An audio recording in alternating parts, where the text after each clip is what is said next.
Chapter 2731. Mind-blowing. Chapter 2731. Mind-blowing, although Prosciutto's voice was plain, every word he said thundered in everyone's mind. Flattened. Lena examined the image in the video again. A moment later, her heart began racing, and her breathing became stifled. Aside from sand, there was nothing else within the 1,000-yard radius displayed in the video. However, after careful inspection, she noticed piles and piles of fallen trees stacked outside the 1,000-yard radius. Many of these trees were uprooted, and most of them had shattered into dozens of pieces. The video then zoomed out, and she found that the so-called sandy area actually lay within a large forest. It looked as if something had thoroughly smoothed out the area. "How is this possible?" a Tier 3 great mage at the Void Realm exclaimed. "That sandy area doesn't have any mana." At this great mage's reminder, Lena and the others also came to this realization and gasped. They had forgotten that the so-called battle video was actually a type of recording magic in God's domain. It could perfectly record the battlefield's situation, which included the ambient mana. This allowed players to analyze the battle situation accurately. Meanwhile, they had watched this battle video as if they were watching a video in the real world. They had completely neglected the presence of mana or lack thereof. "Is this Zero Wing's doing as well?" Lena asked when she saw the wasteland in the middle of the forest. The wasteland had a 1,000-yard radius. Moreover, the attack used had thoroughly consumed all mana in the area. Even Tier 4 large-scale destruction spells would have difficulty accomplishing such a feat, not to mention, the only Tier 4 player known to exist was Black Flame. Yes, someone from Zero Wing did it. According to subsequent reports, that person should be Aqua Rose, one of Zero Wing's Vice Guild leaders. "Her specific strength is still a mystery," Odin said, nodding. "However, based on the spell scale, we can think of her as a Tier 4 Great Wizard who wields Tier 4 large-scale destruction spells. Her destructive power is roughly 10 times that of Black Flame." How is this possible? Isn't Zero Wing just an up-and-coming pseudo-superpower? After hearing Odin's simple analysis, Mythology's members fell silent for a long time. They couldn't help doubting the veracity of the reports. Not only did Zero Wing have a Tier 4 Great Wizard, but this Great Wizard even possessed Tier 4 large-scale destruction spells. If this was the case, then this matter was much more serious than they imagined. After all, a Great Wizard wielding large-scale destruction spells could easily destroy even major NPC cities. At this stage of the game, such an existence would be invincible, be it in offensive or defensive battles. Meanwhile, in this competition, it wouldn't matter to a Great Wizard how many players were fortifying a resource node. All it would take was one Tier 4 large-scale destruction spell to end everything. And if one wasn't enough, then a second one would do. But are we really going to just give up? Lena asked. Mythology was one of the 5 great super guilds. It was sheer humiliation for the guild to get provoked on such a stage. If Mythology didn't do something, the whole world would start to look down on it. Of course not. Odin suddenly smiled. "We must settle this account one way or another, but now isn't the time for that yet. Instead, we should learn from Miracle's example." "Learn from Miracle?" Lena parroted, confused. B-Taz-M/BB. Aver/B Miracle was merely a slightly above-average superpower. What could Mythology possibly learn from it? Sir Odin is right. We have to learn Miracle's way of doing things, Prosciutto said with brightened eyes. We have to publicize this matter so that all the guilds will know about it. Zero Wing might be able to help Frost Heaven secure the 6th seat this time, but what they don't know is that the real doomsday will come after they secure the seat. The reserve seats of God's domain's 12 great guilds were meant for the capable. If a guild relied on the strength of only a handful of individuals to secure one of these seats, then only destruction would await this guild. Moreover, after this competition, Zero Wing would also debut on the international stage. A guild capable of using mythology as a stepping stone wasn't a problem for only mythology. The other 4 of the 5 great super guilds couldn't afford to ignore Zero Wing either. Hence, the 5 great super guilds would not allow such an existence to exist in this world. Good. I will leave this matter for you to handle. Odin nodded in satisfaction when he saw Prosciutto, realizing what had to be done. He then vanished from the group as if he had never been there. Shortly afterward, every participating guild in the competition received an astonishing piece of news. Zero Wing had defeated Mythology and stolen 5 of Mythology's resource nodes. The battle videos at the 5 resource nodes even spread to the various superpowers. The sight of Black Flame killing Sandstorm in one move, Gentle Snow killing over 30 Tier 3 peak experts in one move, Aqua Rose flattening a resource node with one spell, Violet Cloud forcing the Divine Spear demon into retreating, and a handful of Zero Wing's members killing the Lightning Hammer were thoroughly etched into everyone's mind. After all these accomplishments, Frost Heaven became the biggest dark horse in this competition. The mind-blowing news shook the various participating guilds in the arena. This is fake. This must be fake. Didn't Zero Wings and Frost Heaven's members launch an attack on Mythology only recently? How can the battles be over already? A Tier 4 Great Wizard. How is this possible? The various participating guilds were dumbfounded by the information they received. None of them could accept it. However, it was also impossible for these battle videos to be fake, especially with the frightening strength Mythology displayed. The superpowers despaired at the gap between them. Nevertheless, despite having such overwhelming strength, Mythology still ended up defeated. Moreover, it didn't even lose at the hands of a super guild, but to Zero Wing, an up-and-coming pseudo-superpower. Didn't they say Zero Wing doesn't have any background? What exactly is Zero Wing? For a time, the various superpowers were filled with curiosity and confusion about Zero Wing. Despite being a small guild with no backing, Zero Wing had produced a Tier 4 Sword Emperor and a suspected Tier 4 Great Wizard. How could they bring themselves to believe this? As for the players in the spectator stands, they, too, were stunned by this situation. They never thought that during the time Sherfong was fighting one of Mythology's teams, astonishing battles had taken place elsewhere. As well, they also regretted missing these battles. After witnessing Zero Wing's strength, both the Star Alliances and Unyielding Souls upper echelons couldn't help lamenting this situation. They never thought that after not meeting Zero Wing for some time, the other guild had actually grown to such an extent already. Tier 4. This is real power. A passionate flame burned in Purple Eye's heart as she watched the clash between Sherfong and Sandstorm. So long as I reach Tier 4, the guild will be able to tread the international stage as well. At this time, Purple Eye wasn't the only person to have such thoughts. The various major powers experts in the other VIP viewing rooms also burned with desire and ambition toward attaining Tier 4. Every one of them resolved themselves to do everything they could to reach Tier 4 after this competition. Unlike the audience's excited reactions, Miracle and Sacred Temple were filled with both hatred and shock at Zero Wing's performance. Initially, the two guilds believed the 6th reserve seat was already within their grasp. Now that a powerful competitor had emerged in the competition, the two guilds had no choice but to compete for more resource nodes. Otherwise, they wouldn't be able to maintain their current advantage until the end of the competition. Meanwhile, when Seven Wonders received news of Zero Wing's performance, he felt an unprecedented joy and excitement.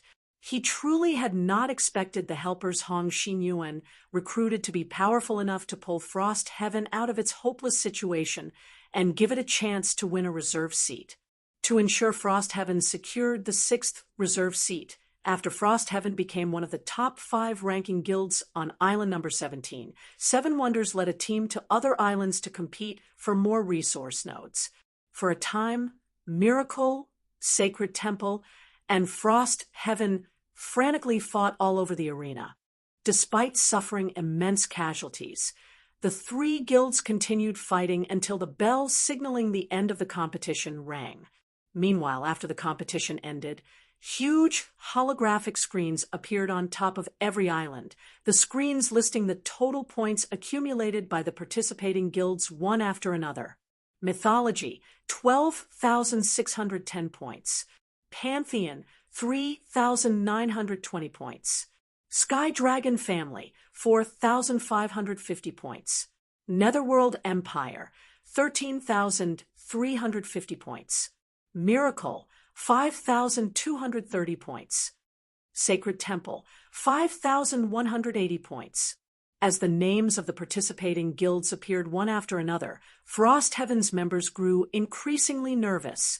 The point difference between Miracle, Sacred Temple, and Frostheaven should be incredibly narrow. In fact, partway through the competition, Shurfong even had to attack other resource nodes personally and let Frostheaven's members wear the resource emblem to keep Frostheaven in the competition. Although there were instances where other guilds had successfully stolen some of Frostheaven's poorly defended resource nodes, most of these nodes were quickly reclaimed. In addition, Gentle Snow and Aqua Rose also wandered between the various resource nodes to avert the ambushes of other guilds. We must succeed. Mushin also grew incredibly nervous as she looked at the screen. Read latest chapters at Wuxia World. EU Frostheaven had suffered tremendous losses during this competition. By the end of the competition, Frostheaven had fewer than 2,000 members left standing. 6 elders, 2 grand elders, and Great Elder Brilliant Blue had even fallen in battle. This was a massive blow to the guild. At this time, even Shurfong couldn't remain perfectly calm. He never expected that Miracle and Sacred Temple would secretly ally with other guilds to attack Frostheaven's resource nodes, forcing him to rotate continuously between several islands. He had even had Aqua Rose obliterate 11 resource nodes. Only then did they manage to deter the other guilds from stealing Frostheaven's resource nodes. Now that Zero Wing had exhausted its trump cards and revealed many things to the various superpowers, if Frostheaven still failed to secure the 6th seat in this competition, then Zero Wing would have a thorny road ahead of the next moment. After more than 20 guilds were listed on the screen, Frostheaven's name finally appeared. Frostheaven, 5,260 points. Chapter 2732, True Beginning. Chapter 2732, True Beginning. We won. We really won. Mushin and the other Frostheaven members were ecstatic when they saw their guild's score. Many members even screamed in joy as they reveled in this moment of victory. What a close one!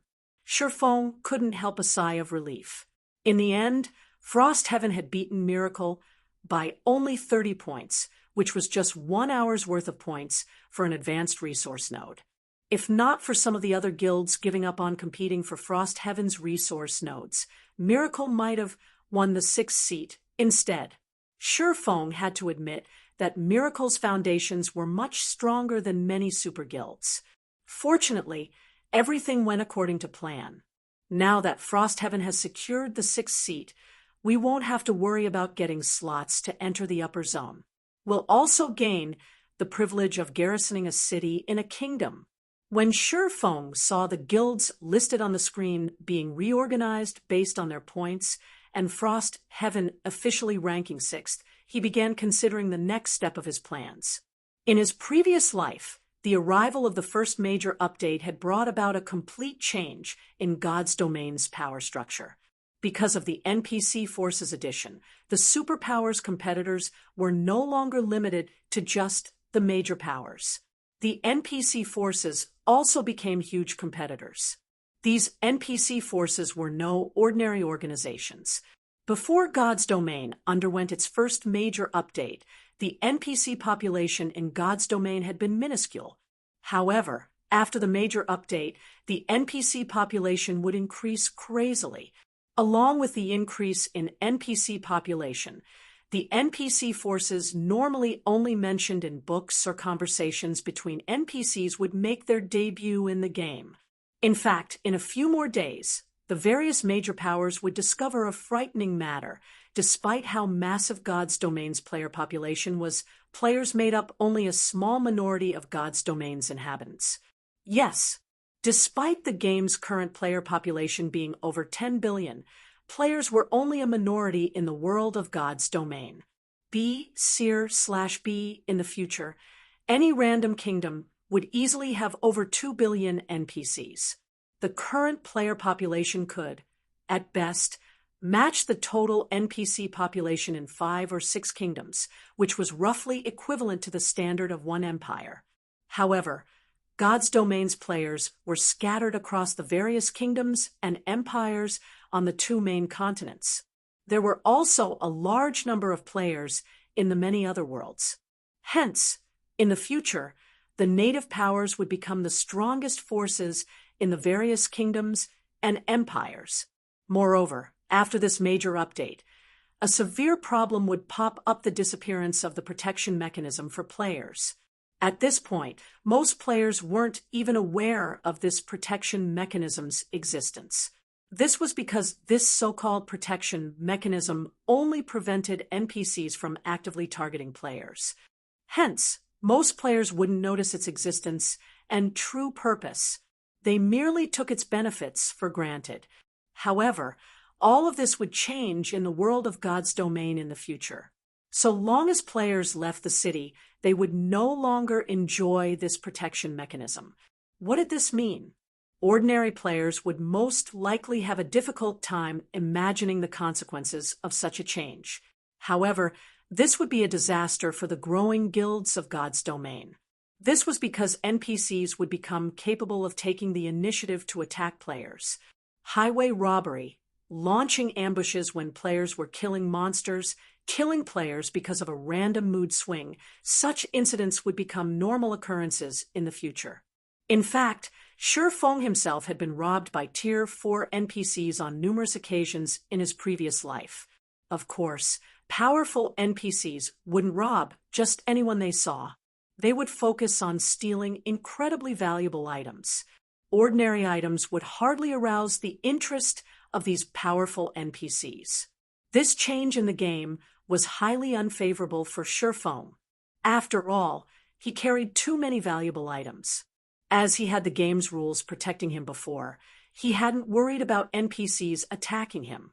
Now that the rules had changed, he had no choice but to act carefully. However, this still wasn't the critical point of the major update. Instead, the fatal change caused by this update was in the management of guild towns and cities. During the early phases of the major update, most players still hadn't noticed a problem with the NPC forces. However, once the local NPC forces finished conducting a thorough investigation on players, they would begin attacking guild towns. If a guild town lacked sufficient combatants to defend it, the territory might very well end up getting taken. This was also one of the main reasons why many superpowers had disbanded after God's Domain underwent its first major update in the past. Meanwhile, the situation now was even worse than during Shi Feng's previous life. In the past, when the first major update hit, the various superpowers already had Tier 4 players defending its territories. However, in this life, let alone Tier 4 players, the superpowers didn't even have many Tier 3 players under their command. It would become a nightmare for the superpowers to defend their guild towns against the various NPC forces. At this point, Shi Feng could already foresee many powers crumbling due to these changes. Compared to his previous life, the first major update's aftermath in this life would definitely be a much more painful sight. Once we get the guild privileges, we'll be able to garrison an NPC city and apply for a guild town teleportation permit. Then, Zero Wing could instantly become a giant in God's domain during the poaching wars. When Shi Feng thought about the imminent poaching wars, he couldn't help feeling a little excited. In the past, some first-rate guilds had eventually grown into super guilds precisely because they managed to take advantage of the poaching wars. In the early stages of God's domain, the superpowers had a massive advantage in numbers over the major powers. By the time players had reached level 100, the major powers had mostly divided the available player population among themselves already. Hence, even some of the stronger guilds among the major powers had found it incredibly difficult to grow further. This was because after the average level of players reached level 100, guilds that wished to grow needed sufficient numbers. This was especially true when it came to Tier 3 players. Without sufficient Tier 3 players, effectively defending guild towns against NPC forces and monster armies would become impossible. Meanwhile, most players mainly looked at the number of guild towns a guild possessed and the prosperity of these towns when determining a guild's strength. This was also why the War God's Temple had set the number of guild towns owned as a participation requirement for the reserve seat competition. And if a guild wished to maintain many guild towns simultaneously, a lot of manpower was necessary. Now, although Zero Wing already possessed more members than most first-rate guilds, it was still far from comparable to the various superpowers. Meanwhile, after the Great Collapse, the members of the fallen powers would become independent players. So long as Zero Wing took advantage of this opportunity, it could instantly become a bona fide superpower. Moreover, Shi Feng was confident that once Zero Wing had a sufficient player base, the guild could go up against Starlink, Saint's Hand, and even the 5 great super guilds. At the very least, Zero Wing wouldn't be forced to hole up in just a handful of guild towns and cities in an incredibly passive state. In fact, with Zero Wing's current state, it was only a matter of time before the guild crumbled. After all, what allowed the various superpowers to triumph over others were the talents they cultivated. With the resources the superpowers provided, these talents would slowly grow into powerhouses in the virtual gaming industry over time.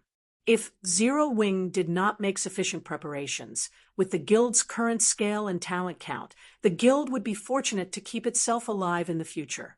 Meanwhile, along with the release of the official rankings, the spectating players and major powers erupted in an uproar.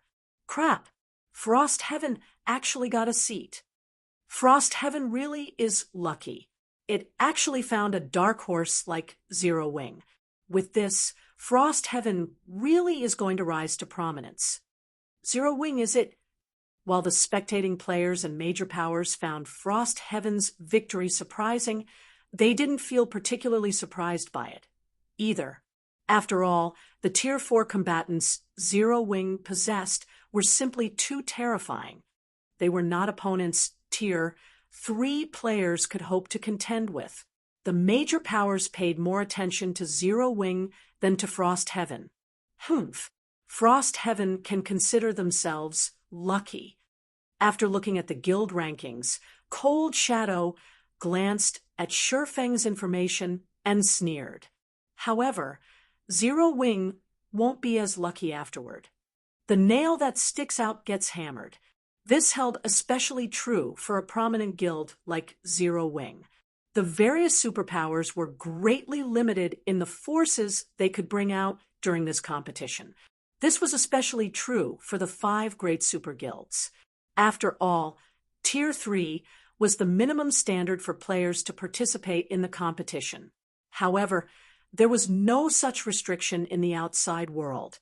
The fact that Zero Wing had revealed 2 Tier 4 players in this competition had provoked the various superpowers' intense envy.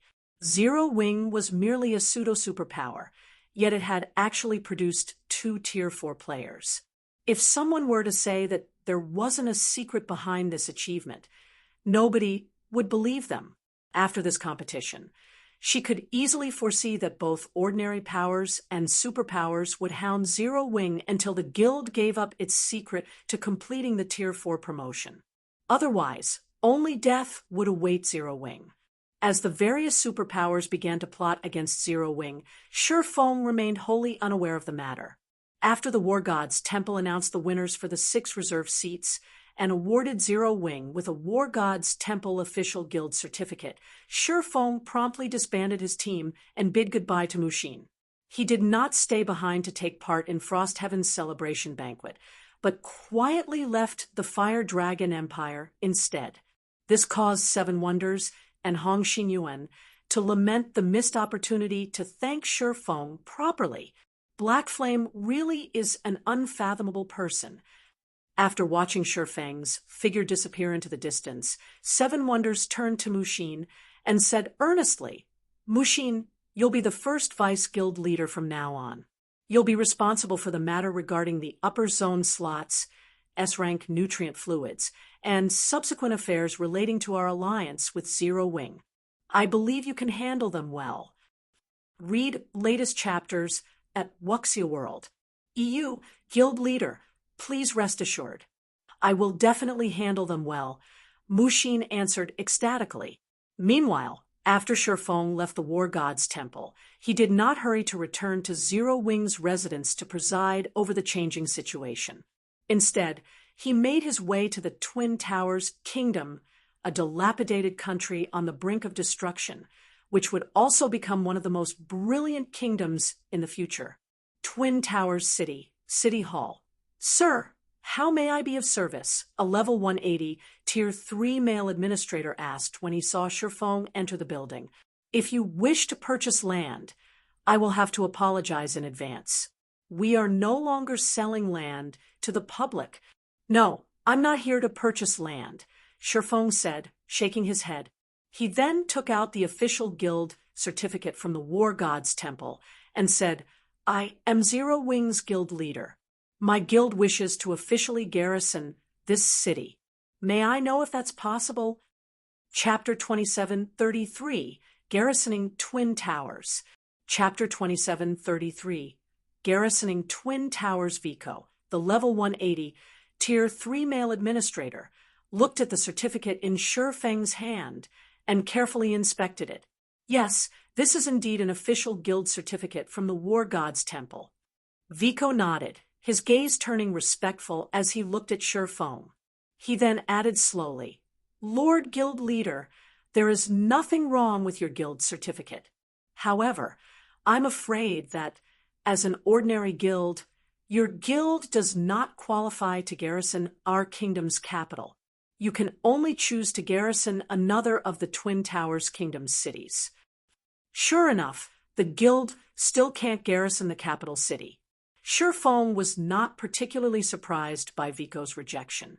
Since that's the case, Zero Wing will garrison Sky Spring City. Although the War Gods Temple now recognized Zero Wing as an official guild in God's domain, that was only recognition and nothing more. Initially, Shifeng thought that with the deterioration of the Twin Towers Kingdom due to the abyssal monsters, Zero Wing might have a chance to garrison its capital. However, it would seem that he had still underestimated the Twin Towers Kingdom. After thinking it through, though, he found this situation reasonable. In his previous life, the Twin Towers Kingdom had shone brightly on the continent of God's domain, thanks to the Tower of Time and Secret Covenant Tower it housed. It had been a kingdom that stood far above other kingdoms. Moreover, while the Twin Towers Kingdom might currently look battered, now that the first major update had taken place, NPCs would start appearing in large numbers across the kingdom. Once that happened, it was only a matter of time before the NPCs turned the tables on the abyssal monsters. Otherwise, Shifeng wouldn't have rushed to have Zero Wing garrison the Twin Towers Kingdom. "That won't be a problem. Please follow me. I will conduct the procedures for you," Vico said, and led Shifeng to the third-floor hall. On his way to the third floor, Shifeng noticed that the number of NPCs inside the city hall had increased significantly. Previously, it was rare to see even one Tier 3 NPC in a city hall. Now, he spotted at least a dozen. Moreover, even the weakest of them was at level 140, while the strongest reached level 182. They were not existence's current Tier 3 players could hope to contend against. Through this, he could already anticipate a large batch of Tier 3 NPCs appearing inside the Twin Towers Kingdom in the near future. With the combat power of these NPCs, retaking the Twin Towers Kingdom and driving the abyssal monsters back into the abyss would be entirely possible. Meanwhile, the Skyspring City, he chose to have Zero Wing Garrison, was the closest NPC city to the Secret Covenant Tower. Although Skyspring City didn't even rank within the top 15 of the Twin Towers Kingdom's NPC cities, after the first major update, the Secret Covenant Tower would become more attractive than the Tower of Time. This was because the Secret Covenant Tower was a holy land for grinding for levels and acquiring guild resources. Before God's Domain's first major update took place, grinding for levels was a daily chore for players. However, after the first major update, grinding for levels would become deadly. If players did not possess overwhelming strength, then the moment they left the confines of NPC cities, they would have to fight with their lives on the line. This was because both NPCs and monsters gained conscious thought after the major update, and they would no longer let players kill them like idiots. Both NPCs and monsters would fight desperately for survival. Hence, grinding monsters would no longer be simple, repetitive fights for EXP. Instead, it would become a fight where players bet their lives for EXP. In a situation where the two sides were roughly equal in strength, every fight would be incredibly taxing. In fact, after the major update, most players would no longer dare fight monsters that were significantly higher leveled than they were. Of course, the increased difficulty in killing monsters came in tandem with a drastic increase in the EXP monsters awarded, at least 10 times more than what they previously awarded. Even so, leveling up would still become an increasingly laborious task in the future. However, it was a different story in the Secret Covenant Tower. The countless monsters trapped in the Secret Covenant Tower's special space had already gone crazy and did not possess any consciousness or intelligence. The only thing on their minds was slaughter. Yet, despite the lack of intelligence, the monsters inside granted the same amount of EXP as the monsters in the outside world. The only problem was that entering the Secret Covenant Tower cost magic crystals. In addition, the monsters inside did not drop coins or magic crystals. The value of the materials they dropped was also negligible. Fortunately, the Secret Covenant Tower wasn't completely barren of loot. Hidden inside the special space were relics belonging to ancient civilizations. The deeper one progressed down the tower, the better the relics one could obtain. Examples would be weapon and equipment designs, master-ranked potion recipes, and even complete legacies for Tier 3 classes. Yes, complete legacies for Tier 3 classes. Unlike the Tier 3 legacies scattered in the outside world, a complete legacy could lower the difficulty of players' Tier 3 promotion by a large margin. A complete Tier 3 legacy could allow a guild to gain a large number of Tier 3 players within a short period. It wasn't an exaggeration to say that, for guilds, a complete Tier 3 legacy was 100 times more valuable than a fragmented legendary item. Meanwhile, complete Tier 3 legacies only started appearing from the 18th floor. This was a place that became available after the first major update. Before this, the Secret Covenant Tower was only a place for pre-level 100 players to grind for levels. It wasn't suitable for players past level 100. However, after the first major update, the Secret Covenant Tower would no longer be the same as before. In the past, after it was revealed that the Secret Covenant Tower dropped complete Tier 3 legacies, the various powers on the Eastern continent had swarmed to the Twin Towers Kingdom. This, in turn, had made the Twin Towers Kingdom one of the most dazzling kingdoms in God's domain, and Sky Spring City had also become an NPC main city that was second only to the capital city. Shortly afterward, Administrator Vico completed all the formalities needed for Zero Wing to garrison Sky Spring City. Lord Guild Leader, this is your Sky Spring City Guild token. Vico handed a golden token to Shurfeng. He then explained, this token grants you partial authority to manage Sky Spring City, including its security and development. Once Zero Wing garrisons Sky Spring City, it will receive 10% of the city's profits as maintenance and management fees. No problem. Zero Wing will manage Sky Spring City well and turn it into the best city in the Twin Towers Kingdom, Shurfeng said. Nodding, once a guild garrisoned a city, it couldn't arbitrarily decide to abandon the city and seek greener pastures.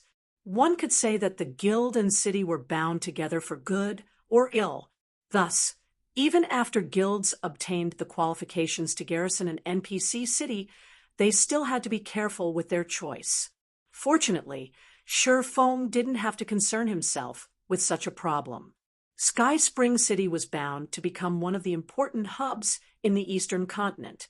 The money and resources it could rake in would far surpass those of many royal capitals. If developed properly, the city could even rival imperial capitals. I pray that you can fulfill this wonderful goal, my lord, Vico said, feeling slightly surprised by Shurfeng's confidence.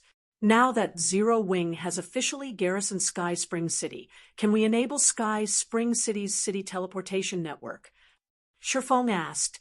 Obtaining the resources Sky Spring City had to offer was only one of his goals in having Zero Wing garrison the city.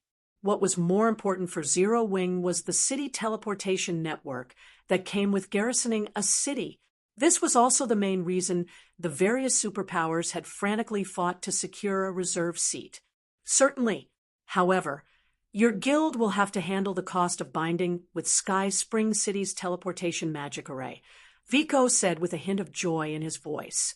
How much will it cost to construct one large-scale teleportation array? Shurfeng asked. If it is only one, the material fee is 100,000 gold coins and 30,000 magic crystals. The labor cost is an additional 5,000 gold, Vico said. In total, it will cost 105,000 gold and 30,000 magic crystals. You guys sure are ruthless. It's just a bunch of ordinary materials, yet you're actually charging me 100,000 gold. Shurfeng was flabbergasted at Vico's quote. If it were before, he might have accepted this price as normal. However, after gaining experience in constructing teleportation arrays, he knew that the materials needed were much cheaper than what Vico quoted him. At most, the material cost should total around several thousand gold. No. The materials the Twin Towers Kingdom uses are the best. No problems will occur even after 1,000 years of use, Vico assured sincerely while shaking his head. Fine, so be it. However, I want everything done within 2 hours, Shurfeng said after taking a look at the time. It had been nearly a day since the first major update took place. Meanwhile, the first wave of the NPC population boom would occur on the second day after the first major update. This was also the moment darkness would befall the various powers. That won't be a problem, Vico said confidently. May I know which guild city you wish to construct the teleportation array in? Silverwing City, Shurfeng answered after giving the question some thought. Silverwing City was pivotal to Zero Wing's future development and resistance against Saint's Hand. Hence, it was imperative that Silverwing City developed as rapidly as possible. Read latest chapters at Wuxia World, EU, although it is slightly far. So long as my lord makes the full payment, we will act immediately, Vico said, gritting his teeth as he looked at the map. To Vico's joy, Shurfeng paid the 105,000 gold and 30,000 magic crystals without hesitation. After receiving the coins and magic crystals, the NPC promptly left the private lounge evidently making his way to Silverwing City. Next, I'll have to see how much the NPC population will increase during the initial wave. Shurfeng's gaze grew solemn after Vico left the room. Hopefully, the number isn't too significant. Although he had managed to execute his plan in time, its success still depended heavily on how much the NPC population grew after the first population boom. If the increase in NPC count was too severe, even Zero Wing would be overwhelmed. After all, the guild simply had too few Tier 3 combatants right now. Meanwhile, Tier 3 combatants were the minimum requirement for maintaining public order in guild towns. At 6 a.m., the sun slowly rose into the sky and shone its dazzling rays onto the various cities of God's domain, symbolizing a new day in God's domain. Chapter 2734, New World Begins. Chapter 2734, New World Begins. Typhoon Empire, Typhoon City. The morning sun's rays shone on the secret pavilion's residence. However, nobody in the residence's scorching atmosphere was in the mood to enjoy this cool morning sun. As the competition for the reserve seats had just ended, the many budding talents and matured powerhouses that had debuted during the competition were now a target of attention for the secret pavilion. To sort out the information of these people and sell the information in the next publication of the God's Domain's experts list, the whole secret pavilion had become extremely busy. Every secret pavilion member within the Typhoon City residence was either sending out information to other branches or organizing the information they received from other branches. Everyone was so busy that they lost track of time. Uncle Yuan, the strength Zero Wing displayed this time is truly astonishing. 1 Tier 4 Sword Emperor and 1 suspected Tier 4 Great Wizard that wields Tier 4 large-scale destruction spells. Zero Wing has even become a guild officially recognized by the War God's Temple. The various superpowers will have to fear Zero Wing now, Purple Jade exclaimed as she read the report on Zero Wing in her hands. B/B Zero Wing was a guild they had watched grow from nothing to its current state. Initially, Zero Wing had been a small guild that couldn't even be considered third-rate. However, it gradually grew into a large guild that could challenge even first-rate guilds. Afterward, it had fought against superpowers time after time. Now, it even stood on the international stage of God's Domain and aided Frostheaven in securing the 6th reserve seat, shocking countless powers in God's Domain in one fell swoop. At this point, even the various superpowers had to acknowledge that Zero Wing was a guild to be wary of. The only thing Zero Wing lacked now was a sufficiently strong foundation. It just didn't have the frightening manpower and expansive territory of a superpower. While that's correct, you shouldn't forget that Zero Wing is a guild that is completely reliant on only a handful of individuals to support it. The guild is walking a tightrope, and a single mistake can lead to disaster. Now, it has even become the focus of God's Domain's various powers, Yuan Tiexin said in a low tone, shaking his head. The Tier 4 promotion quest is simply too challenging. You should know this as well. Yet, Zero Wing has 2 people suspected to have completed their promotions. You should know very well what this implies. Uncle Yuan, you mean Zero Wing has grasped a way to complete the Tier 4 promotion quest easily? Purple Jade was a little shocked. According to the secret pavilion's information gathering, the hardest part in completing the Tier 4 promotion quest was searching for one's Tier 4 legacy land. Even the secret pavilion had yet to locate a single Tier 4 legacy land. If Zero Wing really found a reliable way to locate Tier 4 legacy lands, this would be an incredibly frightening matter. This is only conjecture. We still don't have any evidence to back it up right now. Moreover, I think the possibility of this being true is low. After all is said and done, God's Domain is a relatively fair game. If Tier 4 legacy lands could be located easily, Tier 4 classes wouldn't be considered powerhouses in God's Domain, Yuan Tiexin said, shaking his head. Even so, Just the possibility holds an incredibly fatal attraction for the various powers. According to the inside information we've secured thus far, we can confirm that over a dozen superpowers are already preparing to suppress Zero Wing. In addition, Zero Wing has plenty of enemies: the War-Blood adventurer team on Dragonheart Island, the Dark World's various powers in the Dark Knight Empire, and Saint's Hand in Starmoon Kingdom. Starlink, Zero Wing's old nemesis, has also been conducting a series of secretive operations recently. Starlink seems to be planning something big by the looks of it, if these superpowers join forces. Even if Zero Wing has a Sword Emperor and a great wizard defending its territories, the guild will still have difficulty surviving. Purple Jade's complexion turned ugly at Yuan Tiexin's analysis. A pseudo-superpower was actually fighting on 3 different fronts. Moreover, every one of its opponents was either a superpower or an organization backed by a superpower. Anyone that heard this would definitely feel despair. For Zero Wing to survive, until now, this was simply a miracle. Of course, Shifeng and the rest of Zero Wing's upper echelon might not be afraid of the various superpowers as individuals, but it was a different story for a guild with so many members. It would be very easy for the various superpowers to attack such a guild. Meanwhile, if a guild lacked manpower, there were many things it couldn't accomplish. One such example was the collection of resources.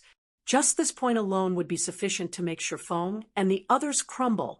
What more operating guild towns and cities? This is just the situation on the Eastern continent. Zero Wing isn't safe on the Western continent either. I heard that many of the Western continent's superpowers are showing interest in the Starlight Fortress, Yuan Tiexin said, chuckling when he saw the blank expression on Purple Jade's face. You should know by now that Zero Wing has always been walking a tightrope, right?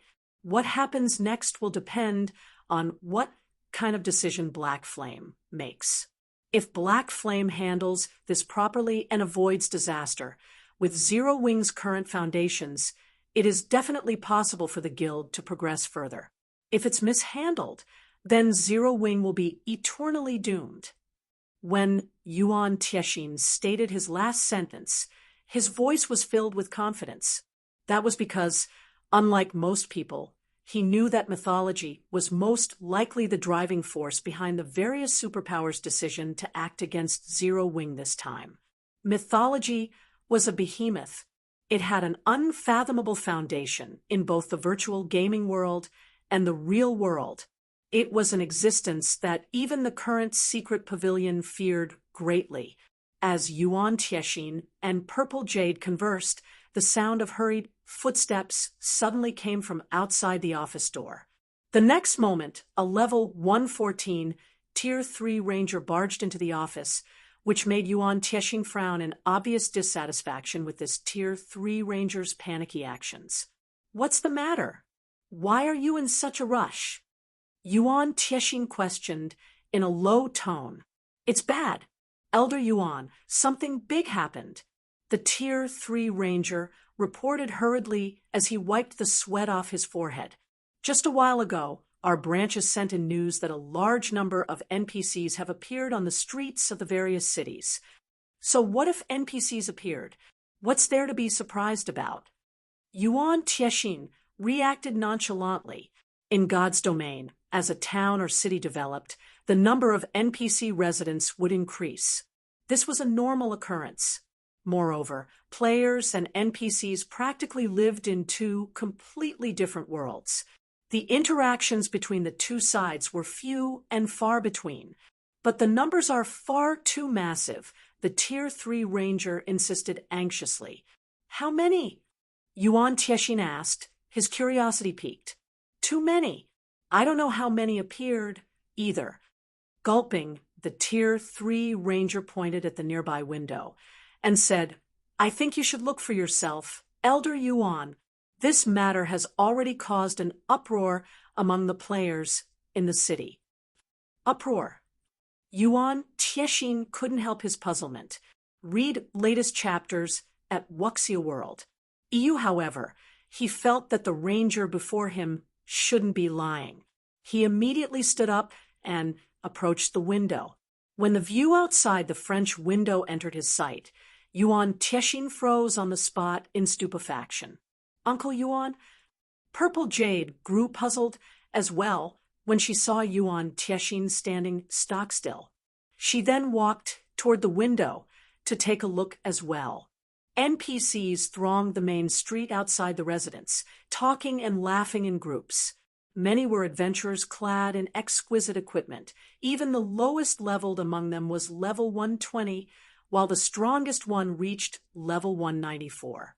Moreover, these NPC adventurers were tier 3 on average, with even the weakest one at tier 2. Aside from these NPC adventurers, there was also a large number of NPC civilians on the street. Purple Jade even saw NPC children running around, playing with pebbles on the street, and even fighting each other with wooden swords. These NPCs accounted for over 80% of the people on the main street. Chapter 2735, Different God's Domain, Zero Wings Decision.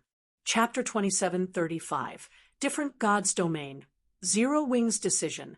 Why are there so many NPCs? Purple Jade couldn't believe her eyes as she looked at the NPCs chatting merrily on the main street. Their current location was an island nation on the western continent with an incredibly harsh environment. As a result, the player population here was insignificant, let alone the NPC population. If not for the increased trade between the two main continents, which attracted many powers and merchant players to the Typhoon Empire, the number of people walking on the main street wouldn't have exceeded 100. So, what was with this situation?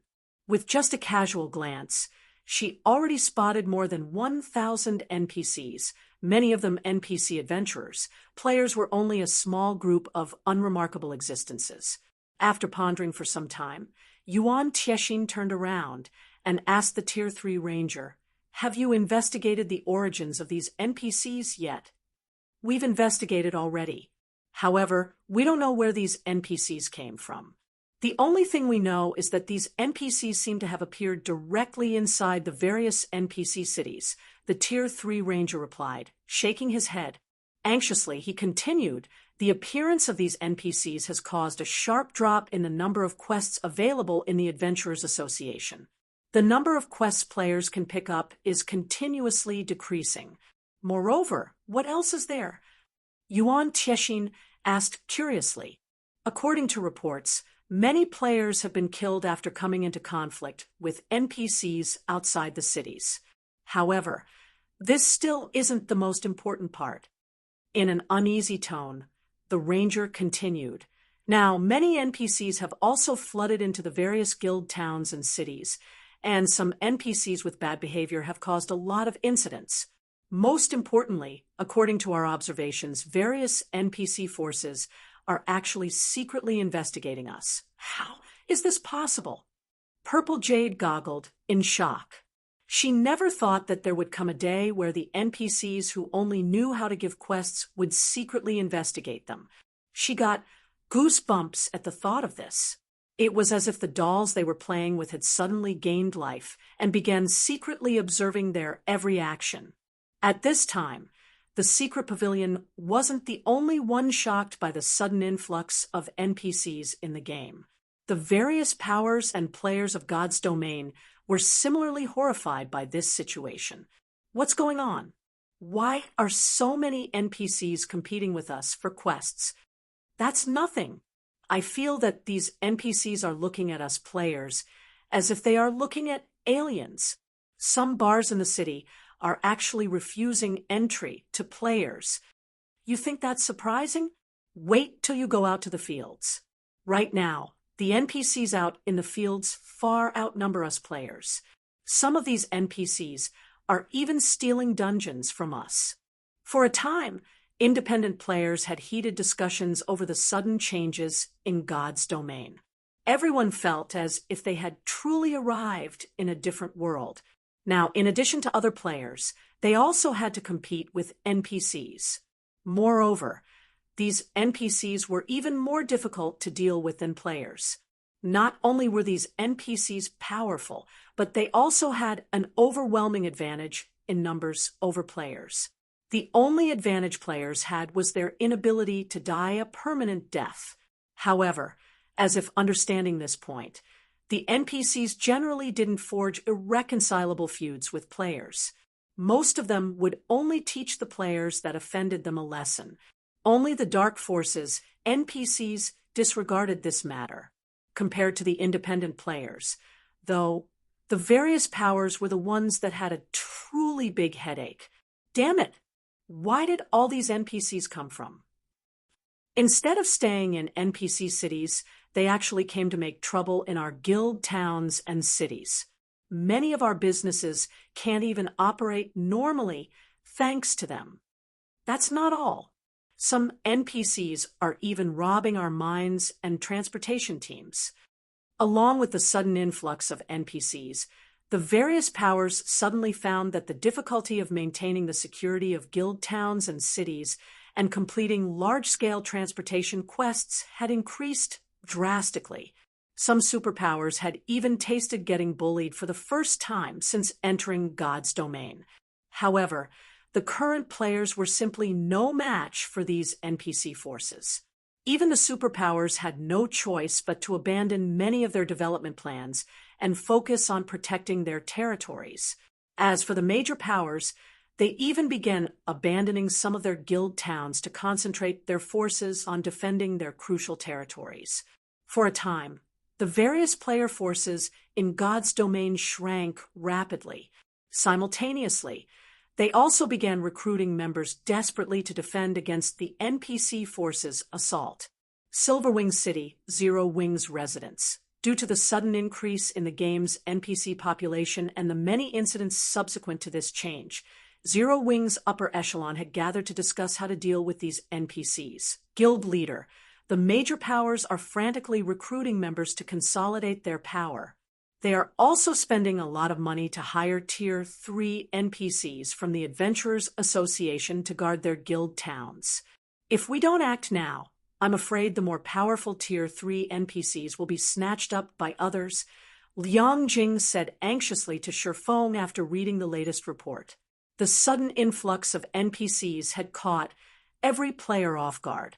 Originally, the changes to the NPCs after the first major update was already a slight problem.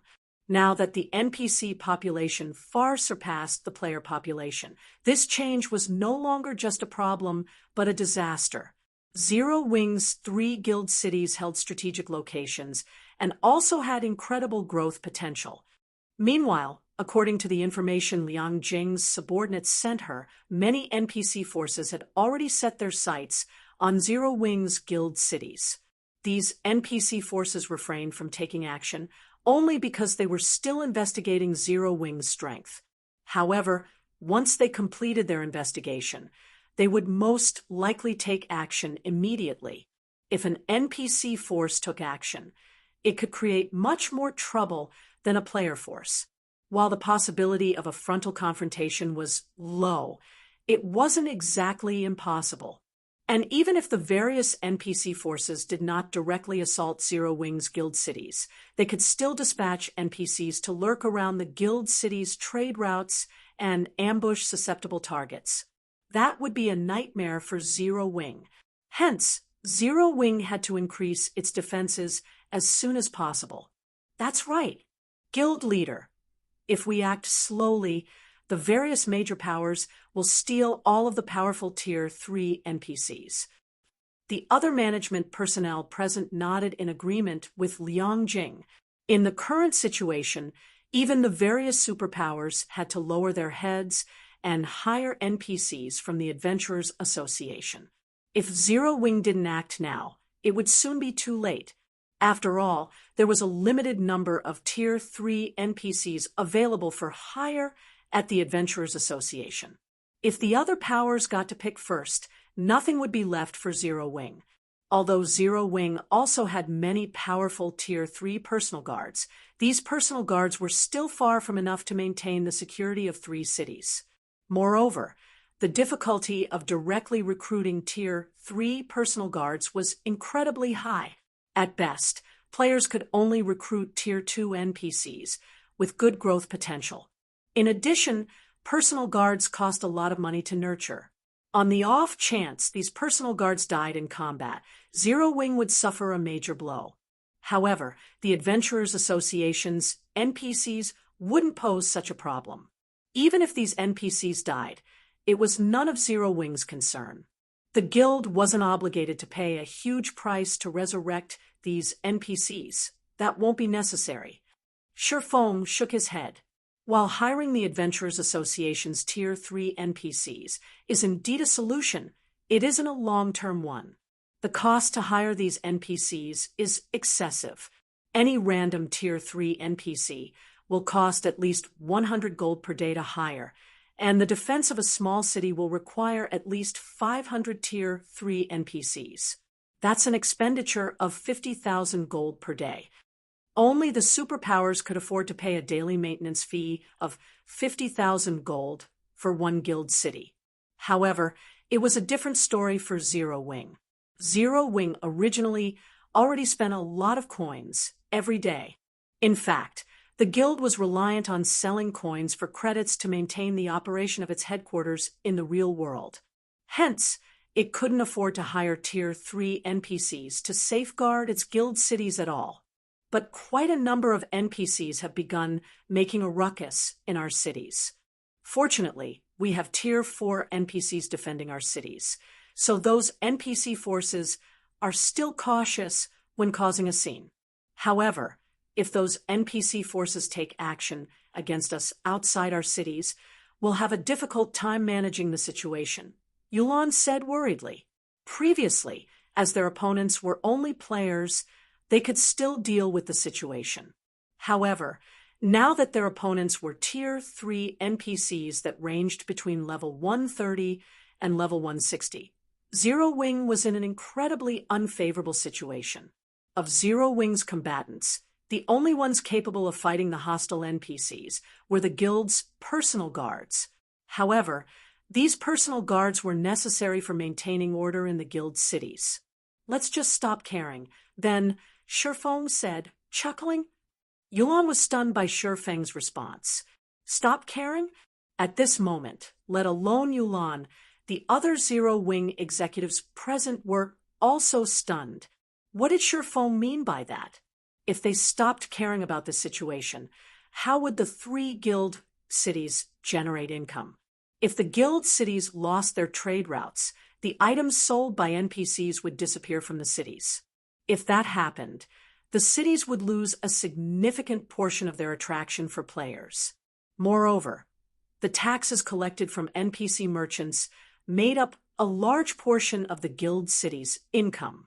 From today onward, Zero Wing's 3 guild cities will prohibit entry to unrelated NPCs. As for NPC merchants, we'll set an exception for them. However, each shop is allowed to bring only 10 people into the cities, Shifeng said calmly. In addition, raise the entrance fees in all 3 cities to 20 silver coins and double the rent for the shops. However, partnered powers may receive a 20% discount. Guild leader. Everyone present in the meeting room gaped in shock at Shifeng's words. They could indeed prevent NPCs from making a ruckus in the 3 guild cities by prohibiting entry to the majority of NPCs. However, the development of the 3 cities would also stagnate. After all, players had to get their quests from these NPCs. Moreover, many of the items sold in the 3 cities were actually sold by NPCs. If they refused entry to NPCs, it would be equivalent to having the income of the 3 cities. As for raising entrance fees to 20 silver and doubling shop rent, that was basically saying Zero Wing wanted no players inside its guild cities. Read latest chapters at Wuxia World. EU Zero Wing would be digging its own grave if it instituted these measures. Just get it done. I have my reasons, Shifeng said, not bothering to provide any additional explanations. He then left the meeting room immediately, When the first major update took place in his previous life, the various powers already had plenty of Tier 3 players under their command, with some even having Tier 4 players. However, at present, not only was the NPC population boom much bigger than in the past, but the various powers also barely had any Tier 3 experts under their command. Hence, the damage the various powers would suffer in the ensuing chaos would definitely be much worse than in the past. While Zero Wing indeed possessed great strength and even commanded Tier 4 NPCs, it was still impossible to maintain the 3 guild cities' security with their current manpower. The only solution Zero Wing had now was to take decisive action and thoroughly prohibit NPCs from entering its guild cities. Afterward, he would have Zero Wing's members enter the Secret Covenant Tower in full force to raise their levels and strength. Otherwise, once the NPC population increased even further and the NPC forces began their assault, Zero Wing would be in a ton of trouble. Soon afterward, Zero Wing's 3 guild cities announced Shifeng's decision to the outside world. All 3 cities immediately went into an uproar. Chapter 2736, Crazy Zero Wing, Cold Spring Forest, Stone Forest City, Freedom Hotel. Chapter 2736, Crazy Zero Wing, Cold Spring Forest, Stone Forest City, Freedom Hotel. What is Zero Wing thinking? Mu Lingsha, who was resting in a room in the Freedom Hotel, stood up reflexively in surprise when she saw the announcement Zero Wing made in Stone Forest City, prohibiting NPCs from entering the city at such a time. Even Stone Forest City wouldn't be able to afford such a loss. After reading the city announcement, Unyielding Heart, who sat nearby, pondered before saying, "But this is indeed one way to solve the NPC problem. But at the cost of more than half of the city's revenue, isn't this too huge a price to pay?" Moreover, Zero Wing directly raised the city's entrance fee to 20 silver to make up for the loss. I'm afraid ordinary players won't be able to accept such a fee. Even the present Stone Forest City would have a hard time justifying it, let alone Zero Wing's 2 other guild cities, Mu Lingsha said in confusion. The Dark World side is keeping an eye on us. If we show any signs of weaknesses, the Dark World's powers will make a move. I don't know the exact reason for Zero Wing's decision, but this is undoubtedly good news for our guild, Unyielding Heart said, smiling. Good news. A blank look appeared on Mu Lingsha's face. She couldn't understand how this situation was beneficial to Unyielding Soul in any way. The increase in Stone Forest City's entrance fee will undoubtedly drive away many players. Meanwhile, you know how excellent Stone Forest City's environment is. It is the best place among the level 100+ neutral maps for players to get rid of the foreign energy invading their bodies. There is also nothing currently available that can compete with the Freedom Hotel, Unyielding Heart explained. If players start leaving Stone Forest City, empty slots will appear in the Freedom Hotel. We can have our guild members fill these slots. You're right. Mu Lingsha's eyes glowed in realization. I'll notify the guild leader and have him make the necessary preparations. Even before the first major update, Stone Forest City was incredibly crowded already. Meanwhile, the sudden influx of NPCs had only made the city even more crowded. The city's population had grown so much that the city's management had no choice but to limit traffic into the city. If many NPCs and players left Stone Forest City, it would indeed be a perfect opportunity for Unyielding Soul to develop there. Stone Forest City was one of the few player-owned intermediate cities in God's domain. If Unyielding Soul leveraged this opportunity, its guild members' average level might surpass that of other guilds. Orc Empire, Silverwing City, this is crazy. Zero Wing must be crazy. It doesn't matter if those NPCs are driven away, but why did the rent become more expensive too? This must be Zero Wing's conspiracy. Zero Wing must be trying to drive merchant players like us out of Silverwing City. Zero Wing is awesome. I support Zero Wing. Good riddance to those NPCs. This is a city built by players. I can't even pick up a quest, thanks to all those NPCs. The players residing in Silverwing City had mixed opinions regarding Zero Wing's new regulations. Some criticized Zero Wing for being money crazy, while others approved of the decision. Meanwhile, when the various major powers received word of Zero Wing's decision to prohibit NPCs from entering its cities, they were amused. How bold of Zero Wing!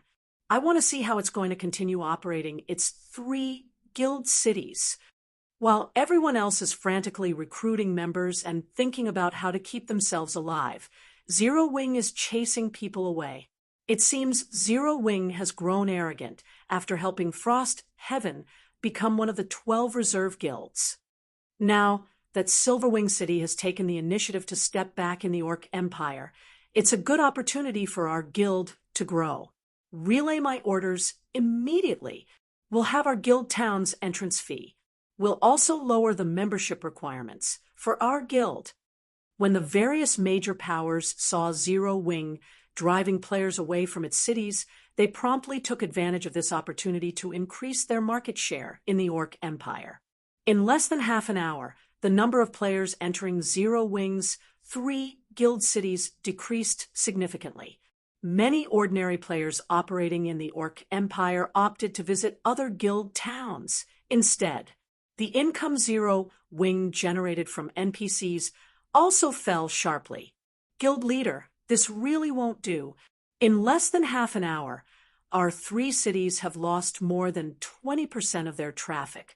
At this rate, we would be fortunate to retain even 10% of our usual traffic, Yulan said after urgently contacting Shurfeng. She felt herself going crazy over this situation. All of this was money, as Gentle Snow and Aqua Rose currently weren't in a suitable state to manage Zero Wing. The guild's management was left to Yulan and Liangjing. Previously, they still weren't aware of Zero Wing's exact situation. However, after shouldering the 2 vice guild leaders' responsibilities, they discovered that Zero Wing had always been walking a tightrope. Now, the guild's financial situation was just barely balanced. However, if Zero Wing were to lose most of its 3 cities' income, the guild would most likely lose the ability to operate normally. After all, the training system in the real world required a lot of energy to operate. Moreover, the guild had increased its internal member count to 5,000. Thus, the amount of money the guild spent every day was staggering. To make matters worse, Zero Wing did not accept the investment of major corporations. If the guild lost its income of coins now, it wouldn't take more than a week for the guild to go bankrupt. I understand. Shurfeng nodded and chuckled when he saw Yolan's anxious expression. But this is only spare change. Spare change. Yulan felt as if she was going to faint. They were losing hundreds of thousands of gold coins per day. Moreover, the various large guilds operating in the Orc Empire hadn't been slacking in developing their respective guild towns. Although none of them had created a basic city yet, they did have advanced towns. In addition, these guilds received a lot of funds from their investors. Hence, the facilities their towns had weren't that far from matching Silverwing cities. The main difference was that the security and convenience level in these towns were far from comparable to Silverwing cities. Shifting his camera angle, Shurfeng smiled and asked, "Can you tell what this building in front of me is?" The next moment, what appeared on Yolan's screen was a massive 5-story tall building. High walls surrounded this building, thoroughly isolating it from the outside world. The density of the mana within the walls was also considerably higher than that of the outside world. Moreover, the building looked the same as the teleportation halls found in NPC cities. A teleportation hall? Yulan gasped. That's right, a teleportation hall. Shurfeng nodded. Moreover, this teleportation hall is the same as the ones found in NPC cities. The only difference is that this thing can teleport people to only one designated NPC city.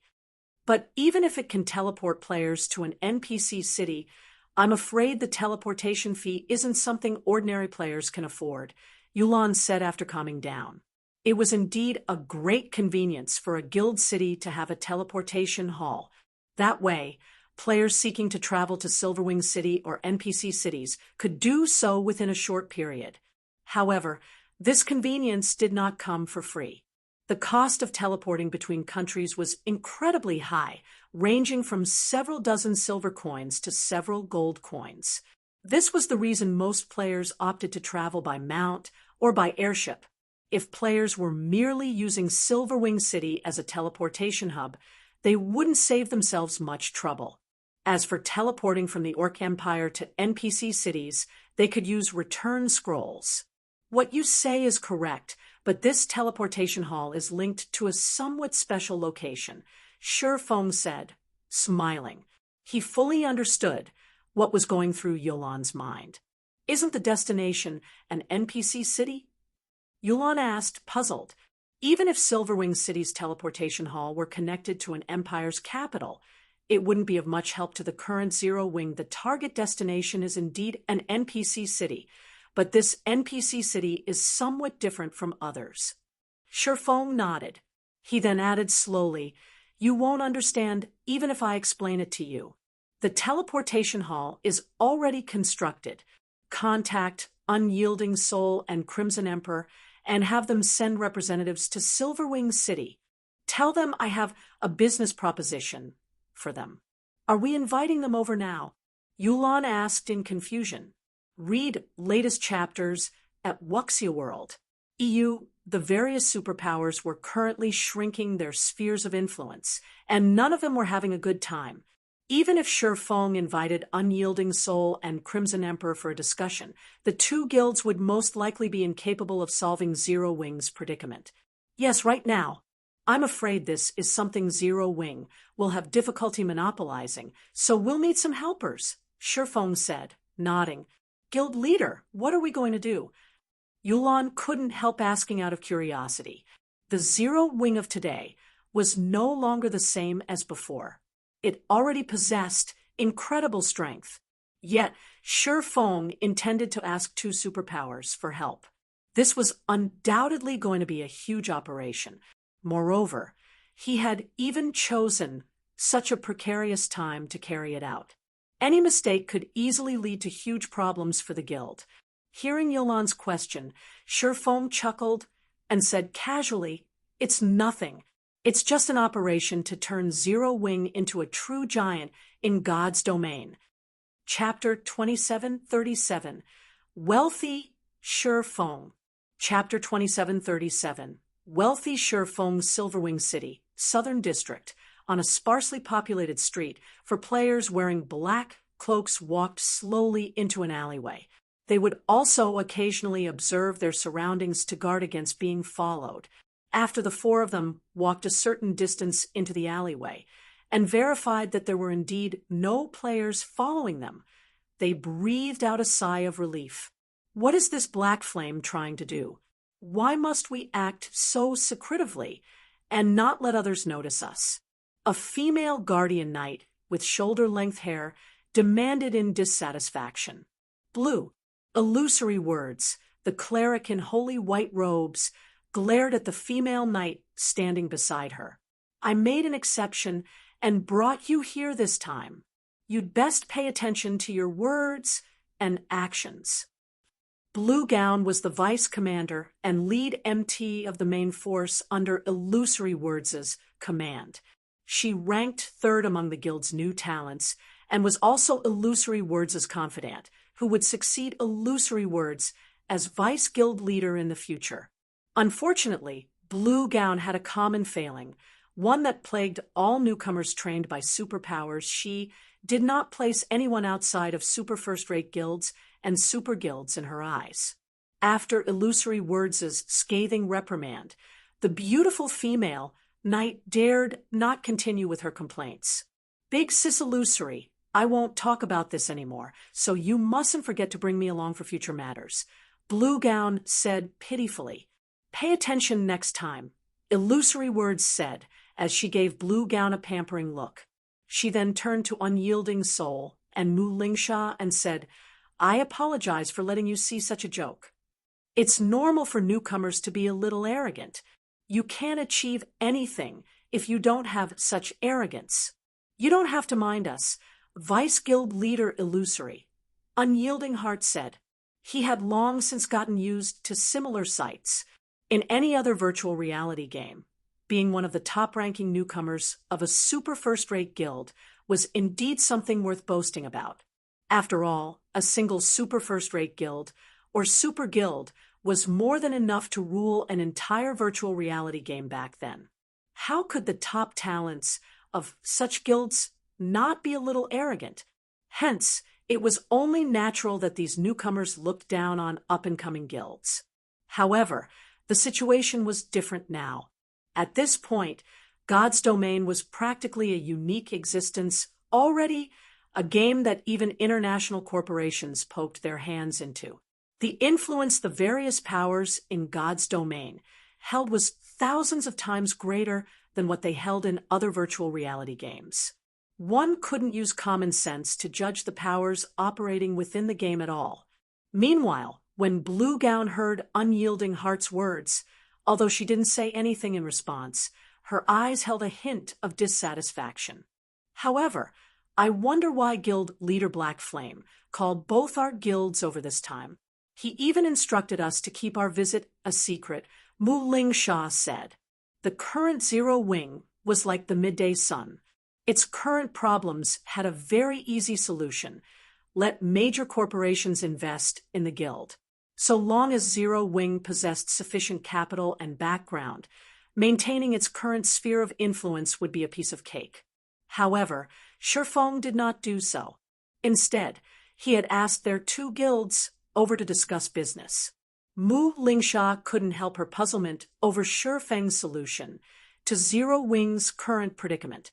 I can't even begin to guess Guild Leader Black Flame's thoughts, but based on his approach this time, I suspect this isn't going to be a simple matter, Illusory Words said, shaking her head. Shifeng had brought her too many surprises and miracles. Now, she wouldn't find it surprising if he created another miracle. After all, Zero Wing had even managed to help Frost Heaven secure the 6th reserve seat. We don't need to guess anymore. Pointing at tall walls some distance ahead, Unyielding Heart said, That should be the place Guild Leader Black Flame told us about. Let's just head inside and listen to why he called us over. When Illusory Words and the others saw the walls Unyielding Heart indicated, they were a little surprised.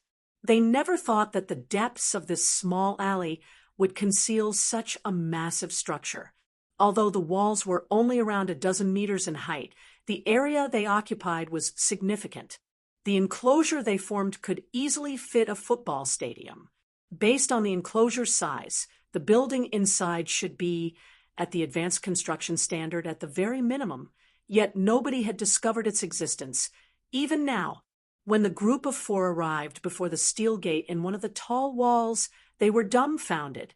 For level 130-plus fine gold guards manned the gate. There was even a level 133, tier 3 dark gold, ranked Great Mage protecting the gate in secret. The level of security was astonishing. At this stage of the game, if these 5 NPCs worked together, they could annihilate a 1,000-man team of tier 3 players. Moreover, the various large guilds were treating fine gold and dark gold guards like precious treasures, showering them with all sorts of resources and ensuring their safety as much as possible. On the other hand, Zero Wing was actually using these precious guards as gatekeepers. This is private property. What business do you have here? A fine gold guard clad in gray leather armor asked in a hostile tone when he saw Unyielding Heart's group. We were invited by Guild Leader Black Flame. Unyielding Heart promptly took out the invitation he received from Zero Wing, which had Zero Wing's guild leader's seal to prove its authenticity. The magical mark is correct. The tier 3 assassin clad in leather armor nodded. He then said, "Please follow me." Okay. Unyielding Hearts group then followed the Tier 3 assassin through the gate. Upon walking through the entrance, Unyielding Heart and the others gasped automatically. A teleportation hall. How is this possible? Aren't teleportation halls restricted to the national level? Blue Gown couldn't believe her eyes when she saw the 5-story tall teleportation hall before her. She never thought Zero Wing could actually construct this sort of transportation tool in Silverwing City. BRA/BB greater than N/B, or even now, teleportation arrays were incredibly rare items among the superpowers. What more a complete teleportation hall? Teleportation halls might be common in NPC cities, but for guild cities, they were priceless treasures that could skyrocket a guild city into prominence. The world of God's domain was massive. It took a long time for players to travel to level 100+ maps, even on flying mounts, and much longer for players without flying mounts. Many powers and adventurer teams would be willing to break the bank if it meant they could teleport directly to somewhere close to level 100+ neutral maps. After all, time represented both money and opportunities for these people. Unlike ordinary players, they couldn't afford to progress at a leisurely pace. So, this is why we were required to come here quietly. How astonishing! Unyielding Heart smiled bitterly as he looked at the teleportation hall. This should be one of the privileges given to guilds officially recognized by the War God's Temple. Illusory words said, a hint of envy in her eyes. With such a privilege, developing a guild city would be a piece of cake. Moreover, Silverwing City possessed an excellent environment and strategic location. That's right. This is indeed one of the privileges of an official guild. A voice suddenly entered the ears of Illusory Words and the others, answering the question in their hearts. Guild leader Black Flame, is this teleportation hall the important matter you wish to discuss? Unyielding Heart asked in slight confusion as he pointed at the teleportation hall. A teleportation hall was a godly development tool. So long as Zero Wing publicized the existence of its teleportation hall, combined with Silverwing City's defenses, Silverwing City would have no problem developing rapidly. Unyielding Soul and Crimson Emperor's participation wouldn't make a difference in the endeavor. In fact, their two guilds would want to ask Zero Wing for help instead. Yes, but that's not all of it. Sherfong nodded. He then smiled and said, "There's no point in telling you about it now. Follow me." After saying so, Sherfong promptly made his way inside the teleportation hall. After Unyielding Heart, Mu Lingsha, Illusory Words, and Blue Gown exchanged looks, they followed him. The next moment, after the four stepped onto the teleportation array inside the teleportation hall, they found themselves inside the Twin Towers Kingdom's Sky Spring City. At this time, however, Sky Spring City didn't have many players. Over 99% of the city's population consisted of NPCs. When these NPCs saw Unyielding Heart's group, they even began eyeing the group curiously as if they had just encountered some rare creatures. "Let's go. There are too many people here." After glancing at the NPCs, observing them, Sherfong took out a Tier 3 group teleportation scroll from his bag and activated it. Before Unyielding Heart and the others could react, they were already over 10,000 yards outside of Sky Spring City. Afterward, Sherfong summoned the Thunder Eagle and ferried the group through the air for over half an hour. At the end of their journey, the group arrived at an ancient tower that pierced the clouds. The tower was easily over 1,000 meters tall. The Secret Covenant Tower? Illusory Words instantly recognized the ancient tower. Curious, she asked, "Why are we here?" She knew a little about the Twin Towers Kingdom's Secret Covenant Tower. The Secret Covenant Tower was an excellent leveling ground for players who had yet to reach level 100. And while there was an entrance fee of 1 magic crystal per person, so long as players didn't die, they could grind inside the tower for as long as they wanted. Initially, many large guilds had brought their new members here to increase their levels quickly. Only after the introduction of several expansion packs, many more leveling spots became available. Since the monsters inside the Secret Covenant Tower didn't drop any good loot, the various powers had opted to power level their new members elsewhere. With mainstream players having long since exceeded level 100, the Secret Covenant Tower was now a thing of the past. To grow stronger, Shifeng said, chuckling. To grow stronger? Illusory Words was slightly surprised by Shifeng's words. But we have long since passed level 100. The current Secret Covenant Tower's limit is no longer level 100, Shifeng said, shaking his head. Before the major update, the tower's open underground levels were only up to the 18th floor. Back then, the tower was, at best, suitable for players up to level 99. However, the tower's open underground levels are now up to the 36th floor, and the monsters inside reach up to level 150. Vice Guild Leader Illusory, I'm sure you understand what this means, right? When Shifeng finished speaking, the eyes of Illusory Words and Unyielding Heart lit up with excitement. Nowadays, due to the large number of NPCs competing for quests and monsters, leveling up had become incredibly troublesome. Yet, levels were what players currently lacked the most. If at the cost of 1 magic crystal per person, players could freely grind the crazed monsters inside the Secret Covenant Tower. Their leveling speed would be much faster than what they could achieve in the outside world. Guild Leader Black Flame, do you mean for us to cordon off the Secret Covenant Tower, monopolize it for ourselves, and let our guild members level up rapidly? Unyielding Heart asked, a hint of excitement in his voice. It had originally already been difficult for players to level up past level 100. With the additional competition from NPCs, the endeavor only became even more challenging. However, if Zero Wing, Unyielding Soul, and Crimson Emperor had a way to allow their members to reach level 120 rapidly and start challenging their Tier 4 promotion quests, their guild's development speed could surpass the other superpowers by a large margin. No, I don't mean to cordon off the Secret Covenant Tower.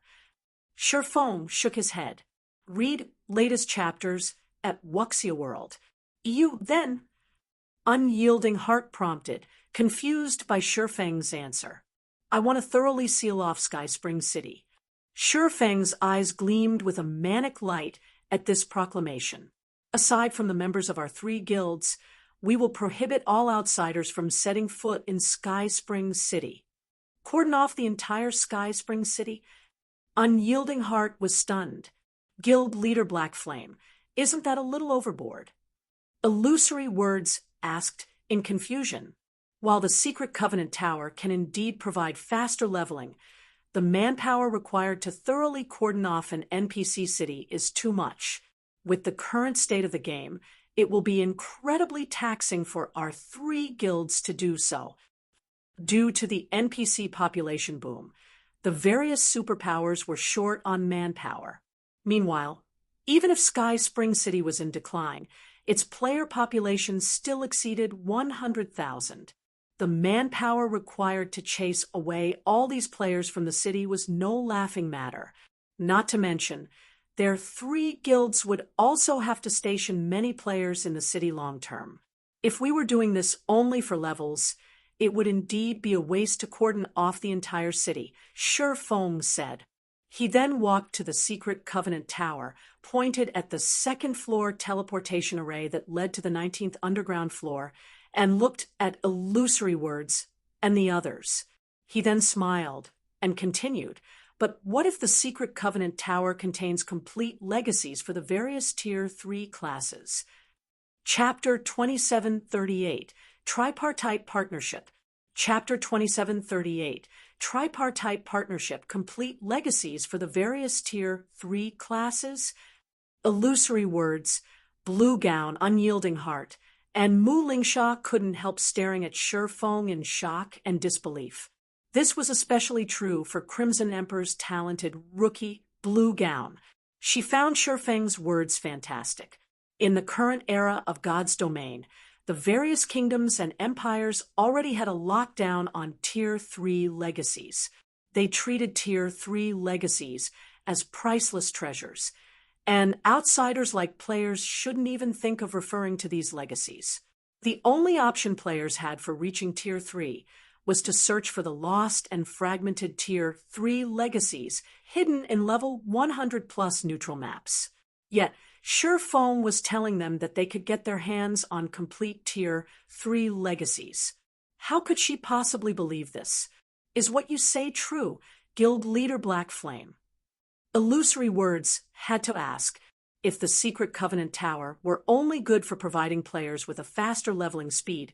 It wouldn't have too significant an impact on a superpower like Crimson Emperor. This was because tiers were everything in God's domain. Levels were only secondary. However, the various superpowers were currently already having trouble with the Tier 3 promotion quest, let alone the elusive Tier 4 promotion quest. In fact, the difficulty of the Tier 3 promotion was so high that the various superpowers were using the number of Tier 3 players they had as a comparison of strength. If what Shifeng said was true, and the Secret Covenant Tower contained complete Tier 3 legacies, then this was an incredibly astonishing matter. If news of this matter leaked out, it would most likely send the entire God's domain into an uproar. After all, despite many players having reached level 100 already, the players that had completed their Tier 3 promotions were still incredibly rare. If one could get a complete Tier 3 class legacy, then completing the promotion quest for the specified class would become significantly easier. This was why NPCs had a much easier time reaching Tier 3 than players. If the difficulty of players' Tier 3 promotion quests were reduced, the number of players successfully reaching Tier 3 would definitely skyrocket. You can personally verify this matter afterward, Shifeng said, chuckling. However, we must first decide whether we will cooperate or not. Unyielding Soul will do it. Unyielding Heart said without hesitation. Crimson Emperor naturally won't miss this opportunity. Either, Illusory Words said, nodding. However, she then continued worriedly, but with only our 3 guilds, I'm afraid it will still be very difficult to seal off Sky Spring City, let alone concealing the Secret Covenant Tower's true secret. Cordoning off an NPC city was a challenging endeavor, as players could freely teleport into NPC cities. Players like themselves were powerless to prevent this. At most, they could keep players inside the city from leaving through the main gate and kill anyone that insisted on doing so. However, aside from the main gate, players had other means to exit an NPC city. One example would be a teleportation scroll, like what Shifeng used. The second problem was the matter of the Secret Covenant Tower containing complete Tier 3 legacies. If Unyielding Soul and Crimson Emperor dispatched a lot of manpower to hunt for legacies, the superpower spies planted in their 2 guilds would very quickly find out about the secret. At that time, cordoning off Sky Spring City would become even more of a challenge.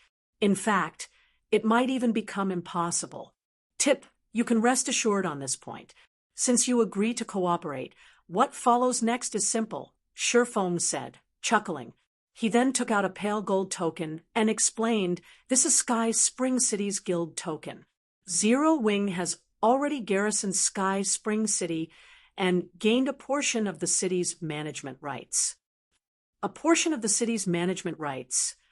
Illusory Words' eyes widened in shock as she looked at the guild token. NPCs managed the NPC cities of the various kingdoms and empires. Hence, any guild that successfully acquired even a small portion of an NPC city's management rights would have a solid hold over the city. Other guilds would have no way of wresting control over the city away from the ruling guild. In other words, Sky Spring City was already Zero Wing's possession. So, this is the privilege an official guild receives from garrisoning a city? Unyielding Heart looked at the token in Shifeng's hand with envy. He had to admit that this privilege was truly amazing. With this privilege, it was only a matter of time before Zero Wing surpassed its rival guilds. While a guild city indeed possessed excellent development potential, NPC cities still dominated the current god's domain. Travel between NPC cities was incredibly convenient. Moreover, NPC cities all had shops and auction houses that sold the essentials that the various powers and independent players couldn't do without. Thoroughly occupying an NPC city meant acquiring a gold mine with a steady income and no need to manage the city to obtain such significant income. This was something the various superpowers dreamed of having. That's right. This is a privilege for guilds officially recognized by the War God's Temple, Shifeng said, not bothering to hide the truth. With this token, I can enact a magic ban over Sky Spring City, preventing the use of any teleportation tools within it. This way, players can only walk if they wish to exit the city. In addition, for the sake of keeping the Secret Covenant Tower's Tier 3 legacies a secret, our 3 guilds should rely on only our main force members to hunt for the legacies. To begin with, it's pointless to have a large number of players hunt for them. Ordinary Tier 3 teams can't even survive on the lower floors, let alone search for the complete legacies. Of course, it's impossible to keep this secret forever. However, at this stage of the game, I wish to keep it hidden as long as possible. Illusory Words and Unyielding Heart nodded in agreement. They, too, felt that this was the only way they could go about doing things. So long as their guilds acquired complete Tier 3 legacies, they would already have a significant lead over the other superpowers. And the longer they could keep this secret hidden, the greater the benefits they could reap from it. Let's sign a contract. Then Shifeng said as he pulled out 2 guild contracts. Initially, Shifeng had wanted to invite the Secret Pavilion as well. However, the Secret Pavilion was a business-oriented guild and always held itself detached from the struggles between guilds. If the Secret Pavilion suddenly cordoned off an entire NPC city, it would create a huge commotion. In other words, it would seem quite abnormal. Hence, Unyielding Soul and Crimson Emperor were much more suitable for this partnership. After all, the 2 guilds were currently in a weakened position. Cordoning off an entire NPC city for the sake of acquiring more resources would be very normal for them. Even if the other superpowers found out that the 2 guilds' objective was the Secret Covenant Tower, the superpowers would, at most, think that the tower provided players with faster leveling. As for permanently cordoning off Sky Spring City, Shifeng had never intended to do that. Zero Wing was in dire need of funds. Cordoning off Sky Spring City to allow the guild to gain some advantages might be fine in the short term, but sealing off the city forever would be unprofitable. Fortunately, although it would be impossible to earn money off other players and powers while Sky Spring City was cordoned off, the income from Unyielding Soul and Crimson Emperor would still be considerable. After all, both Unyielding Soul and Crimson Emperor had guild residences in Silverwing City. Compared to teleporting to Sky Spring City from the NPC cities of other kingdoms and empires, which would cost a minimum of 4 gold, it only cost a little over 1 gold per person to teleport from Silverwing City. Meanwhile, Zero Wing would get half of the profits generated by Silverwing City's teleportation hall.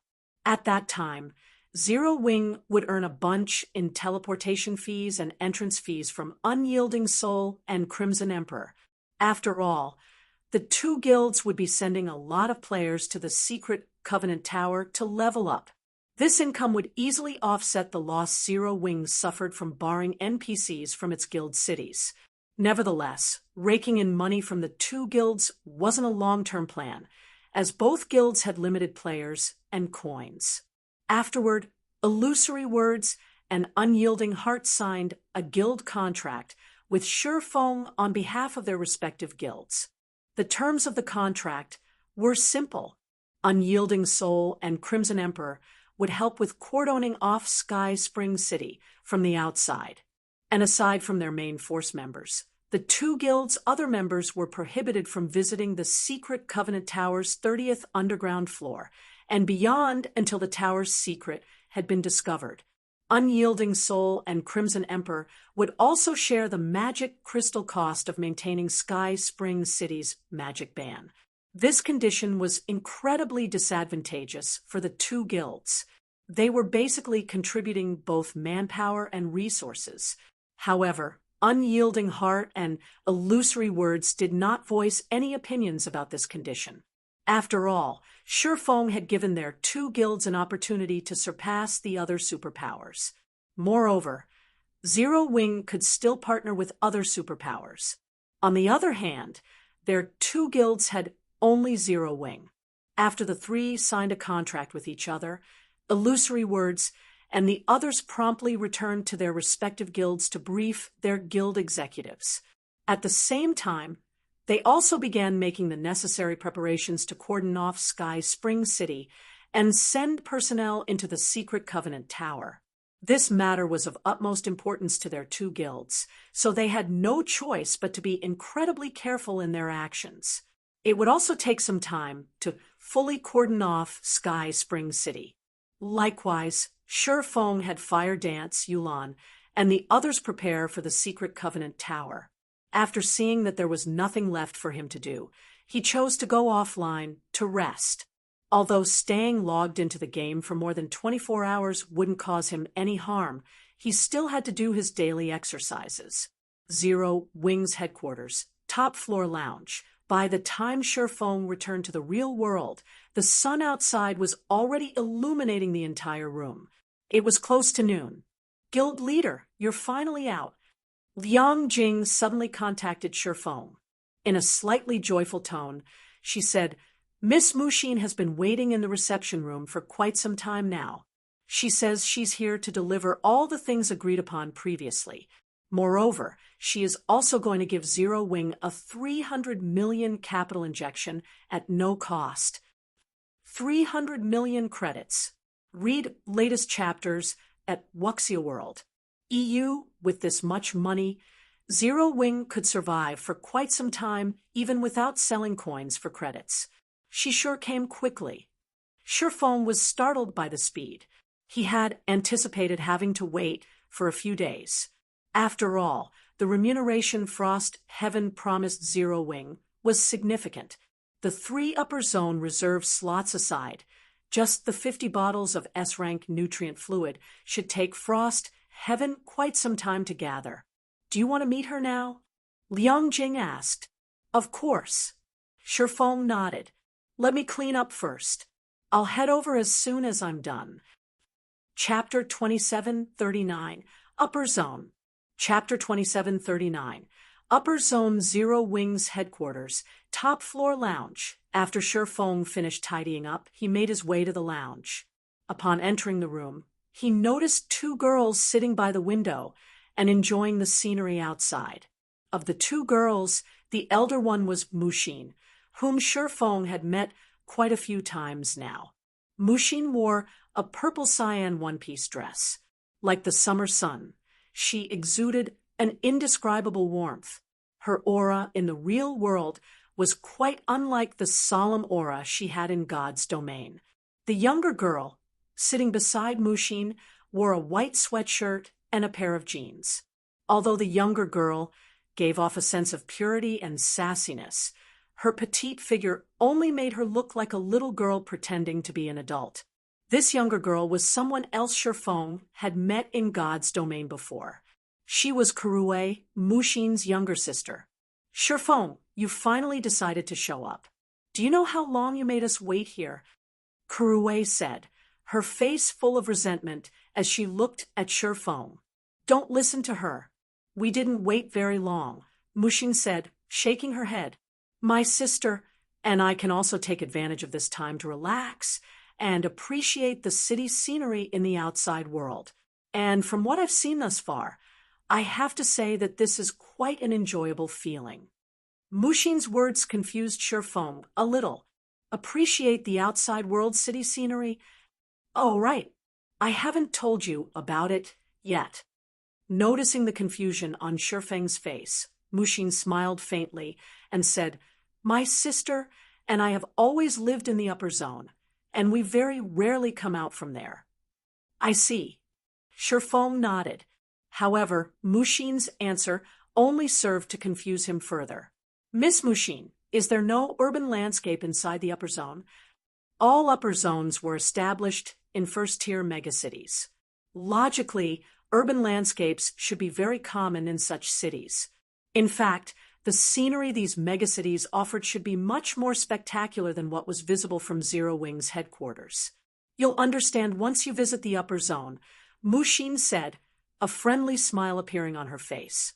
The upper zone is different from other places. Although Uncle Hong has given you the reserve slots, you still need to register with the upper zone first before you can enter.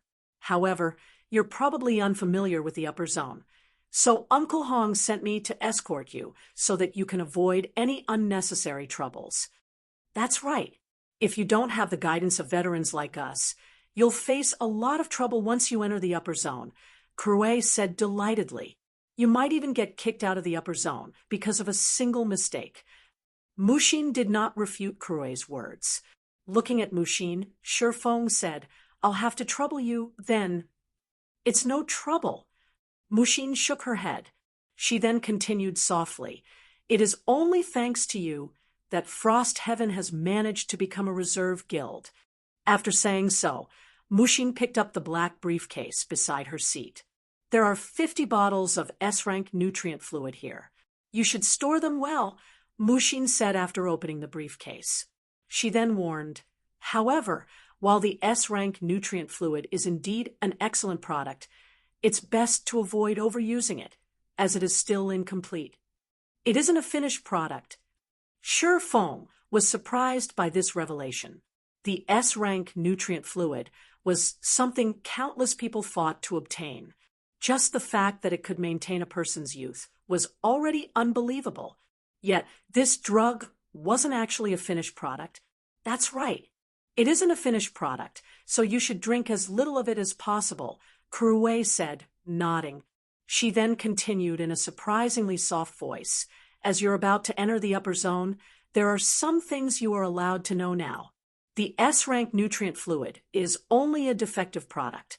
However, as it indeed has amazing effects on the human body, the Green God Company sells it in small quantities. Nonetheless, in the upper zones, drinking it isn't recommended. Mushin nodded in support of Kuei's words. Thus far, Kuei and I have drunk only 2 or 3 bottles of S-rank nutrient fluids because of special circumstances. Uncle Hong even severely warned us and banned us from drinking more. Uncle Hong isn't someone who would harm us, so you should also be careful when using the S-rank nutrient fluid, Mushin said earnestly. Upon hearing this, Shifeng couldn't help becoming a little wary of the S-rank nutrient fluid. He then said, I understand. I'll have my people drink as little of it as possible. If even the upper zone advised its residents against drinking the S-rank nutrient fluid, then there were definitely problems with this product. However, as to what exactly these problems were, most likely only a small number of people knew. Fortunately, aside from himself, everyone else in the guild hadn't consumed a significant amount of S-rank nutrient fluids. Now that our matters here are settled, since her elder sister had already transferred the S-rank nutrient fluids to Shifeng, Kuei said excitedly, Let's go to the upper zone. We're going there now. Shifeng was a little stunned. The upper zones were established only in certain first-tier cities, which were several hours of flight away.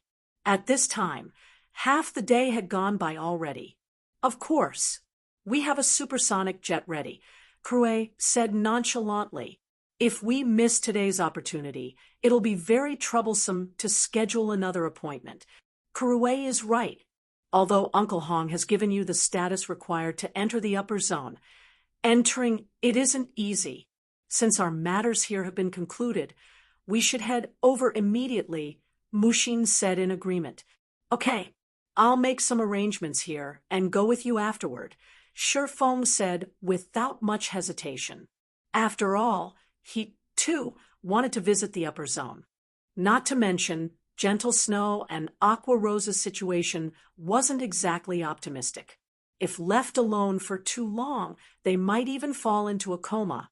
Moreover, during his previous life, the upper zone was a place that even the executives of the various super first-rate guilds and first-rate guilds yearned to live in. As for the guild leader of a second-rate guild like himself, visiting the upper zone was something he never even dared to dream about. Mushin being willing to escort him to an upper zone was naturally to his advantage. After Shifeng passed on his guild affairs to Liangjing, he went to the airport with Mushin and Kuruwei. During their journey, Shifeng had to admit that the Boulder Corporation was indeed wealthy and influential. With the corporation's private supersonic jet, a trip that should have originally taken several hours on an ordinary airplane was completed in just 1 hour. At the end of the flight, the trio found themselves in Yuantian City, one of only 3 first-tier megacities within the country to house an upper zone. While crossing the city districts on a high-class maglev train, Shifeng couldn't help lamenting ruefully. As a megacity with a population of more than 100 million, Yuantian City far outstripped other cities in terms of prosperity. It was also one of the cities Shifeng had always wished to develop Zero Wing in, as it had many important resources rarely found in the outside world. In fact, almost all super first-rate guilds and super guilds operating in the virtual gaming industry had their headquarters in cities hosting an upper zone.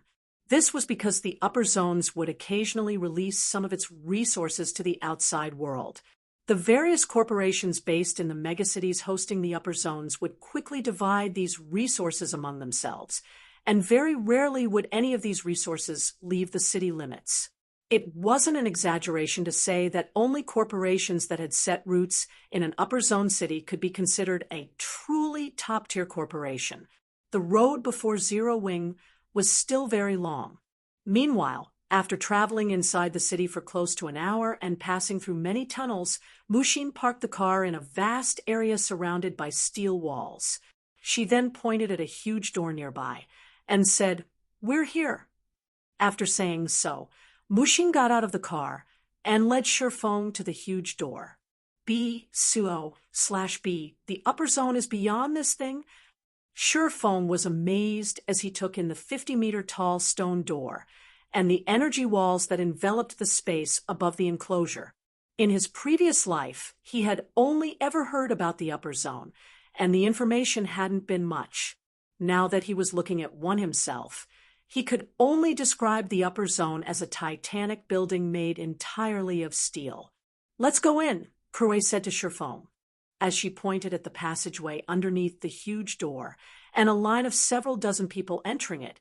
She beamed at him and continued, "However, you have to be careful once you enter. Read latest chapters at Wuxia World. Is there something special about it?" Shifeng asked, confused. "You'll understand once you go in," Kuruwei said, her smile growing even brighter when she saw the confusion on Shifeng's face. "However, you'd best be mentally prepared. Once you go inside, you won't have a chance to return to your own world." Afterward, Kuruwei stopped speaking and walked toward the passageway. Mushin had remained silent all the while. However, after a moment, Mushin took a deep breath and looked at Shifeng. She then said earnestly, "Although Kuruwei is right, there are unimaginable opportunities available in the upper zone. If you can prosper inside, even the various international corporations will have to treat you with respect. Anyway, time is almost up. Let's enter as well." Chapter 2740, Mental Path. Chapter 2740, Mental Path. Shifeng also deeply agreed with Mushin's reminder. In fact, He had a much better understanding than Mushin and Kuruwei did of how special and different the upper zone was compared to the outside world. In his previous life, aside from the various powers of God's domain, any expert that successfully reached Tier 5 would, for some reason, yearn to enter the upper zone. Their yearning could even be described as fanaticism. That kind of fanaticism wasn't something Mushin and Kuruwei could understand. Back then, those people were truly willing to risk their lives to enter the upper zone. Extending one's lifespan by living in the upper zone was indeed a very tempting matter. In fact, it was something even the various major corporations would fight desperately to obtain. However, back then, Shi Feng could tell that those Tier 5 experts weren't risking their lives just to extend their lifespans. Instead, it was as if something in the upper zone was attracting experts of such caliber. Thus, many Tier 5 experts and even Tier 6 God-ranked experts in God's domain had abruptly gone missing, their fate unknown. One of the most well-known people among those who disappeared was Violet Cloud. As a Tier 6 cleric god, Violet Cloud had been in existence even the various super guilds had a headache dealing with. In the past, in order to enter the upper zone, Violet Cloud had agreed to the harsh conditions of a super guild.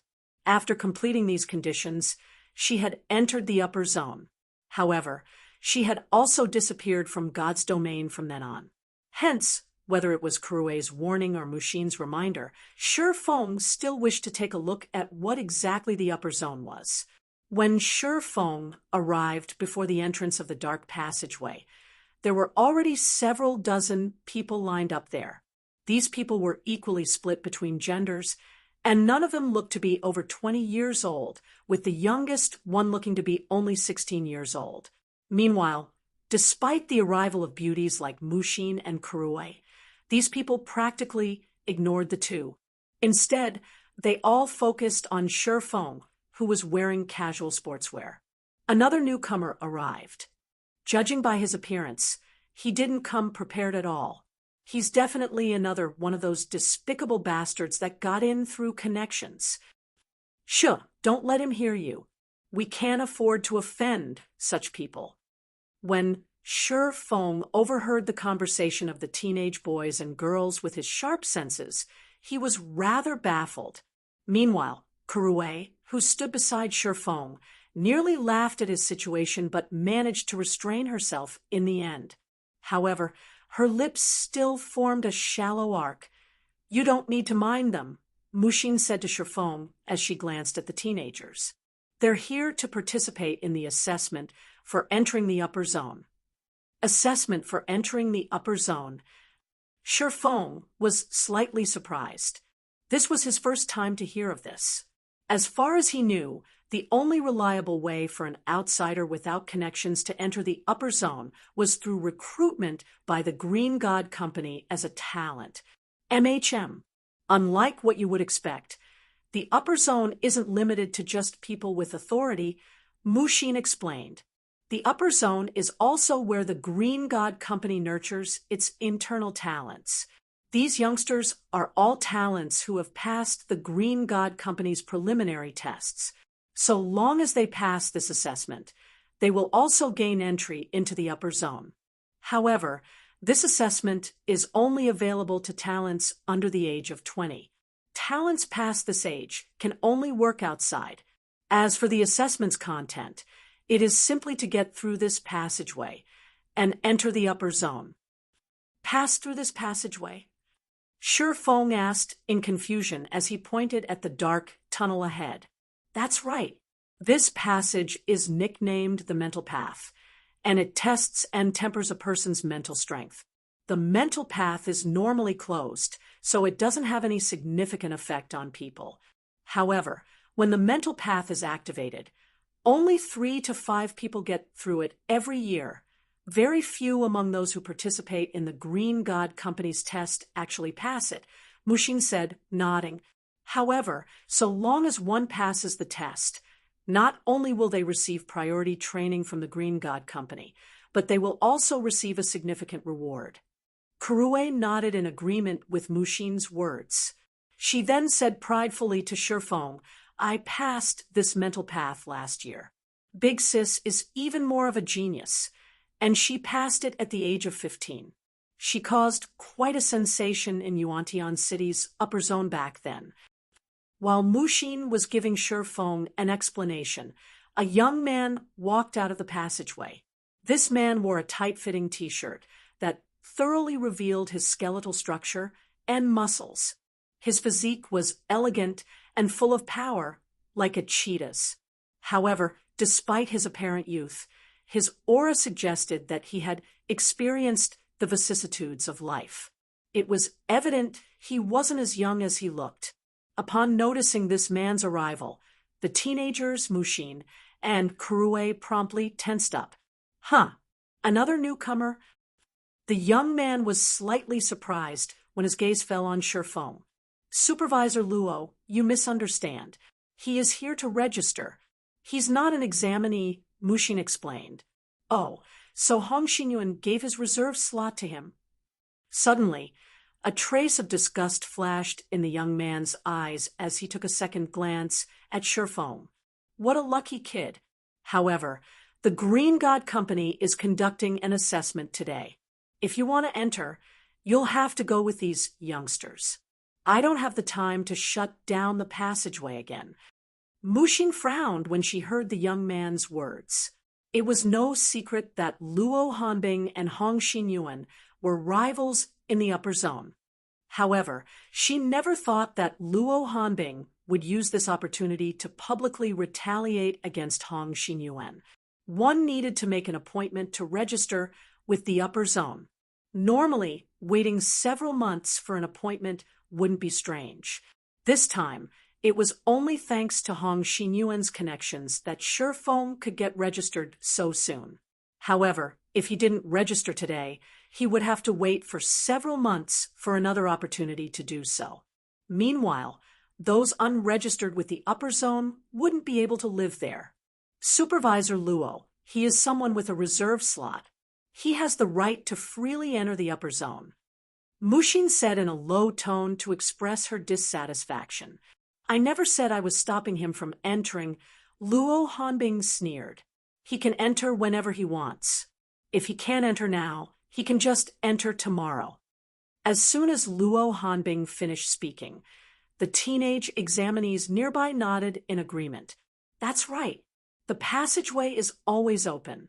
Since he already has identification in the upper zone, can he enter whenever he wants? Supervisor Luo is right. If he can't enter now, he can just enter tomorrow. Why must he compete with newcomers like us? The teenage newcomers instinctively despised people who entered the upper zone through connections. After all, they had gone through great difficulties to reach this point. They even had to walk through the activated mental path to secure identification in the upper zone. In comparison, Shifeng could obtain identification without having to do anything. He made their efforts look like a joke. Kurue also couldn't help glaring at the supervisor surnamed Luo. She then whispered to Mushin, saying, Big Sis, why don't we come back at another date? That bastard clearly won't let us in today. As one of the upper zone's supervisors, Luo Hanbing wielded greater authority in the upper zone than Hong Xinyuan. Even if they reported this matter to their uncle, they wouldn't be able to do anything about this situation. After all, Luo Hanbing's actions were not completely unreasonable. All right, if you don't want to enter, don't get in the way, Luo Hanbing said impatiently. The newcomer assessment this time is very important. If it gets delayed, even Hong Xinyuan won't be able to bear the consequences. However, just as Mushin wanted to say something, a voice suddenly entered everyone's ears. Supervisor Luo, so we can enter right away? The owner of this voice was none other than Shifeng, who had remained silent all this time. Shifeng. Mushin stared at Shifeng in stupefaction. She never thought Shifeng would actually consider challenging the mental path. Let alone Mushin, even Luo Hanbing, and the others were surprised. "Kid, it seems you're quite bold," Luo Hanbing said as he looked at Shifeng.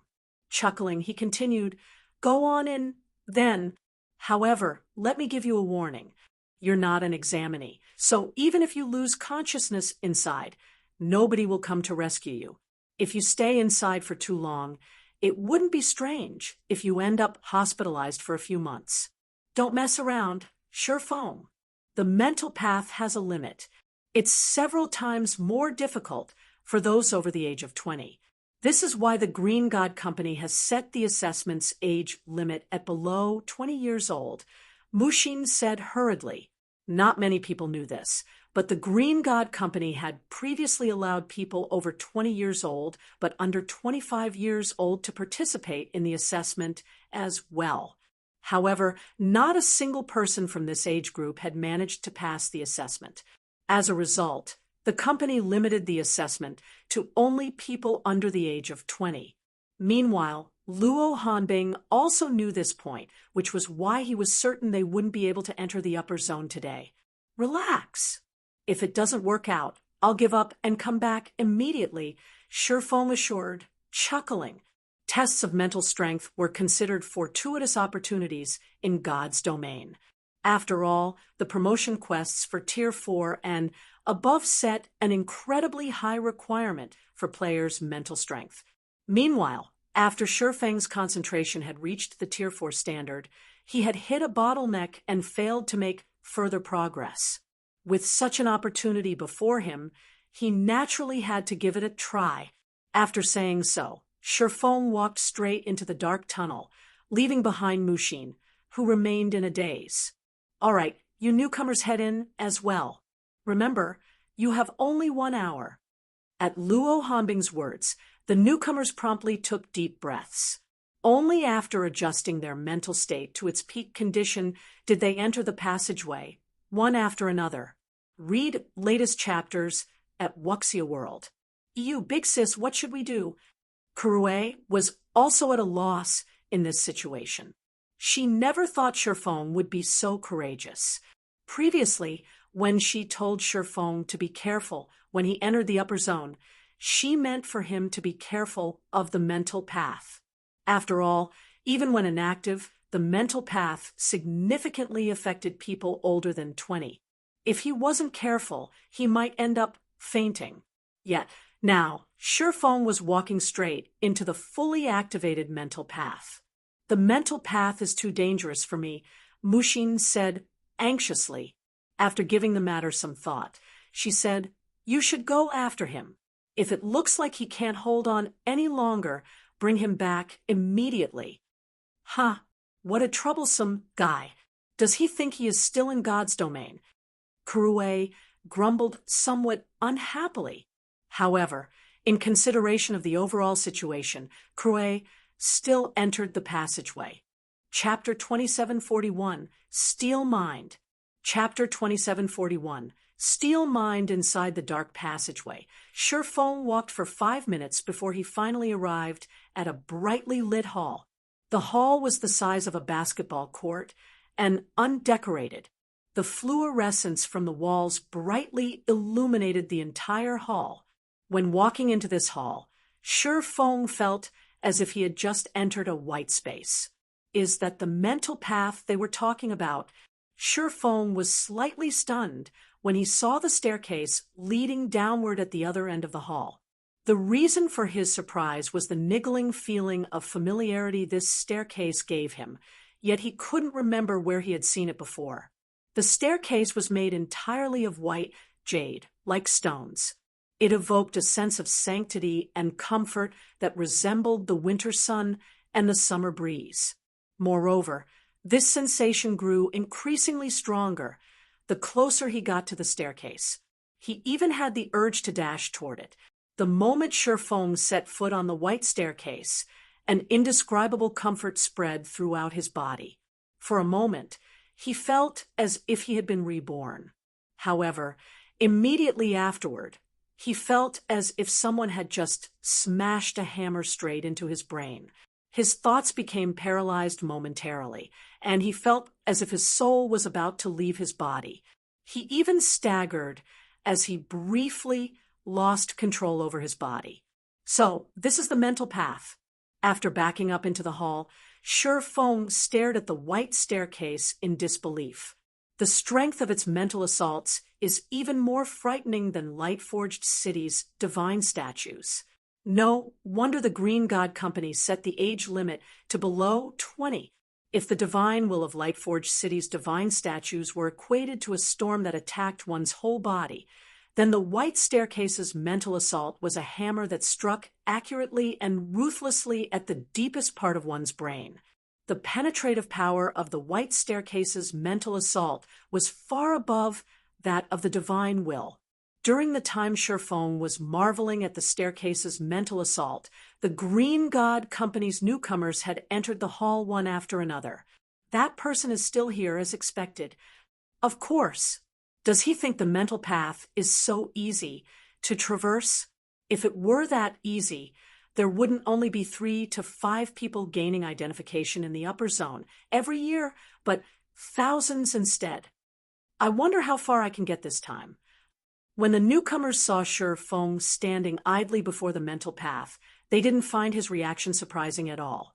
When they first set foot on the white staircase, they too had been shocked by its power. Moreover, the staircase's mental assault truly hurt. It hurt so badly that they couldn't even scream. If possible, they wouldn't want to experience such a feeling a second time. However, someone among the new arrivals this time might actually make it through, a 19-year-old girl in white clothes said. Looking at the white staircase, she sighed ruefully and continued, "In comparison, this is my last chance. If I don't get through this time, I can only mingle in the city." "You're talking about that special enrollment, right?" a long-haired girl of similar age said as she looked at a 17-year-old boy with short hair nearby. "How frustrating. The company recruited him just a few months ago, yet he can already participate in the assessment. The company's executives have a high opinion of him. It really makes you wonder if his head is made of stone. He actually shows no reaction to the mental assaults." "Who else?" the white shirt girl retorted. When she looked at the skinny, short-haired boy, indescribable envy filled her eyes. "If I had half his talent, I might be able to pass the assessment this time." People like him are bound to become internal members of the company. His looks are fine too. Licking her lips, the long-haired girl said, "I heard he still doesn't have a girlfriend. If we seize this opportunity, we might have a chance to enter the upper zone as well." As the two girls whispered to each other, the skinny boy, the boy in question, stepped onto the white staircase. The next moment, the boy descended the staircase one step after another at a uniform speed. From beginning to end, he showed no response to the staircase's mental assaults. It was as if the mental assaults didn't even exist. The boy's calm performance immediately took the breaths of the newcomers inside the hall. No way. He really isn't reacting at all. Is his brain made of metal? When the lanky youth remained unfazed even after descending over 100 meters, both the newcomers in the hall and Shi Feng couldn't help their surprise. With such a performance, his concentration standard should be at Tier 4 already. Shi Feng already had a clear grasp of the white staircase's mental assaults. If the mental assault he suffered were several times weaker, it would roughly match the divine statue's mental assault. However, the short-haired boy actually remained unfazed by such a mental assault. This showed that the mental assault's intensity was well within the limit of the boy's mental fortitude. Even Violet Cloud did not possess such frightening mental fortitude. Hee. Shocked, right? Kurue, who had just arrived in the hall, giggled as she looked at the short-haired youths departing back. "I already told you to be careful. This mental path isn't as simple as you think it is. As for that boy you saw, he's Yen Wuming, a peerless talent the Green God Company went to great lengths to discover. The company considers him the best talent of the past few decades. Even my elder sister is far behind him. Yan Wuming. Shifeng suddenly recalled something. Is that Yan Wuming? That's right. He's Yan Wuming. What's the matter? Kuruei was confused as she looked at Shifeng's surprised expression. I see. So that's why his concentration standard is so high. Shifeng chuckled. Everyone in God's domain had known Yan Wuming's nickname in the past. Invincible Swallow. He was a master among magical classes, and he could cast spells as easily as speaking. He was an overlord of magic, and he had fought countless PvP battles without suffering defeat during his career in God's domain. Even the old monsters of the various super guilds couldn't last more than 3 exchanges against him. When Invincible Swallow was at his peak, only Tier 6 God-ranked experts, who were 1 tier above him, stood a chance against him. Only the number of Tier 6 God-ranked experts in the game at that time could still be counted on the fingers of one hand. Moreover, all of them were incredibly elusive, and finding even one was a challenging task, let alone dueling one. Meanwhile, after Invincible Swallow reached Tier 6, he suddenly disappeared without a trace. Nobody knew the reason for his disappearance either. Invincible Swallow's disappearance had caused a great commotion back then. Rumor had it that even the Green God Company had frantically searched for him. However, he remained missing. This is interesting. Shifeng never thought that he would actually meet the legendary Invincible Swallow here today. You're not thinking of challenging the mental path, are you? Kuruei was stunned when she saw Shifeng's mood suddenly brightening. She had a strong suspicion that the mental path had driven Shifeng crazy. Challenge? Shifeng shook his head. I don't plan on challenging it. I just plan to take a look inside the upper zone. Is there a difference? Kuruei was a little puzzled. If Shifeng didn't cross the mental path today, he shouldn't even think of entering the upper zone. Of course there is. Taking a deep breath, Shifeng said, It means I don't intend to bear the mental assaults anymore. Kuruei grew even more confused. Were mental assaults something one could avoid confronting just because one wished it?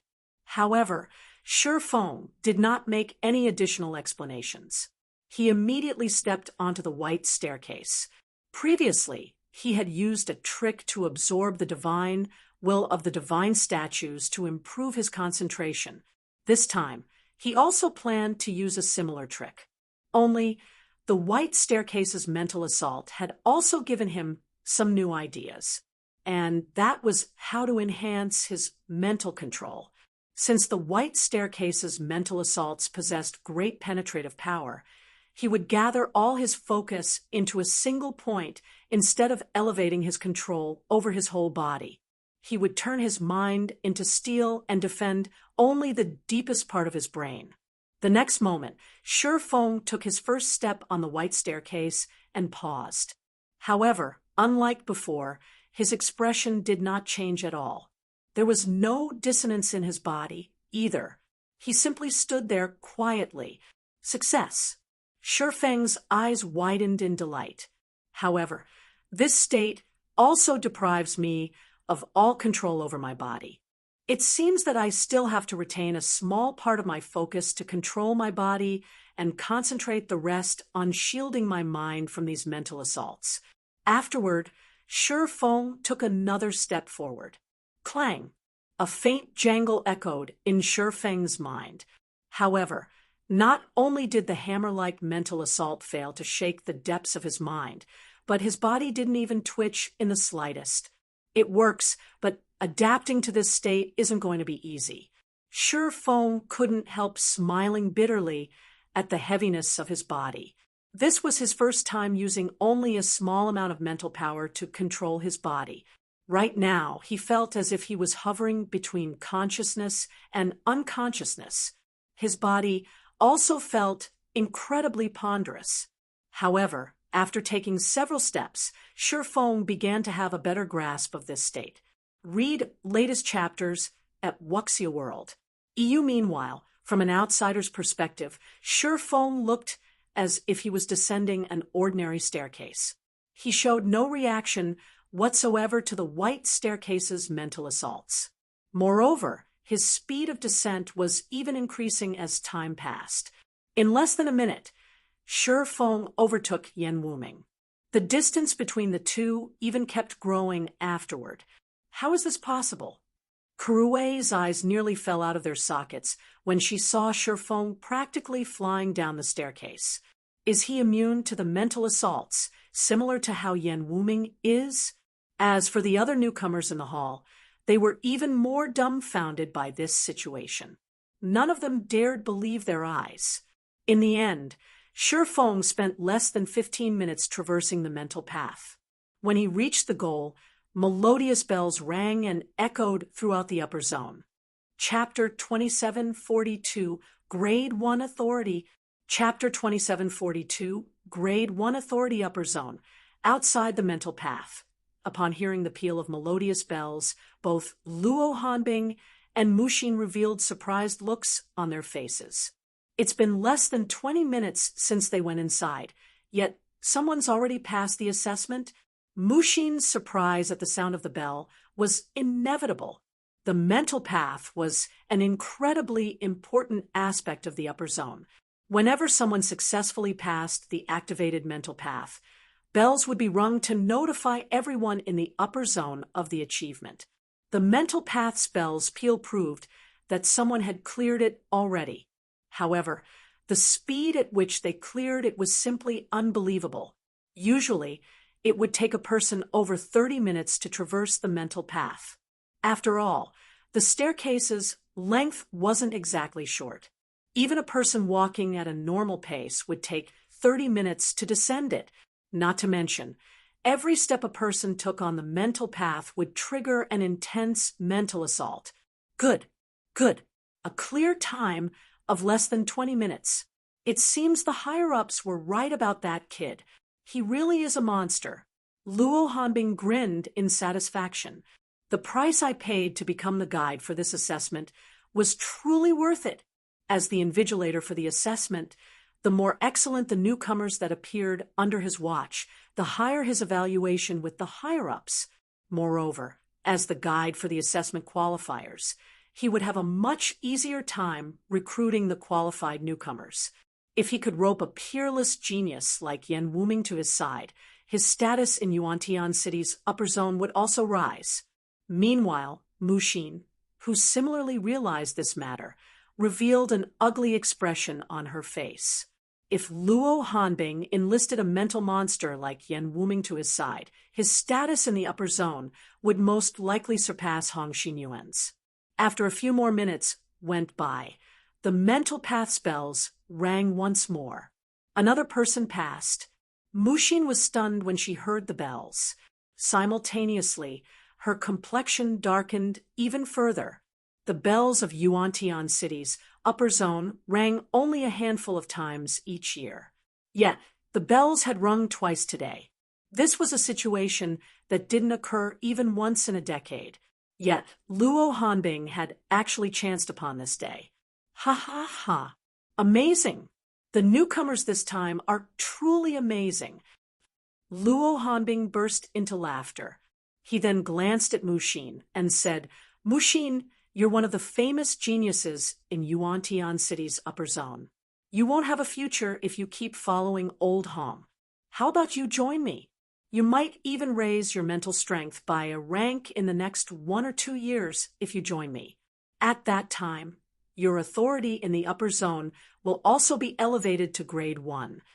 Thank you for your offer, Supervisor Luo, but I'm doing very well following Uncle Hong. I believe it won't be long before I raise my authority to grade 1.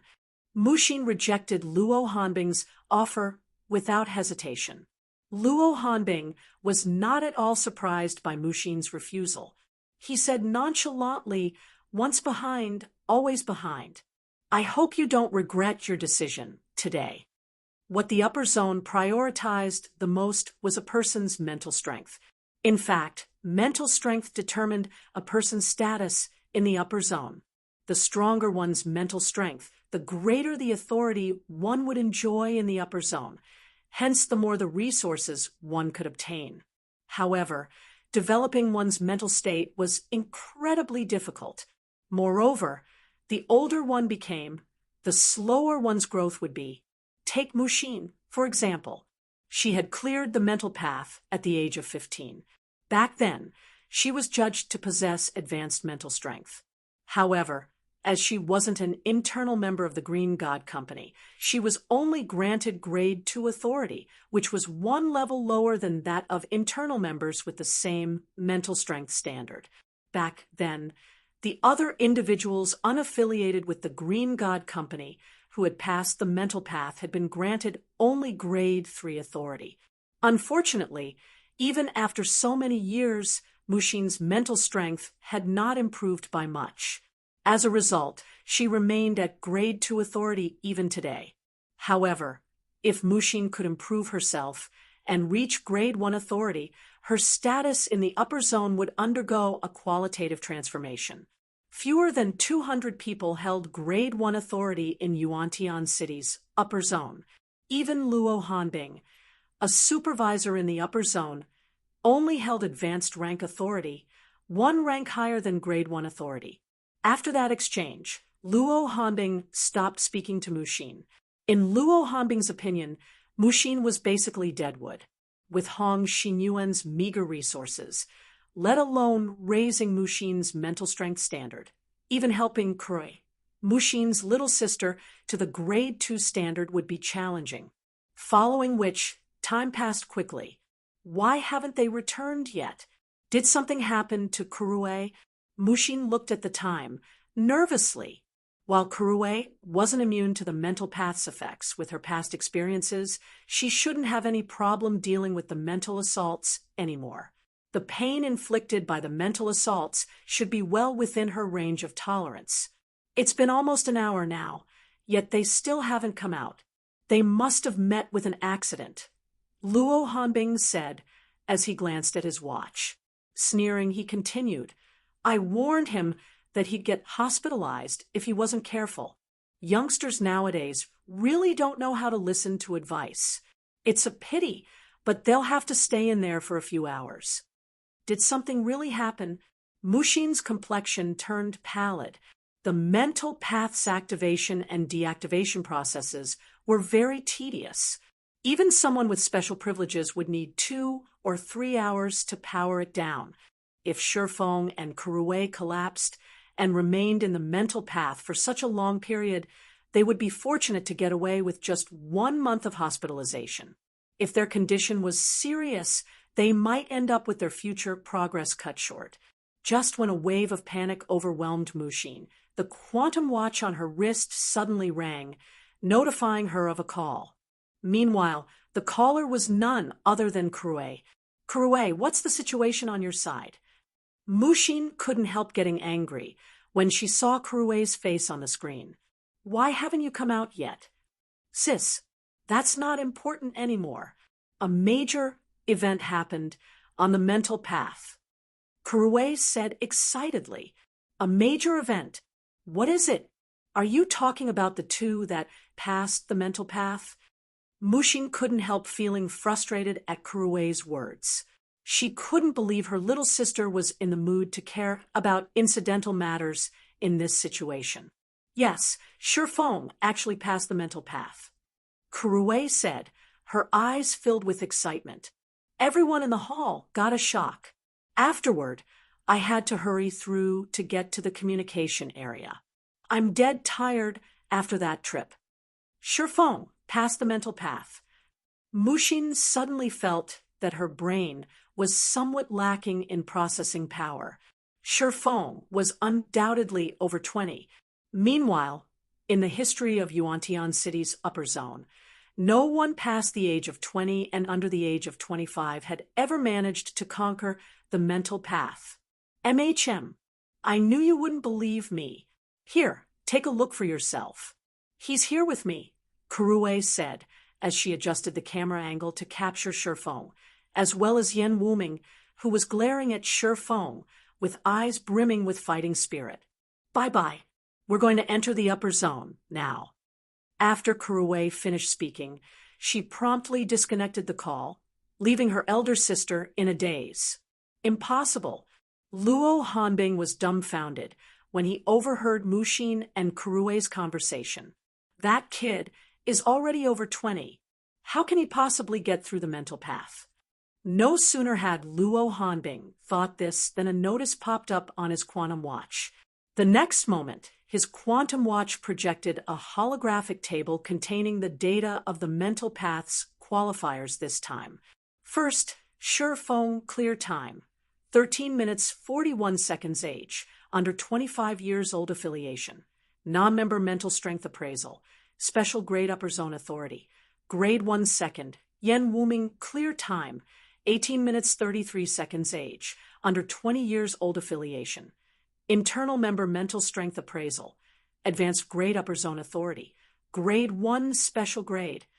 Mushin was dumbfounded when she saw the tabulated data.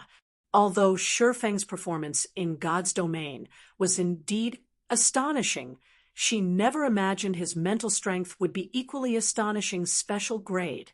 This was a mental strength she was striving to attain. However, no matter how much effort she put in, she remained far from reaching this standard. At some point, she had even begun losing hope of further progress. Damn it! How could this be? Luo Hanbing's face turned ashen when he saw the results. He had inadvertently offended a monster. Moreover, Shifeng evidently had deep ties with Hong Xinyuan. Meanwhile, inside the mental path's innermost section, Shifeng and the others were riding a platform descending deep into the ground. The gravity here is getting stronger?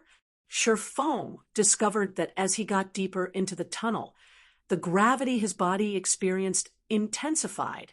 In less than 10 minutes riding the platform, the gravity he experienced had already doubled. After the moving platform exited the tunnel, Shifeng was immediately dumbfounded.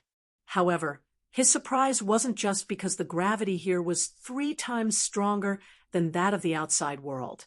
Instead, it was because there was actually a levitating mountain beyond the tunnel. This mountain's radius exceeded 10 kilometers, and there were several levitating escalators leading up to this mountain. Read latest chapters at Wuxia World. Many tall buildings stood on this levitating mountain.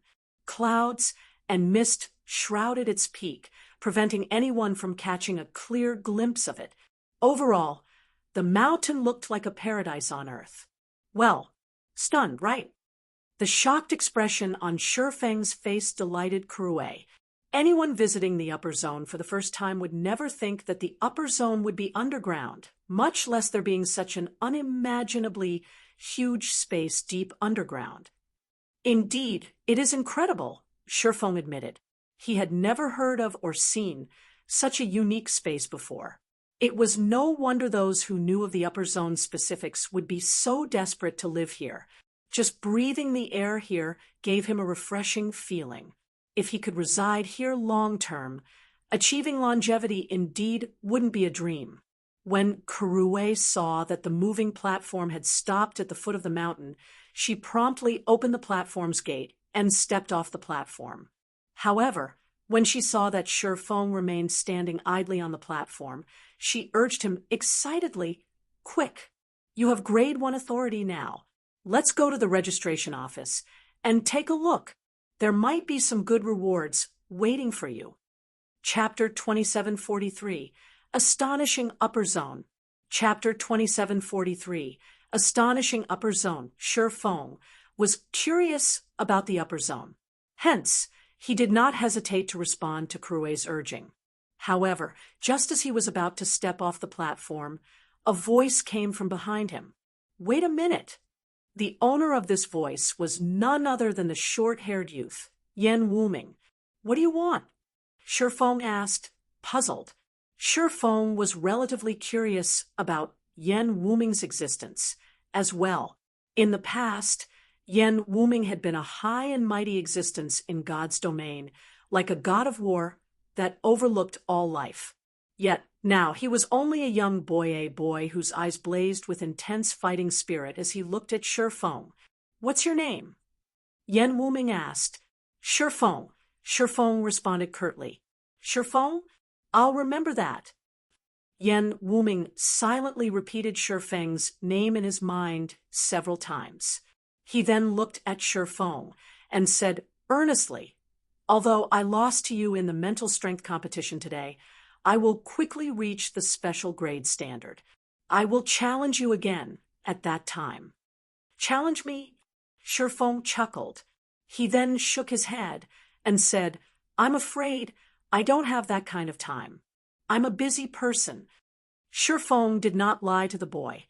He had to not only resolve Gentle Snow and Aqua Rose's problem, but also attend to plenty of guild affairs, as well as quests awaiting completion.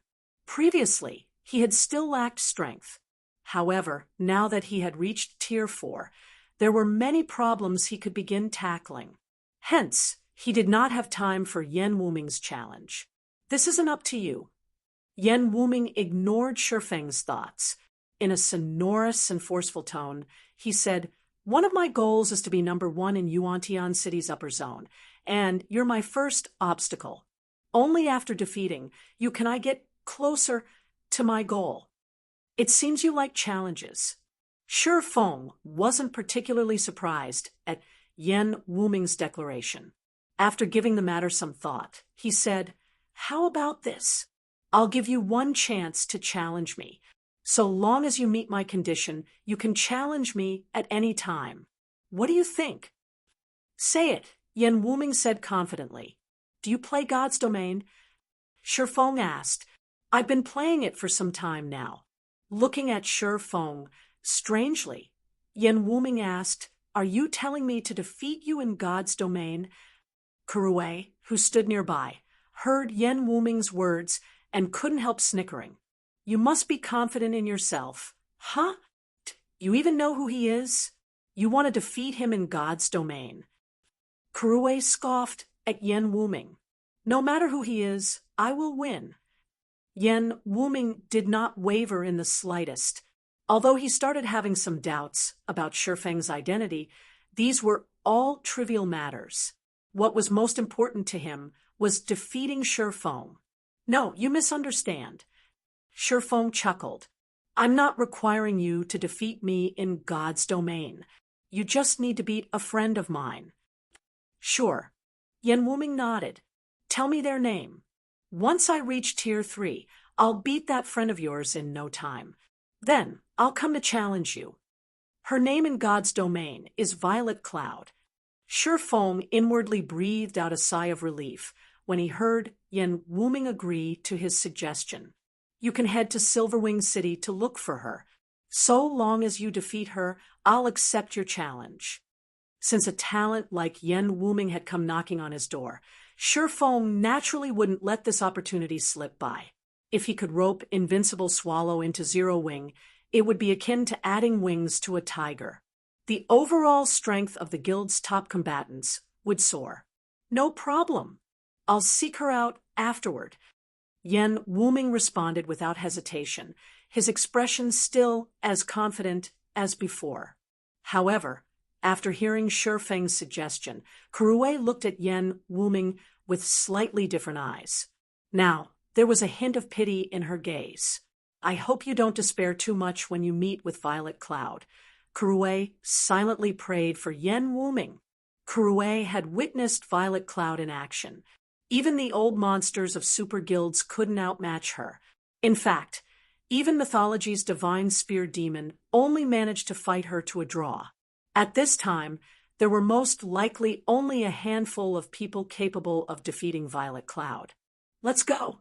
Shifeng couldn't help shaking his head and chuckling when he noticed Kurue secretly praying for Yan Wuming. He then walked toward the distant street. When Shifeng said he would get himself registered now, Kurue's face immediately shone with excitement. She then dragged Shifeng toward the tallest building situated at the foot of the mountain. Yan Wuming remained by the platform, waiting for someone to guide him.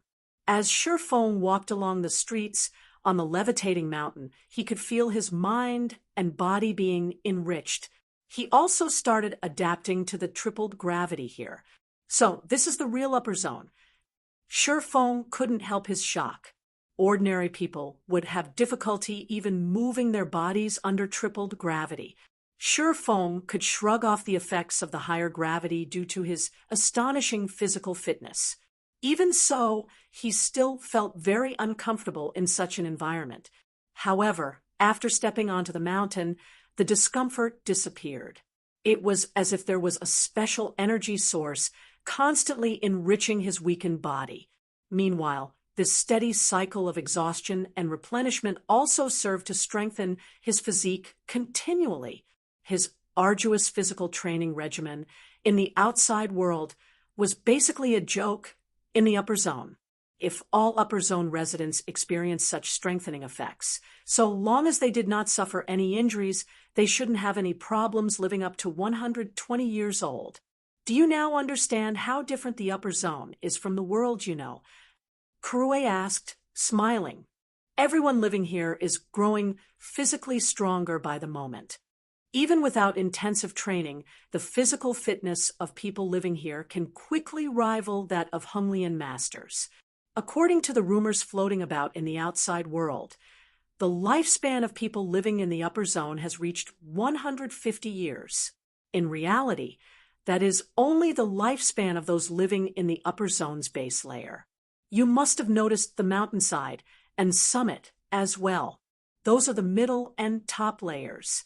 The people residing there possess truly astonishing physical fitness and lifespans.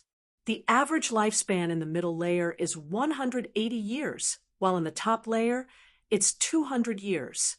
This is already beyond human limits.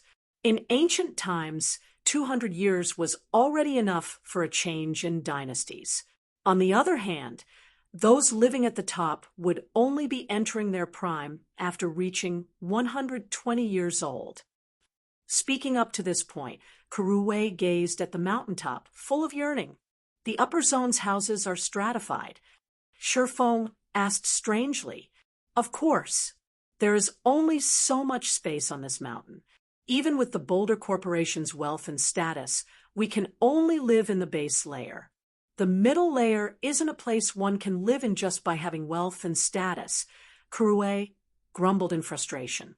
If you want to live in the middle layer, your authority in the upper zone must reach a certain level. For example, you currently already have Grade 1 authority. Grade 1 authority is the highest authority available in the base layer. If you manage to elevate your authority level to advanced grade, you can live in the middle layer. What do you mean by these authority levels? Shifeng asked in confusion. He roughly understood the purpose of the upper zone's authority levels. However, he still didn't know the exact details. Right, I haven't told you the details yet. After a slight pause, Kurue continued. Money and status are the least important things in the upper zone. What's most important is your mental strength and authority level. Authority in the base layer is divided into 3 levels. The higher your authority, the better the items you can buy and exchange from the Green God Company. You can think of the upper zone as the Green God Company's trading market. Grade 3 authority is the lowest, and the items you can purchase at this authority level are also of the most inferior quality. However, it is still many times better than what people without authority can get. At the very least, you have the right to purchase basic housing in the base layer. You won't need to pay astronomical prices to rent a house. After reaching Grade 2 authority, you can purchase items that normally are not available in the outside world. For example, the life potion that only appears during the Green God Company's auctions. At Grade 2 authority, you can also purchase villas in the base layer and have an independent private space. At Grade 1 authority, things start to get amazing. Not only will there be more items available for purchase, but you can also participate in the Green God Company's contribution competition, which takes place every 3 months. So long as you rank within the competition's top 3, You'll receive permission to live in the middle layer for 3 months. You've already seen the benefits available in the base layer. Well, the middle layer's benefits are even more exaggerated. Anyone who visits the middle layer once wouldn't wish to leave. Just like your current self, after tasting the base layer's benefits, you wouldn't want to live in the outside world anymore. Moreover, you can purchase items beyond your imagination in the middle layer. According to rumors, the Green God Company's life water can be bought there. Life water is much stronger than life potion. Supposedly, it can perfectly repair any damage to the body and even increase a person's lifespan. At this point, Kurue shook her head and sighed helplessly. For people living in the upper zone's base layer, their yearning for the middle layer was akin to the yearning outsiders had for the upper zone. However, let alone ascending to the middle layer, just gaining grade 1 authority was already a challenge for most people. Life water? Shifeng couldn't help being shocked. He never thought that there would be something even more potent than life potion. Moreover, it was something that could perfectly heal all injuries.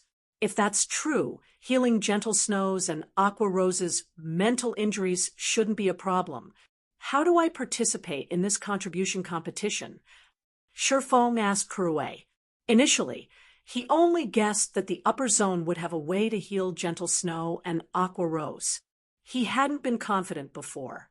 Now that he knew there was a way to do so, what he needed to do next was simple. You want to take part in it? Kurue was stunned by Shifeng's question. Do you know what kind of people participate in that competition? What? Shifeng asked curiously. Almost every one of them is the heir of a major corporation. Moreover, they are the best among their generation, Kurue said slowly. You can't even begin to imagine the resources they have at their command. Currently, you don't even have the 1 million trade points required to purchase an ordinary house in the base layer, let alone obtaining the Green God Company's contribution points. At grade 1 authority, you can exchange up to 1,000 trade points per day for 10,000 credits per point. You can also find work in the upper zone or complete tasks to earn trade points and minimal contribution points. Do you know how difficult it is to earn the Green God Company's contribution points? That's not something that can be bought with money. You have to trade rare resources or help the Green God Company discover exceptional talents to obtain these points. It's impossible for you. Shifeng had a headache when he heard Kurue's explanation. He never thought that the competition's difficulty would be so high. For the current Zero Wing, securing rare resources in the real world was simply a dream. As for helping the Green God Company discover talents, that was most likely even more difficult than securing rare resources.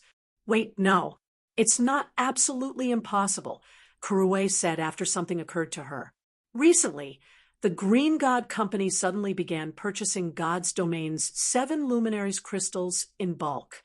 Moreover, they're offering lucrative exchange rates. 1 unit of 7 luminaries crystal can be exchanged for 1,000 trade points and 10 contribution points. However, for the current Zero Wing, ranking in the competition is still a pipe dream. The current competition has been going on for nearly a month already. The last place participant has accumulated 16,000 contribution points, while the first place participant has accumulated 110,000 points.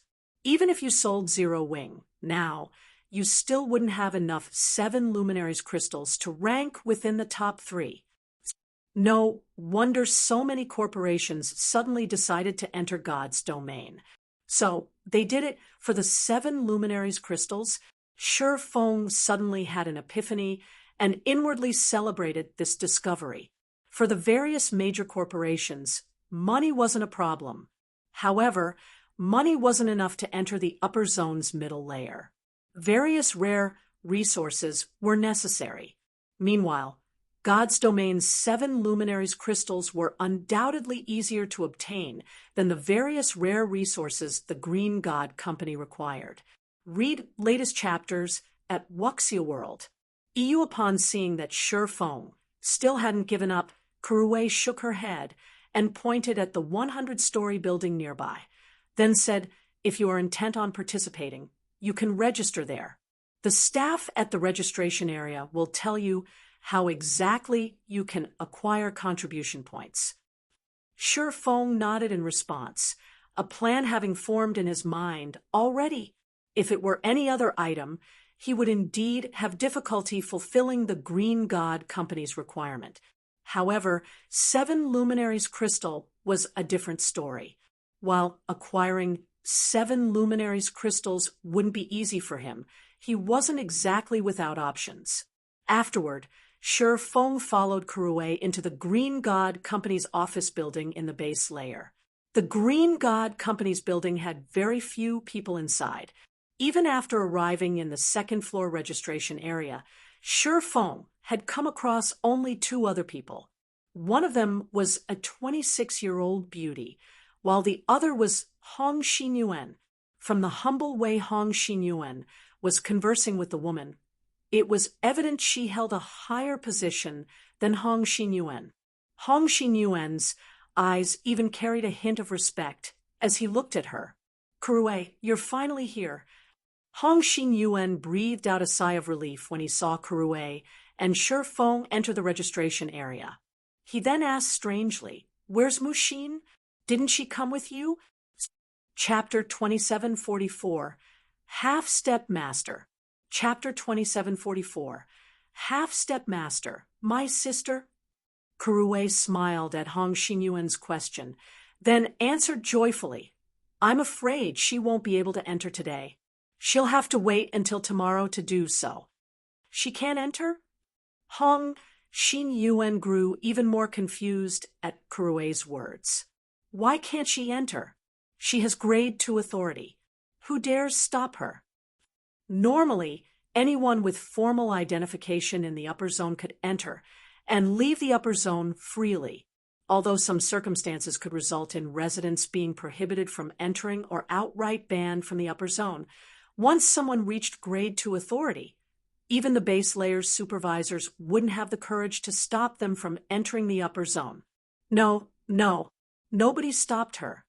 Kuruwei shook her head, then giggled and said, "It's just that the mental path is activated today." The mental path. Realization dawned upon Hong Xinyuan.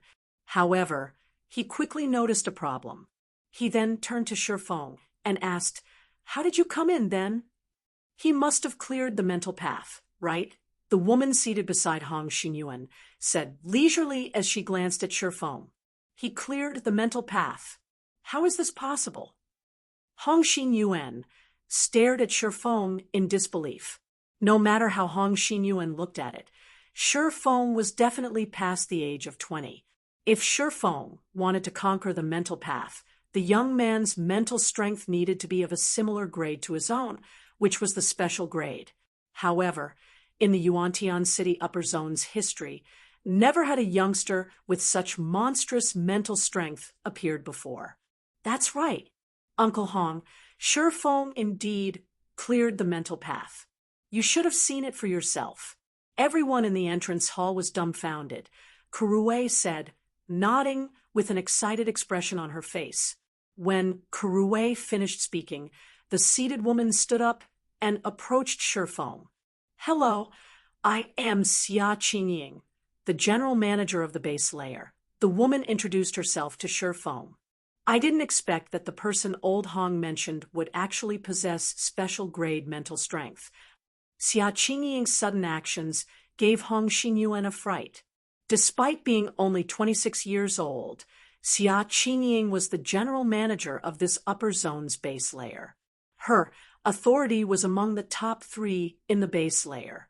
Her identity and status were astonishing. Xia Qingying's taking the initiative to introduce herself to Shi Feng was 10 times more shocking than Shi Feng's achievement of having cleared the mental path. After a moment of surprise, Hong Xinyuan hurriedly stepped forward. "Shi Feng, General Manager Xia, is a busy person. Normally, even the base layer's supervisors have a difficult time meeting her. She deliberately made time today to personally help with registering your identity and authority, Hong Xinyuan explained.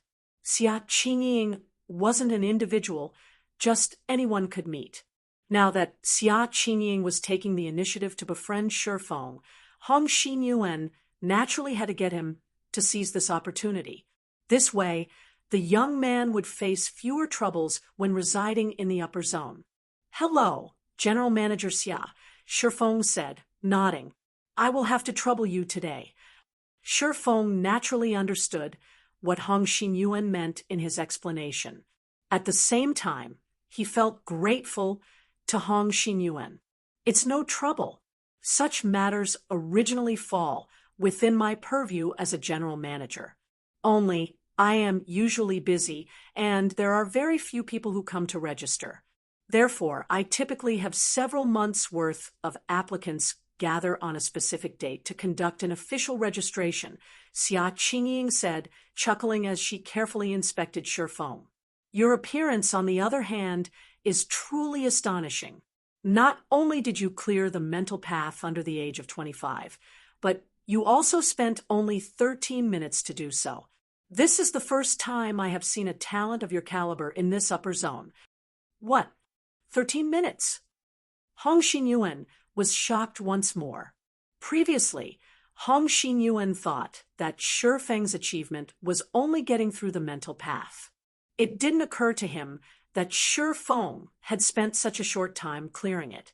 When other individuals with special grade mental strength traversed the mental path, their average time was around 40 minutes, about 10 minutes longer than the average clear time for individuals under 20 years old. Yet, Shifeng had spent only 13 minutes on the mental path. For a moment, Hong Xinyuan couldn't help wondering whether Xia Qingying was playing a joke on him. That's right. This person here has broken the Yuantian City Upper Zone's mental path clear record for those under the age of 25. Xia Qingying nodded. She then looked at Shifeng and smiled. If I don't hurry to register talents like yourself, I'm afraid those old fellows above will nag me to death. At Xia Qingying's words, realization also dawned upon Hong Xinyuan. With such frightening mental strength, Shifeng's standard was most likely close to that of mental strength masters. Mental strength masters. There was not a single mental strength master residing in the base layer of Yuantian City's upper zone. The middle layer only had several of such individuals. Moreover, every one of these individuals possessed identities and statuses that even the Boulder Corporation feared. Even though Shifeng had yet to reach the standard of mental strength masters, his talent was more than enough for the various upper zones to fight over him. You overpraise me, General Manager Xia. I just got lucky. I believe it won't be long before the upper zone has many people who surpass me. Truthfully, Shifeng felt somewhat guilty when receiving Xia Qingying's attention. This was because he had relied on a trick to get through the mental path. His actual mental strength was most likely at the advanced grade. Only, he was still far from reaching special grade. By his estimates, a special grade mental strength should be equivalent to a near-tier 5 concentration standard in God's domain. However, his current concentration standard was only at the intermediate Tier 4 standard, which was still far from the Tier 5 standard. We've talked for quite some time now.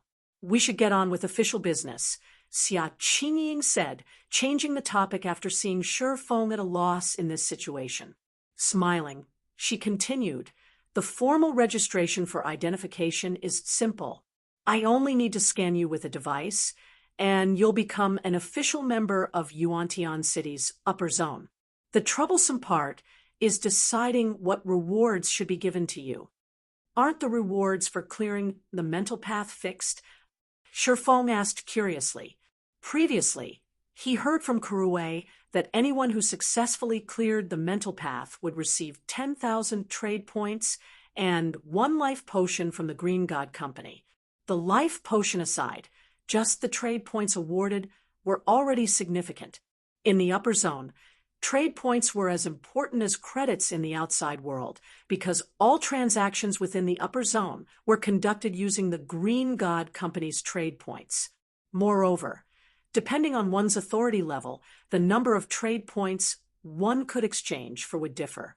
People without authority could exchange for only 100 trade points per day, while Grade 3 authority could exchange for 200 points, Grade 2 for 500 points, and Grade 1 for 1,000 points. Hence, while one trade point was equivalent to 10,000 credits in the upper zone, 10,000 credits were not necessarily equivalent to one trade point. There were some people who could make a fortune just by reselling their trade points. However, those who would actually do this were generally crazy, and the various corporations operating in the upper zone were more than happy to see such fools. After all, a standard meal prepared by the Green God Company already cost 30 trade points. People without authority could have only 3 standard meals per day. That was equivalent to 300,000 credits per meal. Just hearing about this made Shifeng think that the upper zone was really a different world from the world he lived in. Although his physique had improved significantly, and he now required higher quality food to support his body, 300,000 credits could still buy him several months' worth of food. However, in the upper zone, he could only get 1 meal for such a sum. Meanwhile, this was only board. There were also many training facilities in the base layer for rapidly improving physical fitness, and even facilities that helped improve mental strength. All these facilities cost trade points to use. Basic training facilities cost 20 points per hour, while advanced training facilities cost 50 points per hour. It was no exaggeration to say that only people with Grade 2 authority or higher could satisfy their daily needs in the upper zone. Of course, so long as one had sufficient authority, one could also accept work from the Green God Company to earn some points and maintain their daily lifestyle in the upper zone. Take Shifeng, for example. With 0 wings fortune, he was basically a pauper who couldn't afford even ordinary housing. Hence, 10,000 trade points was a huge fortune to him. It's fixed, but that reward is only meant for those under the age of 20, Xia Qingying said, nodding. There is no fixed reward for people who clear the mental path above the age of 20 and under the age of 25. Not to mention, you managed to break the under 25's clear record. Can I ask for life water? Then, Shifeng couldn't help asking. Life water. Xia Qingying smiled all of a sudden. Do you know that life water is incredibly precious even in the Green God Company, even if you become a mental strength master at your age? Obtaining a bottle of life water wouldn't be easy. The standard price of a bottle of life water is 1 million contribution points, in addition to 30 million trade points. It's that expensive. Shifeng was surprised by Xia Qingying's words. Expensive. Shaking her head, Xia Qingying said with a smile, life water is one of the Green God Company's greatest masterpieces. Although it can't bring the dead back to life, so long as a person still has a breath in them, they can recover from all injuries completely over time. Life water can even extend a person's lifespan and allow them to maintain youthful vitality for another 60 years. 60 years is already close to a lifetime for ordinary people. Meanwhile, not only does life water allow you to live for an additional lifetime, but you will also retain your youthful vitality throughout this period. Do you still think it is expensive? Shifeng couldn't refute Xia Qingying's words. In fact, he even strongly agreed with her. For the leaders of the various international corporations, money was inconsequential. They could quickly earn it back, even if they lost it. However, they had only one life to live. If these people had the opportunity to live for another lifetime, they most likely wouldn't hesitate to spend their entire accumulated fortune. Take the emperors of ancient times, for example. They could do anything for longevity. Meanwhile, since Shifeng was so interested in life water, Hong Xinyuan couldn't help advising him. Shifeng, you should stop thinking about life water. Even the people living in the middle layer can hardly afford one. You should prioritize improving your mental strength for now. So long as your mental strength improves, your entry into the middle layer will be just around the corner. That's right. Let's end the talk on life water here. Xia Qingying also felt that it was unnecessary to continue talking about life water. After all, it was still too soon for Shifeng to obtain one. Read latest chapters at Wuxia World. EU afterward, Xia Qingying scanned Shifeng with the quantum watch on her wrist. Immediately, all available data on Shifeng appeared on it. Your identification registration is complete. After looking at Shifeng's data, Xia Qingying said with satisfaction, "Next, we have to determine your reward. Not only have you cleared the mental path, but you even broke the existing clear record. As the base layer's general manager, I can give you two options. The first option is to reward you with 500,000 trade points and 50 life potions or medicines of equivalent value. The second option is to reward you with an ordinary house in the base layer. You may pick one of these two rewards." Chapter 2745, Different World. Chapter 2745, Different World. The rewards are so excellent. Shifeng was stunned momentarily by the rewards Xia Qingying mentioned. He couldn't believe that just by clearing the mental path above the age of 20, he would get 50 times the reward of everyone else. They're not particularly excellent. However, they're the best rewards I can give you within my authority. If you were one of the Green God Company's internal members, you would receive a much more generous reward. In fact, your authority level would even be elevated to the advanced grade directly, Xia Qingying said. She then smiled and asked, "May I know if you are interested in joining our company?" "Thank you for your offer, General Manager Xia, but I am used to operating freely but I really don't wish to be restrained." Joining the Green God Company might be the dream of many people, but he knew that the Green God Company had many restrictions. This was also the reason Mushin and Kuruwei did not join the company but retained their connection with the Boulder Corporation instead. What a pity, Xia Qingying sighed when she heard Shifeng's answer. If a talent like Shifeng joined the Green God Company, he would have climbed to a position not lower than hers in the upper zone. After all, mental strength masters were incredibly valuable to the upper zone. The Green God Company paid astronomical prices to cultivate mental strength masters. However, even now, the company hadn't managed to cultivate many. Shifeng, this is a good opportunity for you. If you get 50 bottles of phantom potions, which is of equivalent value to life potions, you might be able to elevate your mental strength to the next level, Kuruwei said, her eyes glowing with excitement when she heard Xia Qingying's offer. Although life potion was something that could be exchanged, and each bottle cost only 5,000 points, there was a limit on the number of bottles a person could exchange. People without authority could exchange for only 1 bottle per year, while Grade 3 authority could exchange for 2 bottles per year, and Grade 2 authority for 5 bottles per year. If one wanted to purchase more, they would have to buy them at a much more exorbitant price from other people. Meanwhile, the Phantom Potion was an incredibly magical drug the Green God Company developed that could sharpen and improve one's mental strength. Anyone with ambition in the upper zone would try to exchange for it.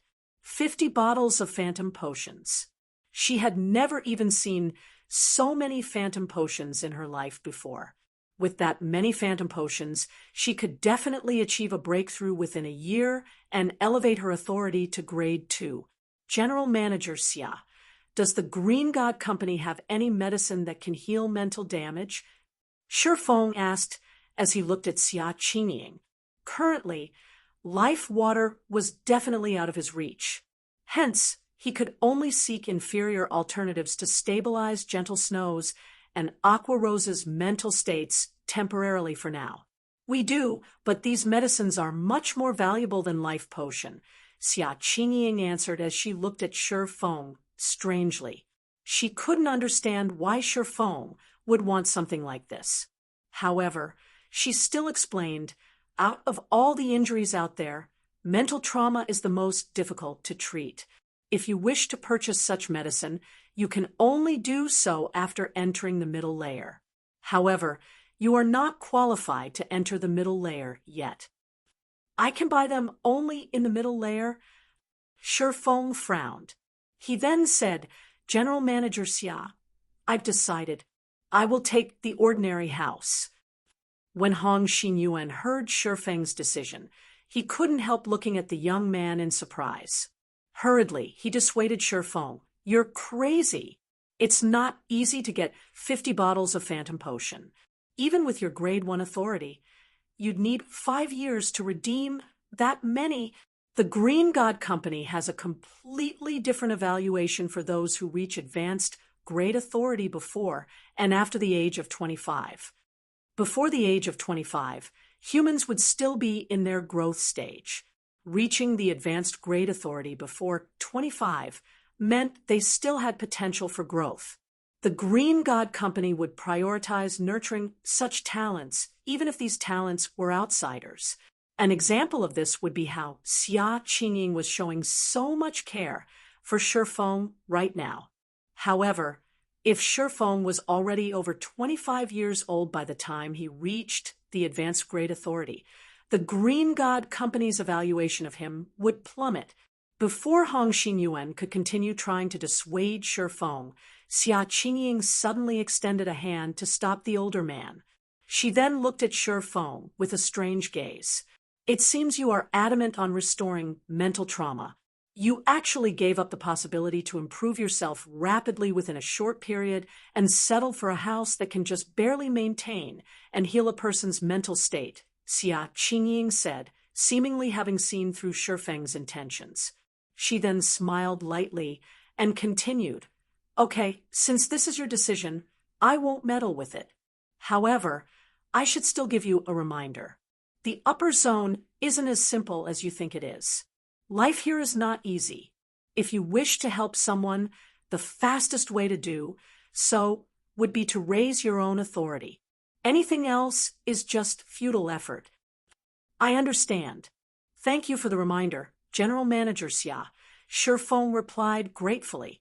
Also, I wish to participate in the contribution competition. Can I register for it now? An individual of Xia Qingying's status probably wouldn't pay people like himself a second glance under normal circumstances. She had gone out of her way to help him this time, only because she admired the excellent potential he had shown. However, Shifeng understood himself very clearly. In reality, he was still far from the standard of a mental strength master. Even with the phantom potion's help, he could, at best, elevate his mental strength to the special grade. In his situation, such an achievement would be of no help whatsoever. Rather than doing something meaningless, he would rather stabilize Gentle Snow's and Aqua Rose's conditions by relying on the upper zone's environment. After all, from what he heard from Crue, people who entered the upper zone without gaining any authority would have to struggle to survive in the upper zone unless someone provided them with accommodation. However, obtaining a residence in the upper zone was easier said than done. Even an ordinary housing unit cost 1 million trade points.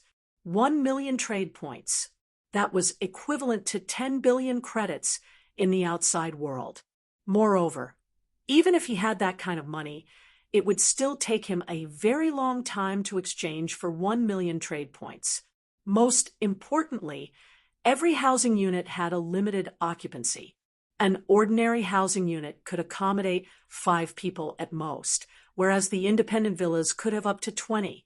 For the various major corporations, let alone 20 slots, even 100 slots wouldn't be enough. After all, who didn't have close friends? Who didn't have sons and daughters? Who wouldn't wish to live in the upper zone forever? Hence, he would be dreaming if he thought he could borrow other people's houses. It might be fine if he were alone, but if he wanted to help other people, he would need an ordinary housing unit of his own. The contribution competition? It seems you're more extraordinary than I thought. In that case, I have nothing more to say, Xia Qingying said, nodding. She then transferred a message from her quantum watch to Shi Feng's and said, "This housing unit in the 6th Southern District will be yours from now on." Shi Feng was overjoyed when he saw the information displayed on his quantum watch. Although it was called an ordinary house, its floor area was still more than 200 square meters, definitely enough for 5 people to live comfortably. I have registered you for the contribution competition. However, I'm afraid the likelihood of you catching up with the other participants is low, especially if you are aiming for the top 3. Every one of the top 3 participants has more than 100,000 points already. I heard they have the backing of God's Domain's super guilds. It's impossible for you to catch up to them now, Xia Qingying said, as she looked at Shi Feng. However, you can try competing for the top 20 positions. Our company plans to offer the top 20 winners the right to purchase 3 items from the middle layer. You can give it a try at that time. Shi Feng was slightly surprised by Xia Qingying's words. Hurriedly, he thanked her. "Thank you, General Manager Xia." Afterward, Xia Qingying spoke a few words with Hong Xinyuan before departing the building. From her haste, it was evident she was truly busy. Meanwhile, Kuruei was greatly angered and frustrated by Shi Feng's decision. She never thought that Shi Feng would give up on such an excellent opportunity to improve himself. Even Hong Xinyuan shook his head over Shi Feng's decision. After instructing Kuruei to guide Shi Feng, he also gave Shi Feng a few reminders. However, unlike Kuruei and Hong Xinyuan, Shi Feng felt very happy with his current situation. This was because he had reaped a massive harvest from his visit to the upper zone this time. He had also finally understood the importance of 7 luminaries crystals and found a way to heal gentle snow and aqua rose. He had even found a way to help outsiders into the upper zone. Once his authority reached the advanced grade, and he entered the upper zone's middle layer, he could spend 100,000 contribution points to exchange for 1 upper zone reserve slot. While he could exchange for only 3 slots per year with this method, this was still good news for him. After all, his goal wasn't simply to live in the upper zone by himself. As the sun set, Kuruei brought Shi Feng to his residence in the 6th Southern District and left without saying a word, evidently unhappy with Shi Feng's decision. This left Shi Feng standing alone in front of the residential building's entrance. Isn't this house a little too amazing? Shi Feng was stunned when he entered Unit 02 on the 35th floor. Not only was the housing unit fully equipped with smart facilities, but it even boasted a comprehensive array of exercise equipment. After entering the house, Shi Feng also felt much more comfortable than before, as if his whole body was soaked in a nutrient solution, and he could continuously improve his physical fitness even without doing any training. His brain also felt clearer than ever, like when he was in a mana-rich environment in God's domain. Moreover, every bedroom in the house was equipped with a state-of-the-art, fearless virtual gaming cabin. Something even more amazing than the virtual gaming cabin's Zero Wing had purchased. According to Shi Feng's memories, the fearless virtual gaming cabin was a model that would appear in the outside world only 3 years later. The fearless cabin did not just allow players to fully immerse themselves in God's domain. It also improved the player's sensitivity. In particular, the cabin improved mana sensitivity by at least 20% and allowed players to exhibit 100% of their mental strength in God's domain. Back when the fearless cabins were first released to the public, the various corporations had fought over them frantically. Each unit had sold for at least 100 million credits. Moreover, the fearless cabins were always in short supply. Even 10 years after God's Domain's launch, first-rate guilds could only afford to supply their executives with fearless cabins. The situation of second-rate guilds had been even worse. Even a guild leader, like Shi Feng, did not get to use a fearless cabin. I never dreamed I would have the opportunity to experience the fearless cabin in this life. Sherfong was deeply moved by this situation. At this moment, he finally understood why people who enter the upper zone would be unwilling to leave it. The various environmental benefits aside, just the technology one could enjoy here was leaps and bounds ahead of the outside world's technology. Read latest chapters at Wuxia World. EU, a 20% increase to mana sensitivity. Even ordinary Tier 3 experts would experience a huge boost in combat power if they received such an improvement. What more peak experts and apex experts? The increase in mana sensitivity would also help players tackle their future promotions.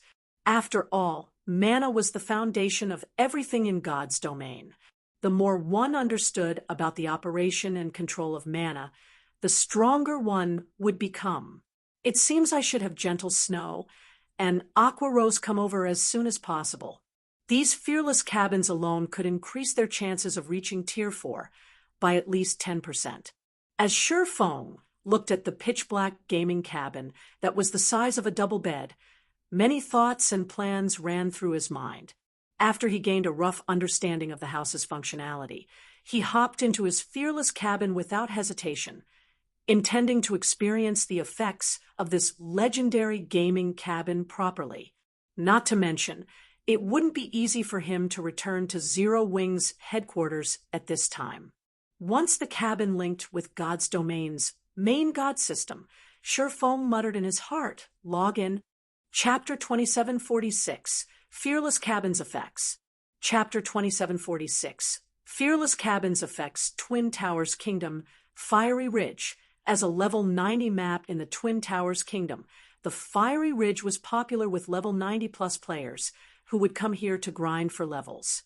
However, these players didn't do so just because it was suitable for players of their level. Instead, it was also because the Earth-Fire Pterodactyl, a level 96 world boss, would appear in the Fiery Ridge from time to time. Compared to other world bosses, the Earth-Fire Pterodactyl was much easier to raid.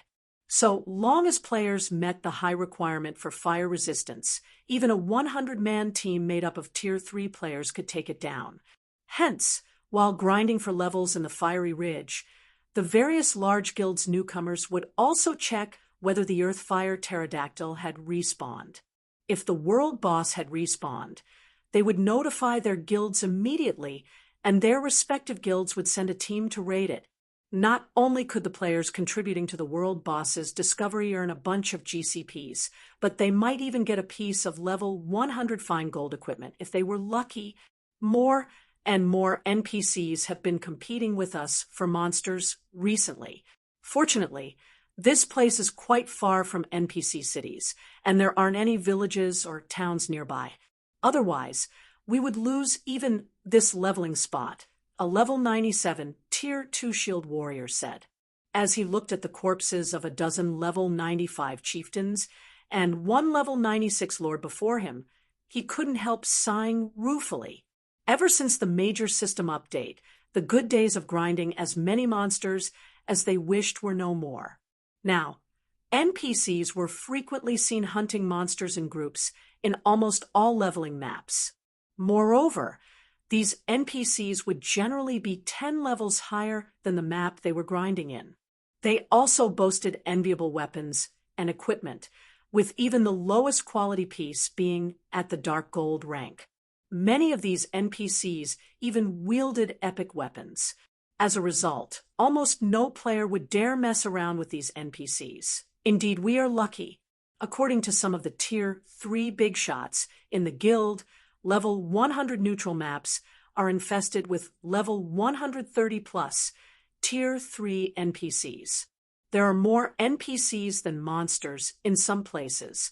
This forced the others in the guild to travel to farther locations.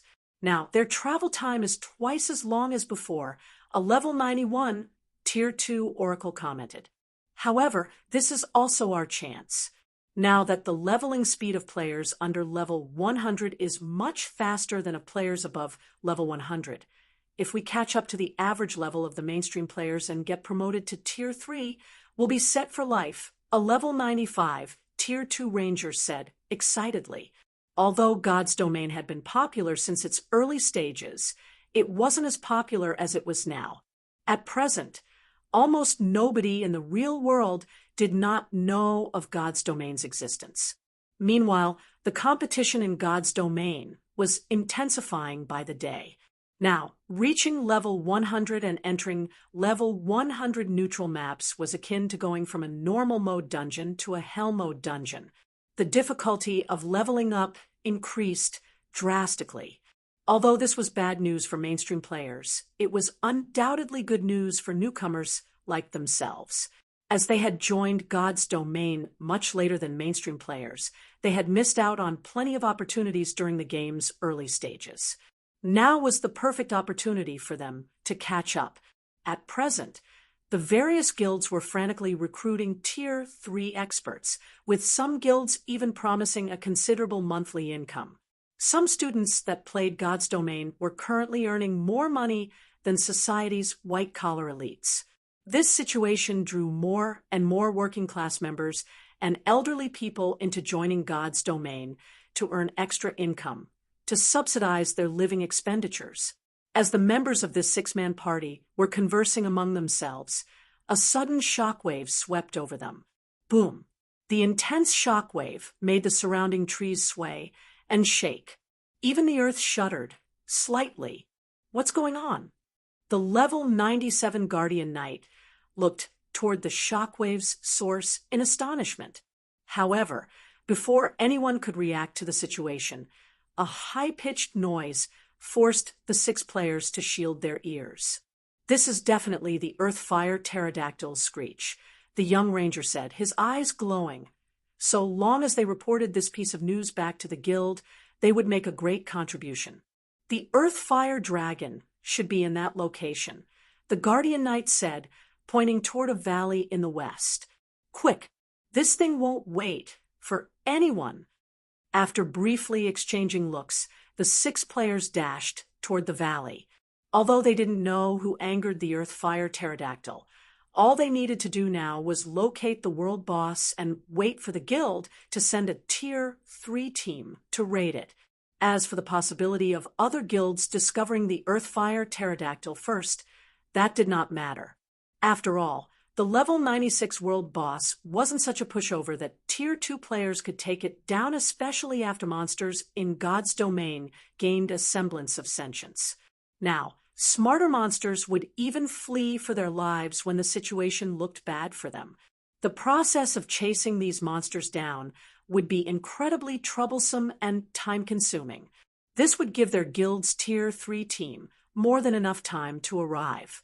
The Earth-Fire Pterodactyl's screech attracted player teams to its location in the dozens. All of these teams reported the world boss's appearance to their respective guilds, and they were all adamant in securing the Earth-Fire Pterodactyl's kill. After all, as a world boss, the Earth-Fire Pterodactyl's loot was extraordinarily good. It would drop not only inferior legendary materials, but even epic weapons and equipment that could be used up to level 120. If one were lucky, one could even get fragmented legendary items. Less than a minute after these dozens of teams began running, they arrived before the valley where the pterodactyl was. However, when these teams saw the Earth-Fire Pterodactyl, they gasped involuntarily. The world boss before them, right now, was completely different from the Earth-Fire Pterodactyls they had seen before. Why is this Earth-Fire Pterodactyl so big? Why does it have 9 HP bars? A 50-meter-tall pterodactyl was hovering inside the valley. The pterodactyl's body burned with ethereal flames, and its flapping wings generated powerful gales that shredded the surrounding terrain. Just its roar was enough to send players stumbling backward. It had transformed the environment into a scorching field that could burn players with fire resistance below 400 points to a crisp instantly. Earth-Fire Pterodactyl, World Boss. Mythic Realm Lord, level 99 HP 3 billion 300 million, the players that arrived before the valley fell into fear and despair when they saw the Earthfire pterodactyl's massive frame. After all, the world boss had flattened the terrain with just a flap of its wings. At this moment, they would most likely turn into ashes just by approaching the Earthfire pterodactyl, let alone fighting it. In fact, they even doubted that the Tier 3 players of their respective guilds could go up against this behemoth before them. Wait, it's injured! A level 97, Tier 2 ranger exclaimed after carefully inspecting the Earthfire pterodactyl. At this Tier 2 ranger's shout, everyone noticed the many bone-deep wounds on the world boss's body. They realized that the world boss had less than half of its HP remaining. While everyone was shocked by the Earthfire pterodactyl's injuries, a figure suddenly descended toward the world boss from the sky. Not only did this figure send a sword-like cutting at the Earthfire pterodactyl's wing, but the sword-light even cleaved the ground, opening a 150-yard-long fissure. Immediately afterward, a mind-blowing number appeared above the world boss's head. -5,157,624. Over 5 million damage in one attack. Is he an NPC? No. Although we can't see his information, that person has a player icon above his head. He should be a player. How is this possible? How can a player be so strong? Is he trying to solo the Earthfire pterodactyl? The players present couldn't help gaping when they saw the results of the slash, their minds refusing to believe their eyes. However, before anyone present could snap out of their daze, the figure that attacked the Earthfire pterodactyl executed another slash with his sword. Immediately, a phantom greatsword manifested in the air and sliced down on the world boss's wing. Slash! The next moment, the Earthfire pterodactyl let loose a heaven-shaking shriek as one of its 30-meter-long wings fell to the ground. Golden blood then poured out of the world boss's wound, splashing all over the ground and creating a sea of flames.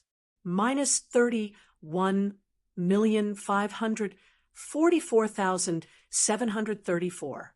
The next moment, the Earthfire pterodactyl's HP fell by a visible chunk. Is he even human? He dealt over 30 million damage in one attack. He can't be human. Monster. That person must be a humanoid monster. Everyone present fell into a daze. Once more, when they saw the damage from the unknown person's second attack. Some players even pinched their own faces, thinking that everything in front of them was just an illusion. However, the unknown assailant in the air was not at all surprised at the power of his attack. Sure enough, it's easier to manipulate mana. The burden of using light shadow is even much less, as expected of the Fearless Cabin. It's no wonder all those superpowers had so many more Tier 4 experts than first and second-rate guilds. Shurfong sighed ruefully as he looked at the dense mana condensed around the abyssal blade. Although the Fearless Cabin did not improve his basic attributes, it still increased his overall combat power by at least 20%. The refinement in his control over combat techniques and mana techniques was especially notable. With his ability to use 100% of his mental strength, the power of these techniques had risen to a whole new level. More and more people are gathering. It's about time I finished it and left this place. After glancing at the Earthfire pterodactyl, which could no longer fly, Shurfong immediately flew toward the world boss. Upon seeing him, the Earthfire pterodactyl let loose an angry roar and used its strongest move, the Tier 4 skill Earthfire Rupture. The next moment, flaming rocks up to 40 meters in diameter went smashing toward Shurfong, one after another. Even space itself shattered from the power within the flaming rocks. A meaningless resistance. Shurfong pointed the abyssal blade at the oncoming flaming rocks. Tier 4 legacy skill, Blade Domain. Immediately, magic swords appeared around Shurfong, one after another. The swords then turned into streaks of light as they shot at the oncoming rocks. Boom, boom, boom. Read latest chapters at Wuxia World. EU, a shattered space formed above the battlefield. Before the spectating players could return to their senses, the magic swords had already shattered all of the flaming rocks the Earthfire pterodactyls summoned. Afterward, more magic swords formed around Shifeng and subsequently shot at the world boss itself. Minus 21,346,544 to 43,671,216. Damages exceeding 20 million appeared above the Earthfire pterodactyls, head one after another. No matter how much the world boss struggled, even to the point of turning the surroundings into a sea of flames, and Voidit's HP still decreased rapidly. Less than a minute later, the Earthfire pterodactyl let out one last agonized screech before collapsing into the sea of flames. From start to end, the world boss had not inflicted a single point of damage on Shifeng at all. Chapter 2747, Crazed Eastern Continent. Chapter 2747, Crazed Eastern Continent. The Earthfire pterodactyl collapsed to the ground and shook the entire valley.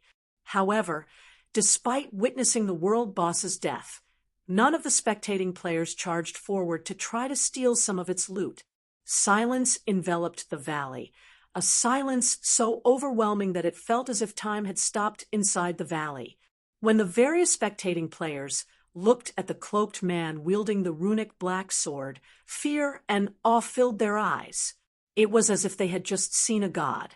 Is he really a player? Such thoughts surfaced in the spectating players' minds as they looked at Shifeng, hovering in midair. Shifeng had killed a level 99 mythic ranked world boss, just like that. Rather than a world boss, it looked more like some elite monster he found by the roadside, one that was utterly incapable of putting up any resistance. Who is he? There's no way a player can be this strong. That's a level 99 world boss we're talking about. Even a 100-man, tier 3 team wouldn't necessarily be able to take it down. He must be an NPC in disguise. When looking at Shifeng's hovering figure, some players even hugged their heads and began laughing maniacally. They simply couldn't bring themselves to believe that such a massive gap between players could exist. However, Shifeng paid the shocked players and the maddened players no heed whatsoever. Instead, he arrived beside the Earthfire pterodactyl's corpse and began collecting its loot. God's domain was not reality. In the game world, just the gradual accumulation of basic attributes was sufficient to turn a player into a monster in the eyes of other players. What more the qualitative improvements brought about by tier upgrades. Moreover, there was a 2-tier gap between Shifeng and the spectating players. In the eyes of tier 2 players, tier 4 players would be no different from gods. In fact, a tier 4 player could kill scads of tier 2 players with just a flick of their hand. The world boss Shifeng fought hadn't even reached level 100. In God's domain, monsters that hadn't reached level 100 couldn't be considered strong at all. Otherwise, the various major powers wouldn't be contesting so frantically for world bosses below level 100. It was precisely because these powers were incapable of defeating level 100+ world bosses that they had to settle for pre-level 100 world bosses. Oh, a good piece of epic equipment dropped. Shifeng was slightly surprised as he looked at the sacred mage robe in his hands. Whistling light robe, cloth armor, epic rank, level 40, level 110 equipment requirement. Intelligence 1,500, vitality 1,300, defense plus 340, level 40, strength plus 20, agility plus 24, intelligence plus 63, vitality plus 31, endurance plus 25, ignore levels plus 4. Defensive skills plus 2 levels. Cast range increased by 20%. Intelligence and vitality increased by 10%. Additional passive skill 1, spiritual light. When the user's concentration falls below 50%, mana consumption is reduced by 30% and casting speed increases by 30%. Additional passive skill, 2 mana armor. Automatically absorbs mana in a 100-yard radius to protect the user. Improves mana perception by 20%. Increases magic resistance by 20%. And improves spell effects by 20%. 2-piece set effect. The upper level limit of all Whistling Light set pieces is increased to level 150. 4-piece set effect. All attributes are increased by 20%, and the effect of all spells is increased by 20%. 6-piece set effect. Gain the protection of light, improving physique by 30% and mana affinity by 20%. Gain the Mana Heart skill. When activated, forcibly elevates the strength of the user's mana by 1 tier for 1 minute. The skill has a 1-hour cooldown. The Whistling Light set had 7 pieces in total. It could be considered top tier even among epic set equipment. So long as a magical class player had 2 set pieces, they could use the set until they reached level 150. If tier 4 great wizard managed to gather 6 pieces of the set, they would become a devastating existence. It wouldn't be an exaggeration to say that the Whistling Light set was one of the best set equipment for magical class players under tier 5. However, only world bosses under level 150 dropped the Whistling Light set. The drop rate was also random. Hence, collecting a full set would be incredibly difficult. I can get Fire and the others to raid world bosses under level 120 more frequently. If we can gather a full set, be it Violet or Aqua who uses the set, neither will have to replace their equipment before reaching tier 5. When Shurfeng looked at the Whistling Light robe, he felt the need to collect the full Whistling Light set. If Violet Cloud or Aqua Rose equipped the full set before reaching tier 5, they would become nigh invincible against tier 4 opponents. Shurfeng stored the Whistling Light robe and collected the remaining items the Earthfire Pterodactyl dropped. Besides the Whistling Light robe, the level 99 world boss had dropped a dozen pieces of level 100 dark gold and fine gold weapons and equipment, a large amount of materials, magic crystals, potion recipes, etc. After putting all these items in his bag space, he promptly flew away from the valley. When the various major powers members saw Shurfeng leaving, they sighed in relief. With that long sword and that frightening destructive power, he should be Black Flame, right? I tagged along with my guild executives to watch the reserve seat competition. That guy indeed looks a lot like Black Flame. They must be the same person. Black Flame is also the only known tier 4 player in the game right now, and only tier 4 classes could possibly display such scary strength. So, he's the Sword King? Isn't he a little too amazing? After Shurfeng's figure was out of sight, some of the spectating players guessed Shurfeng's identity. And in no time at all, everyone present began talking about him. Their discussions becoming especially heated when the topic touched on tier 4 classes. When the players present recalled the scene of Shurfeng chopping off one of the Earthfire Pterodactyl's wings, they couldn't help yearning to reach tier 4. Previously, no one had a clear concept of tier 4 classes. Even the players who had spectated the reserve seat competition at the War God's Temple did not find tier 4 classes to be particularly amazing. At most, tier 4 existences were invincible among tier 3 players. But now, everyone was truly shocked by the strength of tier 4 classes. A tier 4 player had actually single-handedly defeated a mythic-ranked world boss. How could anyone not yearn for such strength? Very quickly, news of Shurfeng slaying the Earthfire Pterodactyl spread across God's domain. After the various major powers executives watched Shurfeng's battle video, they gained a newfound appreciation of tier 4 classes. Simultaneously, their eyes burned with a passionate flame as the ambition they had lost due to the NPC's upsurgence returned. Tier 4. Mobilize all available manpower in the guild to find out how Zero Wing managed to complete the Tier 4 promotion quest. The era of Tier 3 classes is over. From now on, we have only one goal, and that is Tier 4. So long as we can secure ourselves a Tier 4 player, we'll be unstoppable. For a time, the various powers searched frantically for information relating to Tier 4 legacies, going as far as trying to plant spies in Zero Wing. Some superpowers even directly contacted Zero Wing's executives and offered to pay astronomical prices for all information regarding Tier 4 classes. Simultaneously, a wave of discussions spread through the various kingdoms and empires' forums. Just the video of Shifeng's fight against the Earthfire pterodactyl alone had garnered over 1 billion views already. Everyone on the forums discussed what exactly Tier 4 classes were, what the upper limit of these classes' combat power was, and whether a Tier 4 player could solo a mythic monster of the same level. The topic of Tier 4 swept across the entire Eastern continent, setting off a craze. Meanwhile, after Shifeng left the fiery ridge, message prompts and call requests immediately inundated his communication interface. At a glance, he noticed that the message prompts had already reached the upper limit of 9,999. He had also received several hundred call requests. Moreover, this was with his interface set to automatically reject communication from non-friends. Without this block in place, his communication interface would probably have blown up. Guild leader, you really caused a huge mess this time.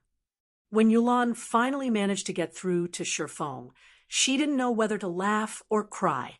The entire world is now looking for Tier 4 legacy lands. Zero Wing has also become the target of all the powers.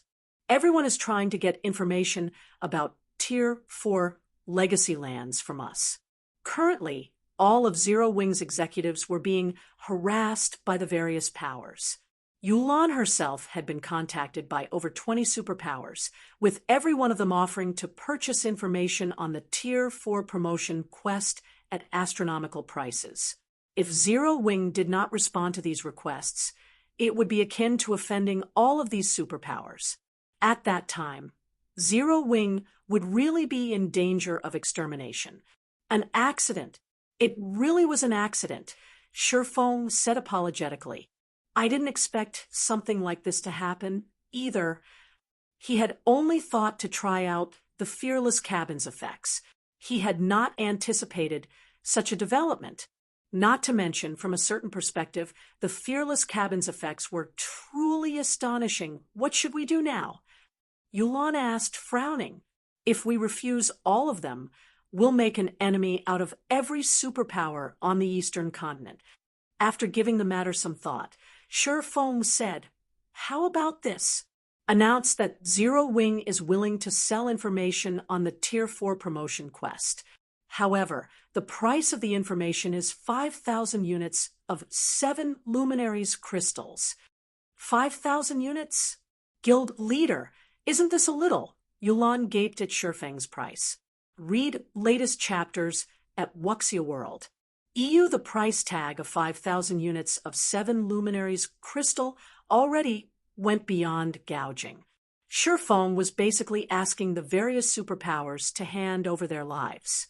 A superpower could be considered wealthy if they even had 3,000 or 4,000 units of 7 luminaries crystal on hand. With many superpowers having participated in the recent reserve seat competition, they definitely would have much fewer 7 luminaries crystals available than before. Hence, the price of 5,000 units of 7 luminaries crystal would be beyond most superpowers right now. Just notify them, Shifeng instructed, having no intention whatsoever of compromising. I've already set my price. As for their willingness to purchase the information, that is none of our business. All right, but I won't care for what happens next, Yulan said as she nodded her head helplessly. Afterward, she publicized Shifeng's price to the various powers. Chapter 2748, Better to Die on Your Feet Than Live on Your Knees. Chapter 2748, Better to die on your feet than live on your knees. Neutral map, Crimson Rain Forest. In a forest where crimson rain poured, a team of 1,000 Tier 3 players was frantically fighting a horde of over 10,000 level 120-plus bloodthirsty beasts. Even the weakest of these bloodthirsty beasts were level 121 chieftains, while the strongest were level 126 Grand Lords. On the players' side, shield-wielding Guardian Knights and Shield Warriors stood in the forefront. On the bloodthirsty beasts' side, iron-armored beasts, whose strength lay in their defense, spearheaded a charge against the Guardian Knights and Shield Warriors. After the first group of iron-armored beasts completed their ramming attack, another group would immediately follow in an endless loop. Meanwhile, the Herculean beast standing at the rear of the bloodthirsty beasts formation would uproot the crimson trees around them and hurl the trees at the players, the trees dyeing the sky an extra tint of red. The bloodthirsty beasts' terrifying formation was one that even Tier 3 players accustomed to group battles would be afraid of. Ordinary Tier 3 players wouldn't risk a frontal confrontation with these monsters. However, despite facing such a fierce and ruthless assault, the 1,000-man team fighting the bloodthirsty beasts remained unfazed. We've attracted enough. Magical team, attack. A valiant, long-haired woman standing near the front line of the team commanded as more and more bloodthirsty beasts gathered around the team. Immediately, the several hundred magical class players standing at the center of the team's formation began chanting complex incantations simultaneously. Every verse the players chanted drew more of the ambient mana, making it stronger and more violent. For seconds later, the ground began to shake violently. Huge cracks then appeared 500 yards away from these magical class players, right under the bloodthirsty beasts, causing the monster's formation to collapse instantly. Swordsmen and berserkers open a path. Rangers and assassins prioritize killing the bloodthirsty chieftains commanding the monsters. Upon seeing the bloodthirsty beasts' formations collapse, the long-haired woman had the team disperse into multiple units and prioritize killing the bloodthirsty beasts that led the horde. As for the long-haired woman, like a demon in the night, she instantly appeared behind a 7-meter-tall, level 126 Grand Lord. The next moment, she brandished the daggers she wielded, the weapons distorting space, and repeatedly stabbing the Grand Lord's back over a dozen times. Every stab inflicted over minus 500,000 damage, the series of attacks instantly plundering nearly 8 million HP from the bloodthirsty chieftain. After the successful attack, darkness enveloped the long-haired woman's body. This cloak of darkness then expanded to envelop the Grand Lord entirely before rapidly recondensing in front of it. PSH, PSH, PSH. Blood suddenly spurted from the bloodthirsty chieftain's 4 limbs. Not only did its mobility get reduced significantly, but its HP was even falling at a rate of 700,000 per second. The 3 level 124 Great Lord ranked bloodthirsty guards nearby faced similar fates. Blood gushed out of their limbs, and their mobility plummeted as if their bodies had become frozen. After around 15 more minutes of battle, this bloodthirsty chieftain and 3 bloodthirsty guards collapsed to the ground, the life in their eyes vanishing. Meanwhile, the other bloodthirsty beasts on the battlefield were also mostly dead. The items they dropped were strewn all over the place. However, none of the combatants chose to pick up these items. Instead, they continued advancing deeper into the Crimson Rain Forest in an orderly manner, leaving behind a few parties of assassins to clean up the battlefield. At this time, a level 119 female Guardian Knight approached the long-haired woman in command of the team. She then said quietly, "Vice Guild Leader, news just came from Zero Wing. They say they're willing to sell information on the Tier 4 promotion quest." "Oh, he's actually willing to sell the information?" Cold Shadow was surprised to hear White Feather's words. In her opinion, the information on the Tier 4 promotion quest was Shifeng's greatest trump card in God's domain. It was something he definitely would not sell to other people. He is willing to sell, but the price he demands is incredibly high, White Feather said with an ugly expression, emphasizing the words, incredibly high. Incredibly high? Chuckling, Cold Shadow asked, how much does he want? 5,000 units of 7 luminaries crystal, White Feather replied in a low tone. Shifeng obviously has no intention of selling that information. He's clearly just messing with us. 5,000 units? He really knows how to set a price, Cold Shadow said, smiling. I'm guessing that those superpowers are fuming at Zero Wing at this point. They'll most likely disregard all costs and take action against Zero Wing. That's for sure. There's no way those superpowers can afford to pay 5,000 units of 7 luminaries crystal.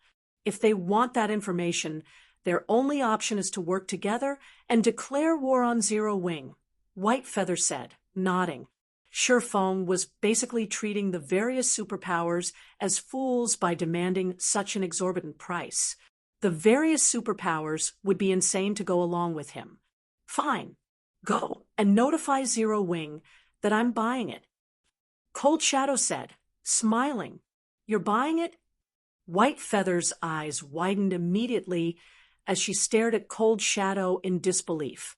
Vice Guild Leader, that's 5,000 units of 7 luminaries crystals we're talking about. While mythology could indeed disperse 5,000 units of 7 luminaries crystals, it would still suffer from the loss. Not to mention, the guild's higher-ups kept reiterating that the 7 luminaries crystal was the guild's most important resource and must not be used randomly. That's right. I'm buying it.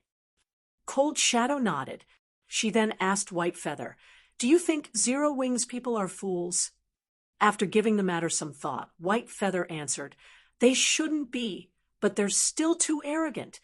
Yes, Zero Wing was arrogant to the bones. The guild was not taking the various superpowers seriously at all. That's enough, then. Since they're not fools, they should be aware of the consequences of pulling such a stunt. In a slightly resentful tone, Cold Shadow added, although I detest Zero Wing, the fact that Zero Wing has survived until now shows that the guild isn't as simple as we think it is. Even Sir Odin gave up on killing Shifeng. You can tell how extraordinary he is. But that's 5,000 units of 7 luminaries crystal. White Feather couldn't help repeating herself. The guild definitely won't agree to this transaction. I already said that I would buy it, not the guild, Cold Shadow said, shaking her head. So, we don't need to worry about what the guild will say about this. Vice Guild Leader, if you buy it, you'll be giving away all the 7 luminaries crystals you've saved to Zero Wing. White Feather was even more shocked at Cold Shadow's words. Hurriedly, she warned, in this case, I'm afraid you will have to postpone becoming the first Vice Guild Leader indefinitely. 7 luminaries crystals had always been very important to mythology.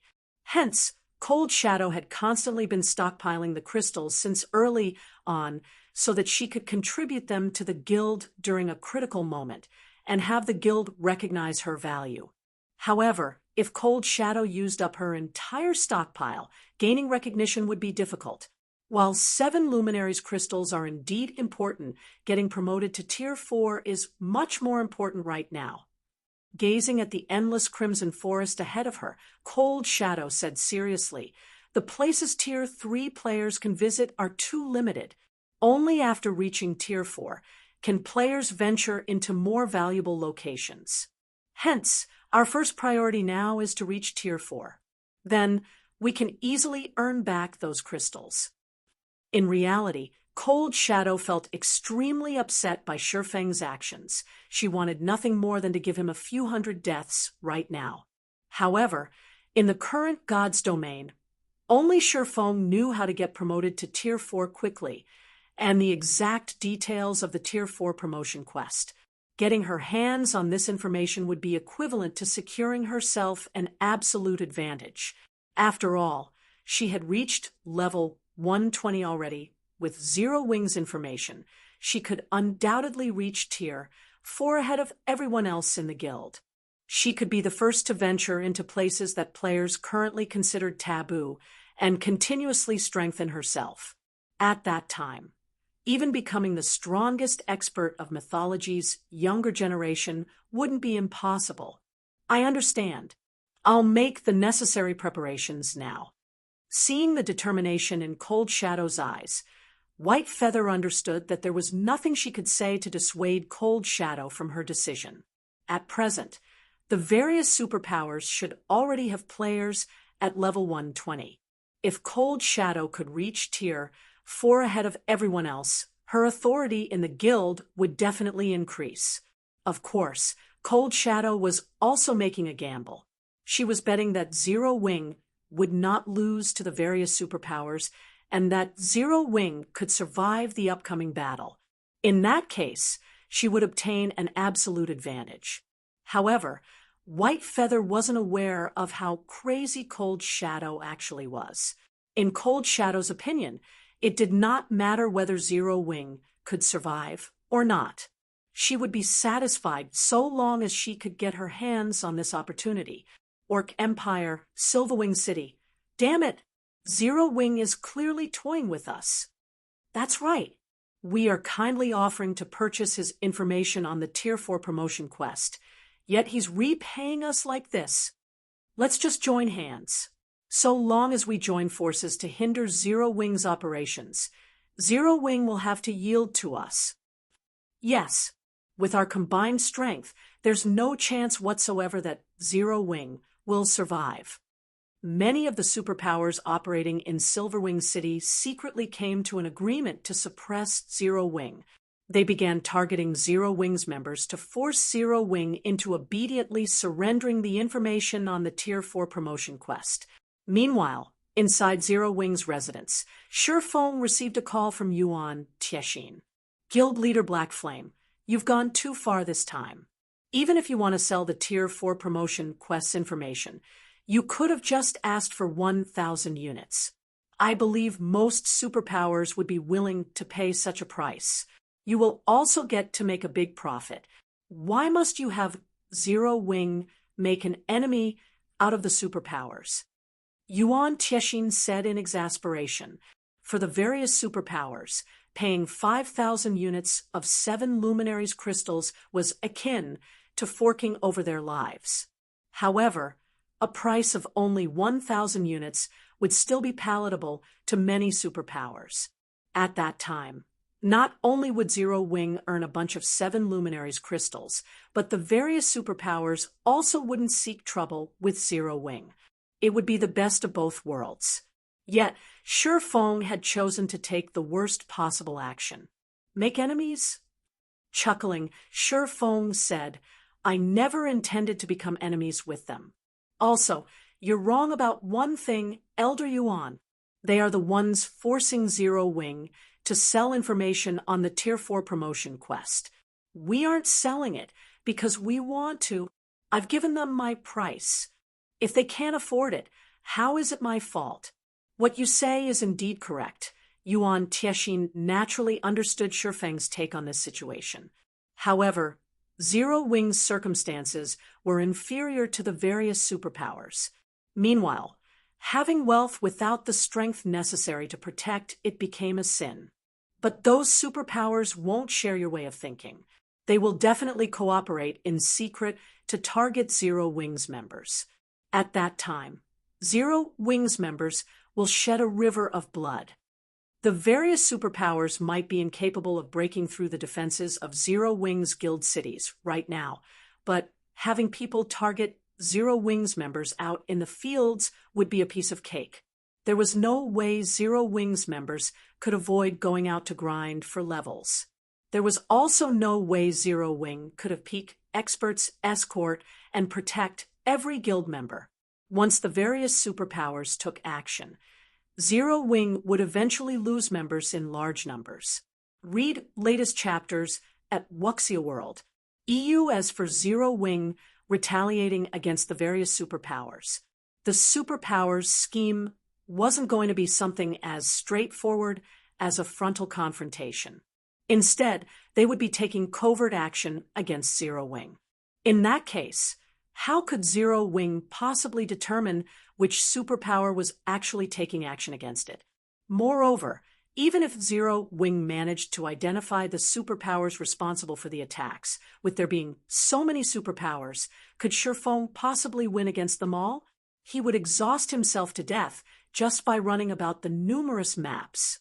However, in response to Yuan Tiexin's words, Shifeng said calmly, "We'll shed rivers of blood." Then, Chapter 2749, Tier 4 Promotion Quest Secret. Chapter 2749, Tier 4 Promotion Quest Secret. This is madness. He has truly gone mad. After hanging up the call, Yuan Tiexin fell speechless. He never thought that Shifeng would be so stubborn. Shifeng clearly could have settled things easily so long as he made some concessions, yet he had adamantly refused to do so. Uncle Yuan, many of those superpowers have already begun joining forces. When they find out that Zero Wing is unwilling to concede at all, they will definitely take action, Purple Jade said as she read the report her subordinate just sent her. Zero Wing's present situation could be said to be very bad. According to the report, over 15 superpowers had already agreed to work together to deal with Zero Wing. Forget it. He can do whatever he wants. The clash between the various superpowers and Zero Wing will most likely drag on for some time. After all, Zero Wing's 3 cities are too difficult to take down. We'll see who can last until the end, Yuan Tiexin said, shaking his head. A glimmer of light then flashed in his eyes as he continued. Also, we still have more important matters to deal with. If we succeed in this upcoming operation, the secret pavilion can thoroughly surpass the various superpowers. At that time, even the 5 great super guilds will have to fear us. I'll make the necessary preparations, Purple Jade said, her eyes similarly filled with joy and excitement. Tier 4 had never been the end of God's domain. Instead, it was only the beginning. The secret pavilion had been waiting for this moment for far too long. Now, it could finally fulfill its long-cherished wish. Dark Knight Empire, Starlink's residence. Ha ha. Good. That's what Zero Wing should do. That's right. Go and thoroughly offend those superpowers. Lu Xinglua laughed happily when he received news of Zero Wing's actions. Previously, he had had a huge headache over how to deal with Zero Wing. However, Zero Wing had actually taken the initiative to offend even more superpowers. With this, he would have a much easier time destroying Zero Wing. As Lu Xinglua was celebrating in joy, a robust man covered in a black cloak and runic bandages suddenly entered his office. "Sorry for the long wait, young Master Lu," the robust, middle-aged man said as he arrived before Lu Xinglua. He then continued in a low tone, "We have resolved most of the troubles there already. We are only waiting for your side now." "Good. You came at the perfect time. This time, even the heavens want Zero Wing dead." Lu Xinglua grew even more excited when he looked at the mysterious middle-aged man. "Leave it to me. I'll definitely persuade those old fellows to give you their full help." "Thank you, young Master Lu," the robust man said. "So long as this operation succeeds, the lord of our household will also assist young Master Lu in quelling all your enemies." "I believe you. After all, no one has a better understanding of God's domain than you guys right now," Lu Xinglua said, smiling. Be it this robust man or the person backing him, Lu Xinglua placed immense trust in them. In the eyes of these people, the various superpowers were negligible. Given enough time, these people could even take on the 5 great super guilds simultaneously. This was because the 5 great super guilds did not understand God's domain at all. What they knew now was only the tip of the iceberg. Orc Empire, Zero Wing's residence, guild leader, aside from one person, No superpower has stepped forward to purchase the information on the Tier 4 promotion quest, Yulan said, as she watched Shifeng casually sort the information on the Tier 4 promotion quest. Her head throbbed. Judging by the other superpowers' actions, they don't plan to buy it. Since these superpowers had no intention of purchasing the information, their next action was obvious. They would fight for it. They would fight a war of attrition that would last days and weeks. Meanwhile, Zero Wing's opponent this time would no longer be just one or two superpowers. Instead, almost all of the Eastern Continent's superpowers would become Zero Wing's enemies. There's actually a fool trying to buy it. Shifeng was surprised when he heard Yulan's words. Truthfully, he had never once thought that any of the superpowers would purchase his information at the price he quoted. He was sorting through the information on the Tier 4 promotion quest only because his own guild needed it. After all, quite a few Zero Wing members already possessed the strength and level required to challenge their Tier 4 promotion quest. All they lacked was the knowledge of how to search for their respective Tier 4 legacy lands, and the process of obtaining their Tier 4 legacies. Yulan was momentarily rendered speechless by Shifeng's response. After hesitating for a moment, she said, "You know this person? Guild leader." "I know them? Is it the secret pavilions, Yuan Tiexin?" After giving the matter some thought, Shifeng felt that among his acquaintances, only the secret pavilions Yuan Tiexin could afford to purchase his information. As for Frost Heaven, the guild had just participated in the reserve seat competition. It definitely did not possess 5,000 units of 7 luminaries crystals at this point. "No, it's mythology's cold shadow," Yulan said, shaking her head. She then asked hesitantly, "Guild leader, are you really planning to sell it to her?" Due to the reserve seat competition, Zero Wing was now on Mythology's radar. If they sold information on the Tier 4 promotion quest to Mythology now, it would be incredibly disadvantageous for Zero Wing. "Of course. Why wouldn't I sell it?" Shifeng answered without hesitation. "We already announced our intention to do business. Since we said we would sell the information, we naturally can't go back on our word. Otherwise, the various superpowers will have even more reason to target us." He was in urgent need of 7 luminaries crystals right now. Although he had some methods for obtaining a large amount of the crystal, these methods required a lot of time to execute. He wasn't certain he could collect enough 7 luminaries crystals to surpass the top 3 rankers of the upper zone's contribution competition within the next 2 months. At best, he could secure one of the top 20 positions. Gaining 5,000 units of 7 luminaries crystal now would save him a lot of trouble. However, White Feather has stated that we cannot mention this transaction to anybody else, Yulan said. They want this to be a secret between only our 2 sides. They also want to sign a contract to this effect. That won't be a problem. Even if they didn't suggest it, we would have asked them to sign a confidentiality agreement that restricts them from sharing the information with outsiders. Shifeng said, "Information on the Tier 4 promotion.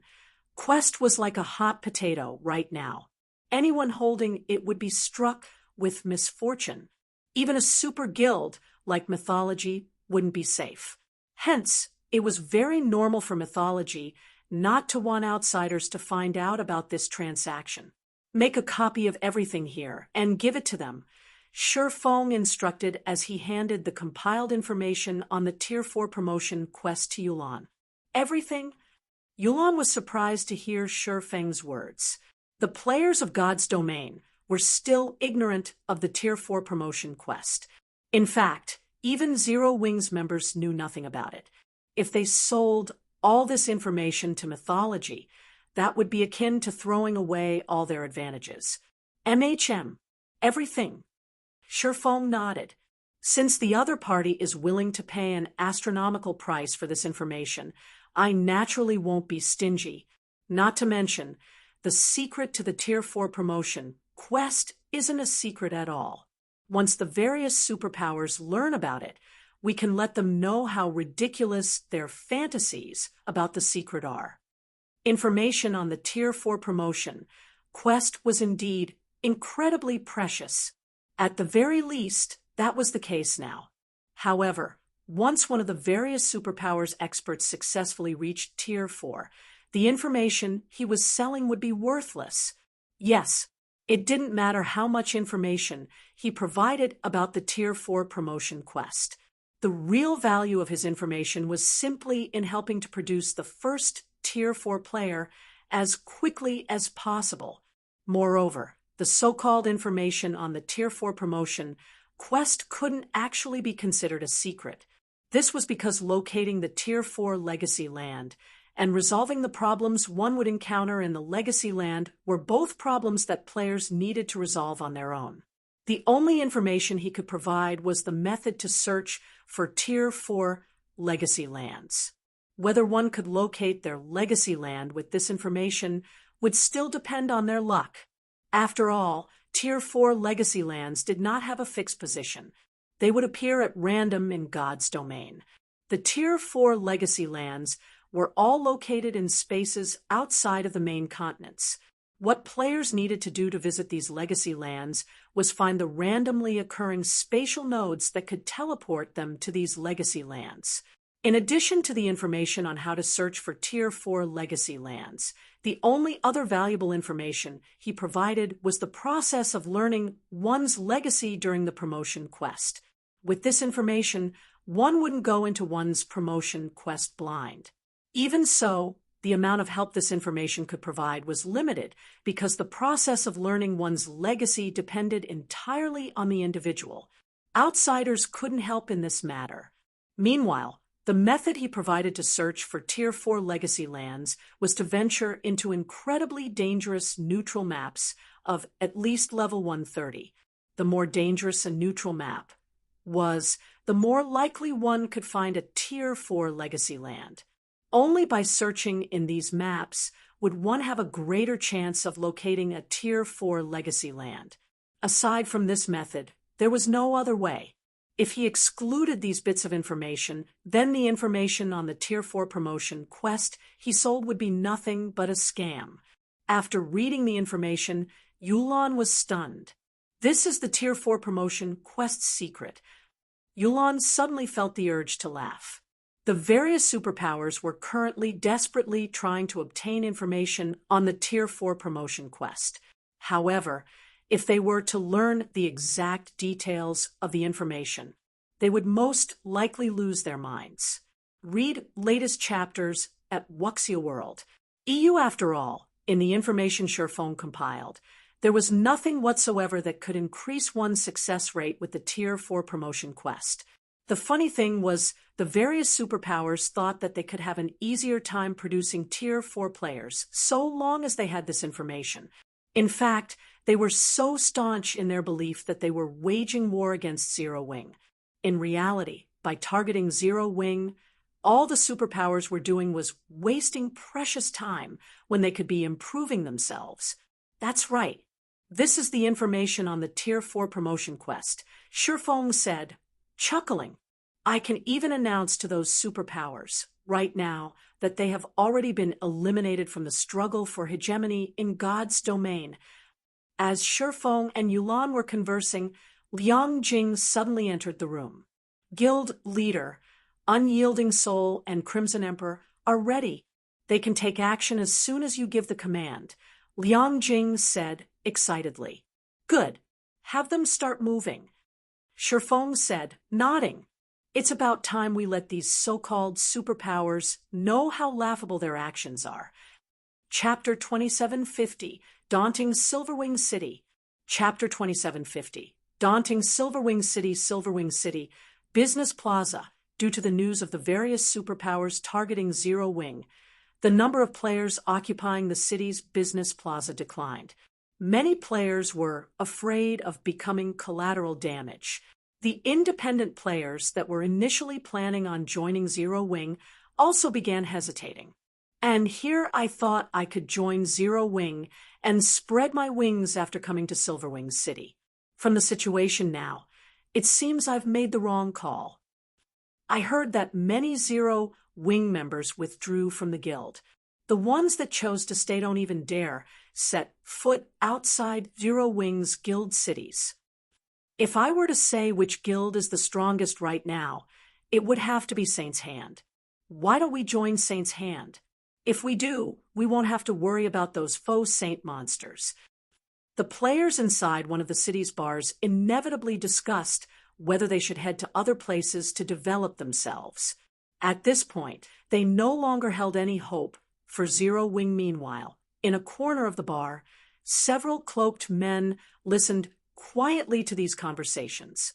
The younger men among them revealed sneers on their faces when they heard about Zero Wing's present situation.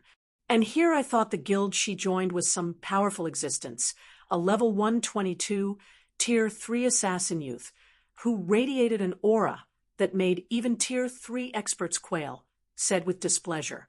It seems we were being overly concerned. To think we even went out of our way to come to this backwater. Zero Wing isn't even comparable to one of the main continent's super guilds. I really don't know how it got so lucky to actually get her to join. Now, she's not even willing to join us.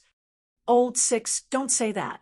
Although this place isn't much, I heard that those super guilds and super first-rate guilds have quite a few capable experts. We can use this opportunity to investigate these people and understand the standards of the experts here. A cool-headed, middle-aged man sitting at the head of the group said, chuckling. As for Zero Wing, we can just report the truth to the higher-ups once we return. At that time, she will definitely panic. I guess so. Smiling, the assassin youth said, if she's willing to join us, I wouldn't mind helping Zero Wing out a little. Just when the various superpowers and independent players thought that Silverwing City would become a ghost city, large groups of players suddenly appeared on the city's streets one after another. These players filled the main streets and alleyways of the city, easily numbering in the hundreds of thousands. Moreover, every one of these players was formidable. What's going on? Why are Crimson Emperors and Unyielding Souls members coming here? Are those two guilds planning to work together with Zero Wing to oppose the various superpowers? The players and powers residing in Silverwing City were momentarily dumbfounded, unable to understand what had gotten into the two super first-rate guilds for them to garrison so many of their members in Silverwing City. Moreover, this number was still increasing as time passed. In just half an hour, the two guilds had gathered over 3 million members in the city, livening up the previously desolate city significantly. Heart, has your guild gone mad? You're actually betting all your chips on Zero Wing. Is Crimson Emperor trying to make an enemy out of us? In this situation, the various superpowers had to contact Unyielding Heart and Illusory Words, who were in charge of the operation this time. Although they knew that Unyielding Soul and Crimson Emperor could be considered Zero Wing's allies, Zero Wing was currently going up against almost all of the Eastern Continent's superpowers. Standing with Zero Wing now was no different from suicide. Yet, to the various superpowers' astonishment, both Unyielding Soul and Crimson Emperor declared their intention to side with Zero Wing. Moreover, they even announced that they wouldn't sit still and do nothing should those superpowers take action against Silverwing City. However, Zero Wing's move was even more unexpected than Unyielding Souls and Crimson Emperors. Zero Wing actually ordered all members above level 100 to gather in Silverwing City. More than 2 million Zero Wing members appeared in Silverwing City. At present, not only was Silverwing City far livelier than before, but the number of Tier 3 experts gathered in the city had also exceeded 10,000. This was more than what any other guild city on the main continent had. With more than 10,000 Tier 3 experts garrisoning Silverwing City, let alone the various superpowers, even the 5 great super guilds would have to be wary of the city. It was no exaggeration to say that with this kind of power, Silverwing City could trample the various powers operating in the Orc Empire. If the superpowers wished to create any waves in Silverwing City, they would have to disregard cost and dispatch a large number of Tier 3 experts into the city's surroundings. Anything less would be futile. Unyielding Soul and Crimson Emperor must have gone crazy. They're actually willing to go to such an extent just to help Zero Wing? When Cold Shadow received news of Unyielding Soul and Crimson Emperor's actions, she too was surprised. She had anticipated that Zero Wing had a trump card prepared. Otherwise, it wouldn't have dared to provoke the various superpowers. However, never had she expected Zero Wing's trump card to be something like this. At this moment, let alone Cold Shadow, someone who was hostile to Zero Wing, even Frostheaven's 7 Wonders was dumbfounded. He never imagined that Zero Wing could make 2 super first-rate guilds bet all their chips on it. With the combined force of the 3 guilds, even the superpowers wouldn't dare mess around. After all, those superpowers had dared to target Zero Wing before only because the guild lacked background, resources, and funding. With their advantage in numbers and funding, they could easily suppress Zero Wing and make the guild submit. However, now that Zero Wing had 2 superpowers backing it, numbers and funding were no longer its weaknesses. If the superpowers wished to persecute Zero Wing, they would have to pay at least 10 times the price they had to pay before. The various superpowers weren't the only ones confused by this situation. Even Zero Wing's internal members were at a loss. Damn, our guild was actually so awesome. But why did the guild gather all of us in Silverwing City? Are we going to occupy the Orc capital city? The assembled Zero Wing members speculated exuberantly. After all, the strength currently gathered in Silverwing City was no laughing matter. A force of 10,000 plus Tier 3 experts was more than enough to flatten the Orc capital city's inner area. They might even be able to put up a fight in the core area. Guild leader, all our level 100 plus members have arrived. The 2 guilds are also ready to set off for Sky Spring City at any time, Liang Jing reported excitedly. She had maintained her calm, while everyone else in the guild was panicking over Zero Wing's predicament. This was because she had found out about the secret Covenant Towers matter ahead of time and Zero Wing's settlement into Sky Spring City. So long as Zero Wing sealed off Sky Spring City, outsiders would have difficulty setting foot out of the city. Meanwhile, Zero Wing's members could travel freely to the secret Covenant Tower to grind for levels.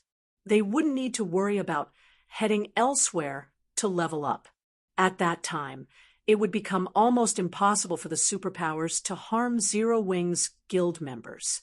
Not to mention, when the various superpowers members grinded for levels out in the fields, the interference of those troublesome NPCs would greatly reduce their leveling speed. This, in turn, would further widen the gap in leveling speeds between the superpowers members and Zero Wing's members. All right, open the teleportation hall now, Shifeng said, nodding. Although things had developed somewhat differently from his original plan, it wouldn't affect the overall situation.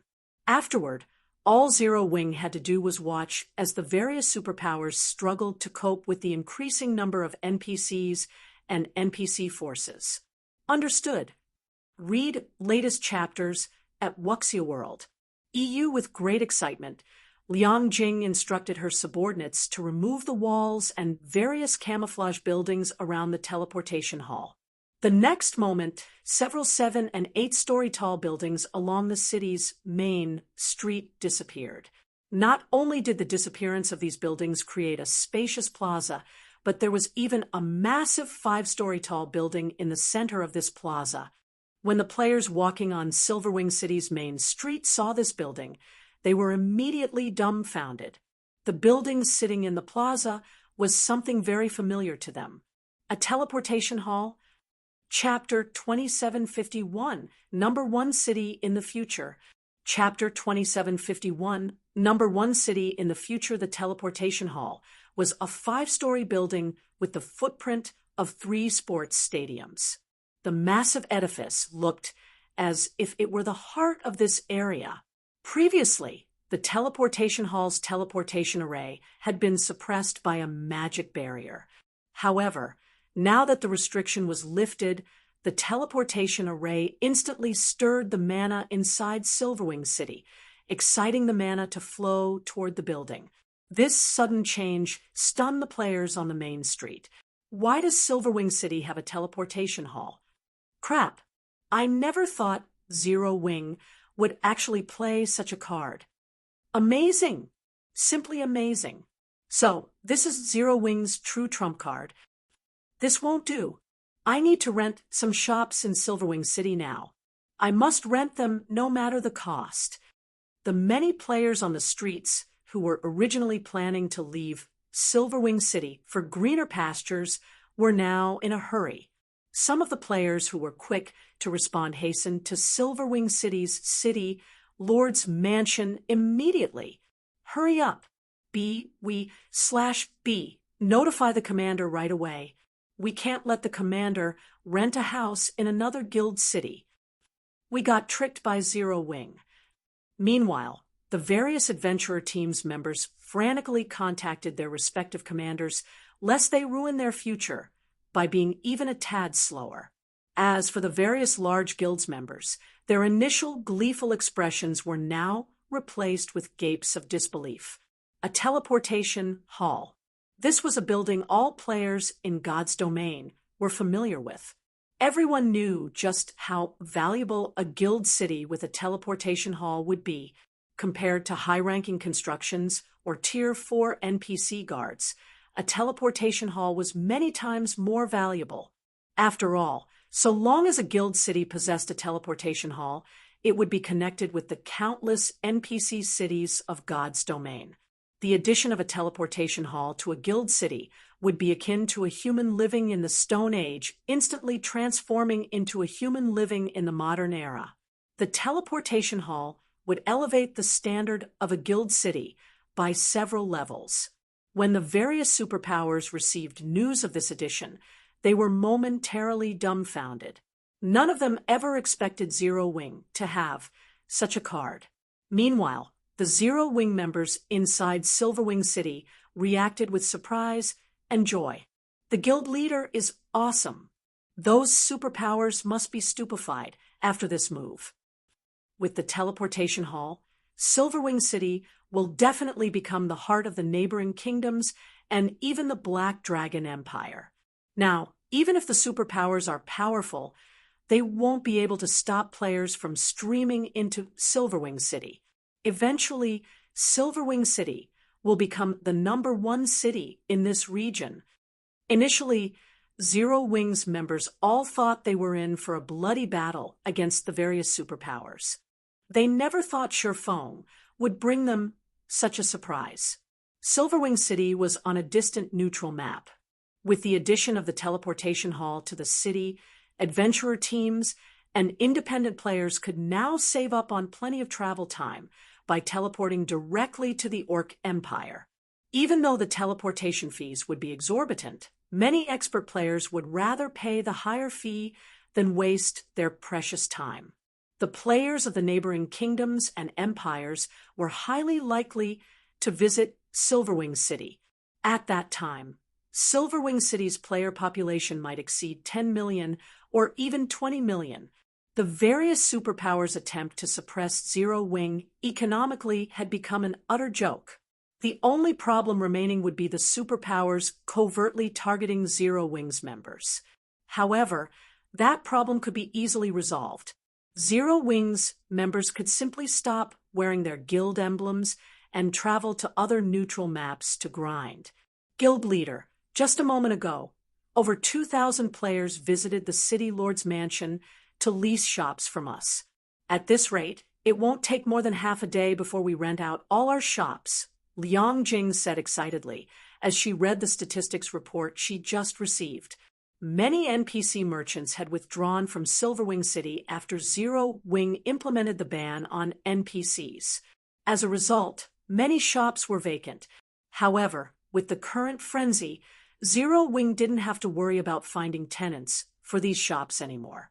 In fact, the number of players seeking to lease shops from the city outnumbered the NPC merchants that had left by a factor of 10 or more.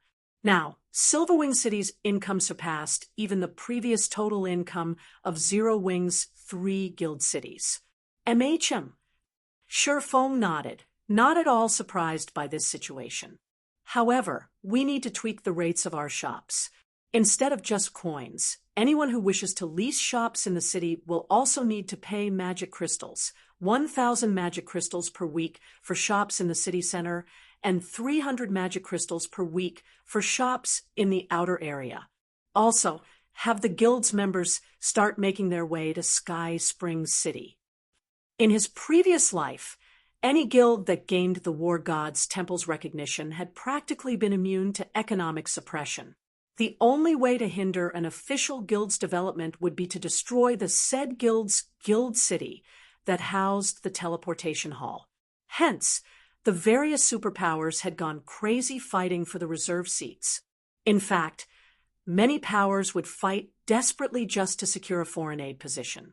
Zero Wings becoming an official guild shortly after the first major update could be considered an incredibly fortunate matter. After all, the moment Zero Wing became an official guild, it was no longer competing on the same stage as the various superpowers. While it was indeed true that Zero Wing's current foundation was no match for that of the various superpowers, Zero Wing's potential was way above that of the superpowers. Now, all Zero Wing needed to do was completely seal the Secret Covenant Tower and use it to rapidly develop the guild's strength before the NPC forces began their invasion. If everything went well, Zero Wing would just have to sit back, watch as the various powers got eliminated, and harvest the territories of these eliminated powers afterward. Now, Zero Wing was in a race against time. As for struggling against the superpowers, that was simply a waste of precious time. After all, in the past, less than 20% of the superpowers had survived the NPC forces' invasion. Since the first major update had taken place much sooner this time, the outcome would most likely be even worse. Meanwhile, after hearing Shurfeng's orders, Liang Jing said excitedly, "I'll have them start heading over now." Afterward, the members of Zero Wing, Unyielding Soul, and Crimson Emperor in Silverwing City teleported to Sky Springs City one after another. The mass migration instantly flooded the desolate streets of Sky Springs City with players. This scene also surprised the original inhabitants of Sky Springs City. Subsequently, Unyielding Soul and Crimson Emperor made an announcement to every player in Sky Springs City, stating that their 2 guilds would be imposing a lockdown on Sky Springs City, and that any unaffiliated players caught trying to leave the city would be killed without question. For a time, Sky Springs City's players fell into turmoil. Although Sky Springs City's various powers couldn't understand why Unyielding Soul and Crimson Emperor were doing such a thing, locking down an NPC city was child's play for the 2 super first-rate guilds. Hence, after receiving the announcement, Sky Springs City's various powers promptly fled the city, migrating their base of operations to other NPC cities. This, in turn, made Sky Springs City the exclusive haven of Zero Wing, Unyielding Soul, and Crimson Emperor. At this time, a gigantic black eagle circled above the city. Sitting on the Thunder Eagle's back, Unyielding Heart pointed at the dozen or so flying mounts patrolling nearby, and said proudly, "Brother Black Flame, Sky Springs City is now sealed off completely. Our 2 guilds have organized a flying patrol squad to secure the skies. Now, not even a bird can fly out of the city. It is indeed amazing. Players can't fly out even if they want to." Shurfeng felt a trace of admiration as he looked at Unyielding Souls and Crimson Emperor's flying mounts.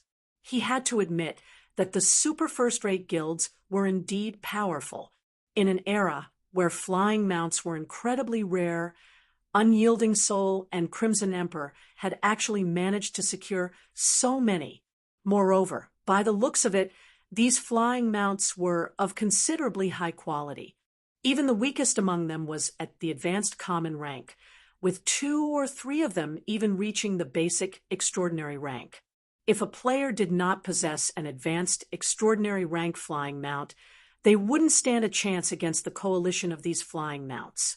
However, Illusory Words shook her head at Unyielding Heart's words. Unlike Unyielding Heart, she didn't have a very optimistic view of the situation. I'm afraid the various superpowers will start paying even closer attention to us now. If we march boldly into the secret Covenant Tower, I believe it won't be long before news of it gets out. At that time, they will definitely do everything they can to investigate the matter. If that happens, the time we can keep the secret hidden will be very short. And once the various superpowers find out about the Tier 3 legacies, all of them on the Eastern continent will disregard all costs to contest over the tower. With the amount of time we have, I'm afraid we won't be able to secure many advantages from the tower. Under normal circumstances, their series of actions would have already caught plenty of attention. Now, they had even become the focus of the superpowers. Meanwhile, no secret could be kept forever, especially with massive organizations like their guilds. No matter how hard they tried to keep the secret Covenant Tower's secret hidden, the secret would eventually get out. The only way to prevent the secret from leaking would be to avoid informing the members of their guild and prevent their guild members from entering the secret Covenant Tower at all. However, they couldn't afford to take such an action. Indeed, Shifeng nodded. He very much agreed with Illusory Words' worries. Compared to Illusory Words and Unyielding Heart, Shifeng knew much more clearly just how much of an impact the secret Covenant Tower would have on the continent of God's domain. Once the tower's secret got out, the resulting struggle wouldn't be a simple competition between superpowers. Instead, it would be a fight to the death. Quite a few superpowers had even perished during the struggle back then. However, we have already acted. We can't possibly avoid entering the tower now, right? Unyielding Heart also understood that the secret would get out very quickly once they began sending their members into the tower. In fact, the secret would still leak even if they allowed only a small number of the guild's confidants into the tower's 30th floor and below. No, Shifeng shook his head. Smiling, he said, "We aren't exactly without options to take full control of the secret Covenant Tower." "What other options do we have?" Unyielding Heart asked as he looked at Shifeng curiously. In his opinion, once the secret got out, their 3 guilds wouldn't be able to retain their monopoly of the secret Covenant Tower. The only thing they could do now was grind for as many Tier 3 legacies as possible before the inevitable occurred. Illusory Words also turned to look at Shifeng, a trace of confusion in her eyes. "You'll understand once you take a look at this," Shifeng said as he sent a document to the 2 people. He then added, "You must keep this matter a secret. You absolutely cannot let other people know about it. Otherwise, you will no longer have any connection with the secret Covenant Tower in the future. In contrast, if we succeed in this matter, your 2 guilds can each occupy 25% of the secret Covenant Tower's shares." "What is it? Is this thing you speak of really so amazing?" Unyielding Heart felt that Shifeng was indulging in hyperbole. The latter spoke as if the secret Covenant Tower was already in the bag. "You're not talking about the Tier 4 promotion quest information, right?" Illusory Words joked, shaking his head. Shifeng said, "You'll understand once you see it. Read latest chapters at Wuxia World." EU immediately. Unyielding Heart and Illusory Words stopped speaking and opened the file Shifeng sent them. However, as soon as they read the information, their jaws dropped, their eyes widened in disbelief, and their hearts pounded with shock. Looking at Shifeng, Unyielding Heart asked in a quivering voice, "Is this real?" The thing that Shifeng had just shown them completely exceeded Unyielding Heart's imagination. In fact, compared to it, the information on the Tier 4 promotion quest was worth less than dust. After all, the thing that Shifeng showed them could completely rewrite the status quo in God's domain. A small mobile fortress,